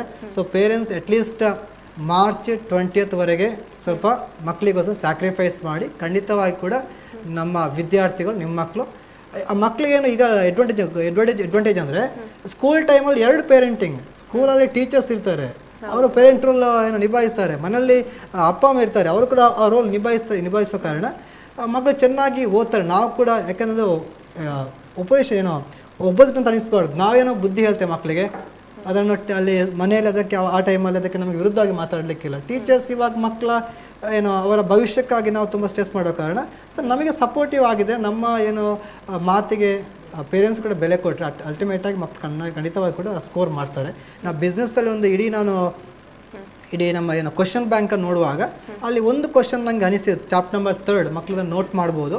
ಅಲ್ಲಿ ಒಂದು ಕ್ವಶನ್ಗೆ ಅಷ್ಟೇನು ಕರೆಕ್ಟಾಗಿ ಟೆಕ್ಸ್ಟ್ ಬುಕ್ಕಲ್ಲಿ ಆನ್ಸರ್ ಇಲ್ಲ. ಸೊ ನಾವು ಔಟ್ ಆಫ್ ಸಿಲೆಬಸ್ ಹೇಳಲಿಕ್ಕೂ ಸಾಧ್ಯ ಇಲ್ಲ. ಕನೆಕ್ಟೆಡ್ ಟು 3rd ಚಾಪ್ಟರ್ ಅದೇನು ಕ್ವಶನ್ಸ್ ಇದೆ ಅಂದರೆ the project of Tata Nano reestablished in Gujarat ಅಂತ ಇದೆ. ಅದು ಯಾವ ಫ್ಯಾಕ್ಟರ್ ಅಂತ, ಯಾವ ಬಿಸ್ನೆಸ್ ಎನ್ವಿರಾನ್ಮೆಂಟ್ ಅಂತ ಇರುವಂಥದ್ದು. ಟಾಟಾ ನ್ಯಾನೋಗ ರೀಎಸ್ಟಾಬ್ಲಿಷ್ ಆದ್ದು, ಆ ರೀಎಸ್ಟಾಬ್ಲಿಷ್ ಆದಂತ ಇರುವ ಕಾರಣ ಪ್ರೀವಿಯಸ್ ಎಲ್ಲ ಒಂದದು ಎಸ್ಟಾಬ್ಲಿಷ್ ಆಗಿರಬೇಕು. ಆ 2006 ಏನೋ ಟಾಟಾ ನ್ಯಾನೋ ಮಾಡಬೇಕಂತ ವೆಸ್ಟ್ ಬೆಂಗಾಲಿ ಫಸ್ಟ್ ಟೈಮ್ ಅವರೇನು ಲ್ಯಾಂಡ್ ಎಕ್ವಿಷನ್ ಮಾಡ್ತಾರೆ. ಆ ಟೈಮಲ್ಲಿ ಫರ್ಟೈಲ್ ಲ್ಯಾಂಡ್ ಅನ್ನುವಂಥ ರೀಸನಿಗೋಸ್ಕರ ಈಗಿನ CMನ ಒಂದು ಲೀಡರ್ಶಿಪ್ಪಲ್ಲಿ ಅಲ್ಲಿ ದೊಡ್ಡ ಸ್ಟ್ರೈಕ್ ಆಗ್ತದೆ. ಆ ಟೈಮ್ 2008 ಟಾಟಾ ಅವ್ರೇನು ಮಾಡ್ತಾರೆ ಅಂದರೆ ವೆಸ್ಟ್ ಬೆಂಗಾಲನ್ನು ಬಿಟ್ಟು ಗುಜರಾತಲ್ಲಿ ಅವರು ರೀಎಸ್ಟಾಬ್ಲಿಷ್ ಮಾಡ್ತಾರೆ. ಅದಕ್ಕೆ ಇದು ಪೊಲಿಟಿಕಲ್ ಇಶ್ಯೂ ಆದ ಕಾರಣ ಇದಕ್ಕೆ ಆನ್ಸರ್ ಇರುವಂಥದ್ದು ಪೊಲಿಟಿಕಲ್ ಎನ್ವಿರಾನ್ಮೆಂಟ್ ಅಂತ ಇದಕ್ಕೆ ಆನ್ಸರ್. ಇದು ಮಕ್ಕಳಿಗೆ ಗೊತ್ತಿದೆ, ಅವರ ಏನು ಥರ್ಡ್ ಚಾಪ್ಟ್ರಲ್ಲಿ 4 ಮಾರ್ಕಲ್ಲಿ 5th ಕ್ವಶನ್ ಅಂತ ಇದೆ. ಇದಕ್ಕೆ ಟೆಕ್ಸ್ಟ್ ಬುಕ್ಕಲ್ಲಿ ಆನ್ಸರ್ ಇಲ್ಲ, ಆಗ ಹೇಳ್ದಾಗೆ ಔಟ್ ಆಫ್ ಸಿಲೆಬಸ್ ಹೇಳಲಿಕ್ಕೆ ಸಾಧ್ಯ ಇಲ್ಲ, ಕನೆಕ್ಟ್ ಆಗಿದೆ. ಯಾಕಂದರೆ ಬಿಸ್ನೆಸ್ ಎನ್ವಿರಾನ್ಮೆಂಟ್ ಚಾಪ್ಟರ್ ಅದು, ಅಲ್ಲಿ ಬರಿಬೇಕಾದ ಮಕ್ಕಳು ಅಲ್ಲಿ 1 ಮಾರ್ಕ್ ಇರುವಂಥದ್ದು ಪೊಲಿಟಿಕಲ್ ಎನ್ವಿರಾನ್ಮೆಂಟ್ ಅಂತ ಏನು ಬರೆದಕ್ಕೆ, ಆ ಥರದಕ್ಕೆ ಎಕ್ಸ್ಪ್ಲೇನ್ ಮಾಡೋದಕ್ಕೆ 3 ಮಾರ್ಕ್ ಇದೆ. ಇದನ್ನು ಮಕ್ಕಳು ನೋಟ್ ಮಾಡ್ಬೋದು. ಯಾಕೆ ಇಡೀ ನಮ್ಮ ಕ್ವಶನ್ ಬ್ಯಾಂಕಲ್ಲಿ ಆ ಕ್ವಶನಿಗೆ ಏನು ಕರೆಕ್ಟಾಗಿ ಆನ್ಸರ್ ಟೆಕ್ಸ್ಟ್ ಬುಕ್ಕಲ್ಲಿ ಇಲ್ಲ, ನೋಟ್ ಮಾಡ್ಬೋದು. ಓಕೆ, ಕಾರ್ಯಕ್ರಮದ ಕೊನೆಯಲ್ಲಿ ಪ್ರಕಾಶ್ ಸರ್ ಮಕ್ಕಳಿಗೆ ಏನು ಕಿವಿ ಮಾತನ್ನ ಹೇಳೋದಕ್ಕೆ ಇಷ್ಟಪಡ್ತೀರಾ? ಈಗ ಕಂಪ್ಯೂಟರ್ ಸೈನ್ಸ್ ಅಲ್ಲಿ ನಾನು ಹೇಳೋದಿದ್ರೆ, ಒಂದು presentation skill, second one time management. Exam hall ಅಲ್ಲಿ ಇದೆರಡು ತೀರಾ ಇಂಪಾರ್ಟೆಂಟ್. ಈ ಟೈಮ್ ಮ್ಯಾನೇಜ್ಮೆಂಟ್ ಮಾಡುವಂಥದ್ದು ನಾನು ವಿದ್ಯಾರ್ಥಿಗಳಿಗೆ ಹೆಚ್ಚಾಗಿ ಹೇಳ್ತೇನೆ. ಏನು 1 ಮಾರ್ಕ್ ಆ್ಯಂಡ್ 2 ಮಾರ್ಕ್ಸ್ ಇದೆ, ಅದು ಫಸ್ಟ್ 45 ಮಿನಿಟ್ಸಲ್ಲಿ ನೀವು ಆದಷ್ಟು ಕವರ್ ಮಾಡಲೇಬೇಕು ಅಂತಲ್ಲ, ಒಂದು ಟಾರ್ಗೆಟ್ ಸೆಟ್ ಮಾಡಿ ಇಟ್ಕೊಳ್ಳಿ. ಸೊ ನಮಗೆ 20 ಮಾರ್ಕ್ಸ್ MCQ ಇದೆ, ಮ್ಯಾಕ್ಸಿಮಮ್ 20 ಮಿನಿಟ್ಸ್ ಸಾಕಾಗುತ್ತೆ. 2 ಮಾರ್ಕ್ಸ್ ಇದು 4 ಕ್ವಶನ್ಸ್ ಇದೆ, 20 ಮಿನಿಟ್ಸ್ 25 ಮಿನಿಟ್ಸ್ ಇಟ್ಕೊಳ್ಳಿ. So at least 45 ಮಿನಿಟ್ಸಲ್ಲಿ 1 mark 2 mark finish ಮಾಡಿದರೆ ನಮಗೆ sufficient time 3 marks and 5 marks attend ಮಾಡಲಿಕ್ಕೆ ಸಿಗುತ್ತೆ. ಮೀನ್ ವೈಲ್ ಚಾಯ್ಸ್ ಕ್ವಶನ್ ಪ್ರತಿ ಒಂದು ಪಾರ್ಟಿಂದ ಅಟ್ಲೀಸ್ಟ್ ಮ್ಯಾಕ್ಸಿಮಮ್ ನೀವು ಬೇಕಾದಷ್ಟು ಬರಿಬೋದು, ಬಟ್ ಅಟ್ಲೀಸ್ಟ್ ಒಂದು ಚಾಯ್ಸ್ ಕ್ವಶನ್ ಅದು ಒಂಥರ ನಮಗೆ ಬೂಸ್ಟರ್ ಡೋಸೇಜ್ ನಮಗೆ ಯಾವತ್ತೂ ಅದು ಇಟ್ಕೊಂಡಿರ್ತದೆ. ಸೊ ಸಪೋಸ್ ಎಲ್ಲಿಯಾದರೂ ಮಿಸ್ಟೇಕ್ ಆದರೂ ಅದನ್ನು ನಾವು ಬೆಸ್ಟ್ ಯಾವುದಿದೆ ಅದನ್ನು ಕನ್ಸಿಡರ್ ಮಾಡ್ತೀವಿ. And second one very important ಆಗಿ ಪ್ರೆಸೆಂಟೇಷನ್ ಸ್ಕಿಲ್.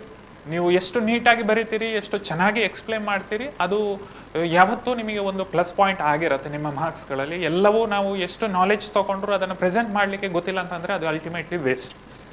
ಈಗಿನ ಪ್ರೆಸೆಂಟ್ ಸಿಚುವೇಶನಲ್ಲಿ ಪ್ರೆಸೆಂಟೇಷನ್ ಸ್ಕಿಲ್ ಅನ್ನೋದು ತೀರಾ ಇಂಪಾರ್ಟೆಂಟ್. ಸೊ ನಿಮ್ಮ ಇಂಗ್ಲೀಷ್ ಗ್ರಾಮರ್ ಇರ್ಬೋದು, ಅಥವಾ ಡ್ರಾಫ್ಟಿಂಗ್ ಸ್ಕಿಲ್ ಇರ್ಬೋದು, ಅಥವಾ ಆನ್ಸರಿಂಗ್ ಮೆಥಡ್ ಇರ್ಬೋದು, ಎಷ್ಟು ಸ್ಮಾರ್ಟಾಗಿ ನೀವು ಬರೀತೀರಿ ಅಷ್ಟು ತೀರಾ ಇಂಪಾರ್ಟೆಂಟ್. ನಾವು ಸ್ಮಾರ್ಟ್ಫೋನ್ ಯುಗದಲ್ಲೇ ಇದ್ದೇವೆ.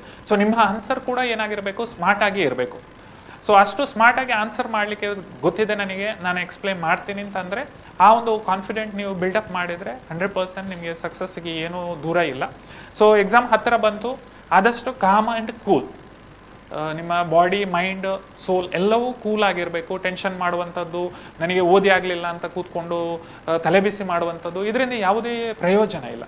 ಸೊ ಎಕ್ಸಾಮಿಗೆ ನಮಗೆ ಇನ್ನೂ ಟೈಮ್ ಏನಿದೆ, ಇನ್ನೂ ಬೇಕಾದಷ್ಟು ಟೈಮ್ ಇದೆ ಅಂತ ನಾನು ಹೇಳ್ತೇನೆ. ಸೊ ಇನ್ನು ಏನು ಟೈಮ್ ಇದೆ ಅದನ್ನು ಮ್ಯಾಕ್ಸಿಮಮ್ ಆಗಿ ಯುಟಿಲೈಸ್ ಮಾಡಿ, ಸಫಿಷಿಯಂಟ್ ನಿದ್ದೆ ಮಾಡಿ, ಫುಡ್ ಹೆವಿ ಫುಡ್ ಬೇಡ, ಲೈಟ್ ಫುಡ್ ಸಫಿಷಿಯಂಟ್ ಆಗಿರಲಿ, ನಿಮ್ಮ ಬಾಡಿ ಮೈಂಡಿಗೆ ಎಷ್ಟು ಬೇಕೋ ಅಷ್ಟು. ಆ್ಯಂಡ್ ಮೋರ್ ಇಂಪಾರ್ಟೆಂಟ್, ನಿಮ್ಮ ಬಾಡಿ ಯಾವತ್ತೂ ಹೈಡ್ರೇಟೆಡ್ ಆಗಿರಲಿ. ನೀರು ಸಫಿಷಿಯಂಟ್ ಕುಡೀರಿ, ಡಿಹೈಡ್ರೇಟ್ ಮಾಡ್ಕೋಬೇಡಿ. ಈವನ್ ಎಕ್ಸಾಮ್ ಹಾಲಲ್ಲಿ ಕೂಡ ನಾವು ನೀರು ಸಪ್ಲೈ ಮಾಡ್ತೀವಿ.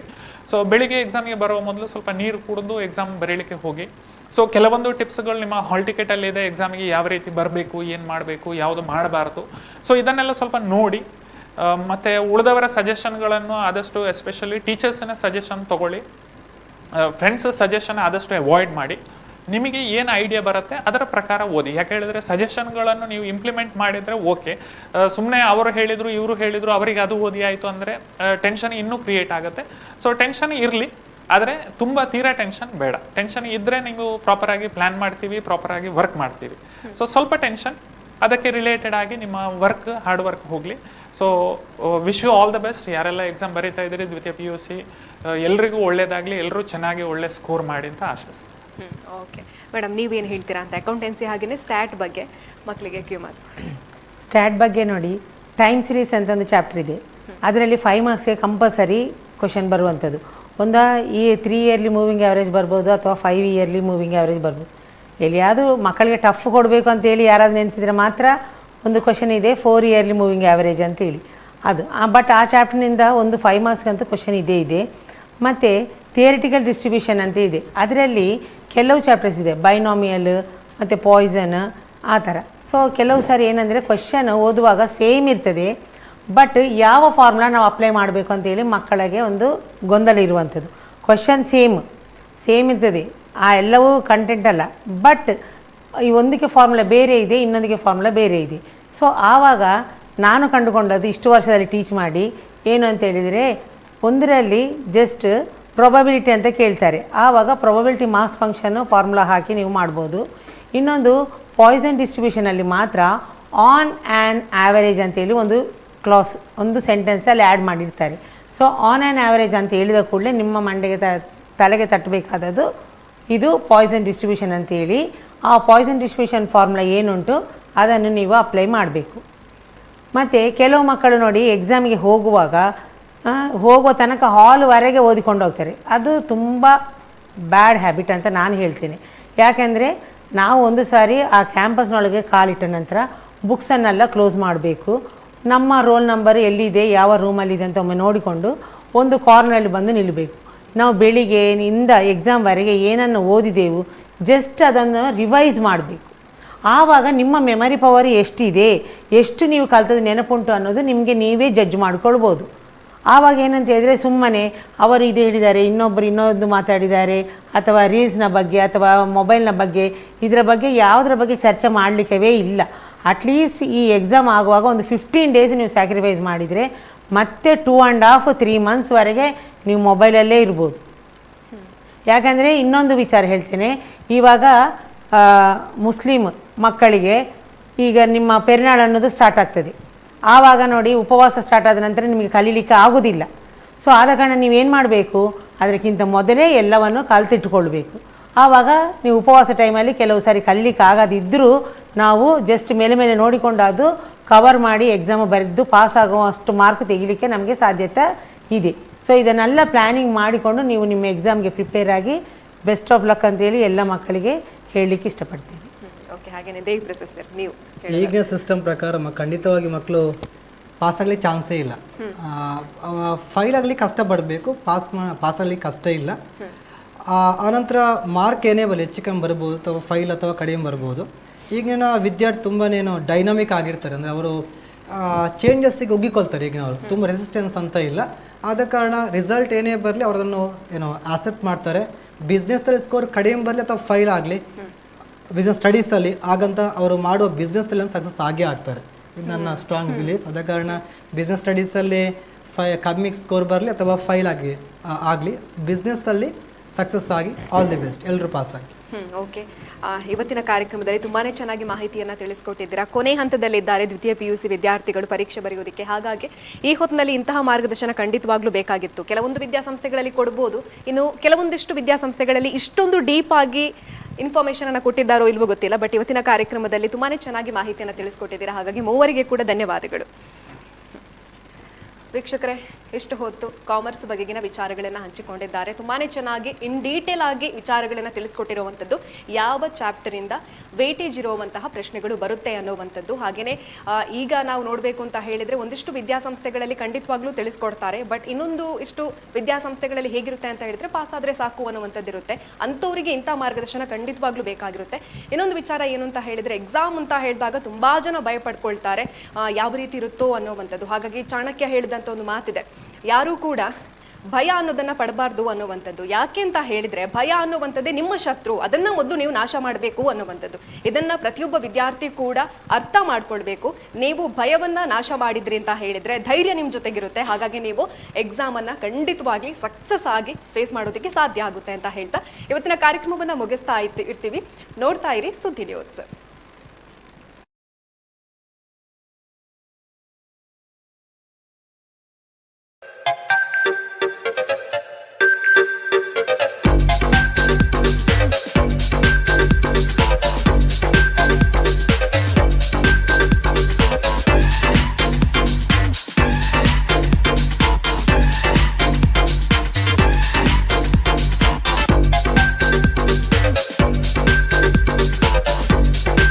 Navratan Electrical and Plumbing, wholesale dealers in electricals, plumbing, hardware, home appliances, sanitary, LED lights and electronics. All brands electronics and electrical items are under one roof. Navratan Electrical and Plumbing, opposite Sachin Traders, Main Road, Darbe, Puttur. Contact 8105973951, 9481644951, 9663814451, 08251 200 55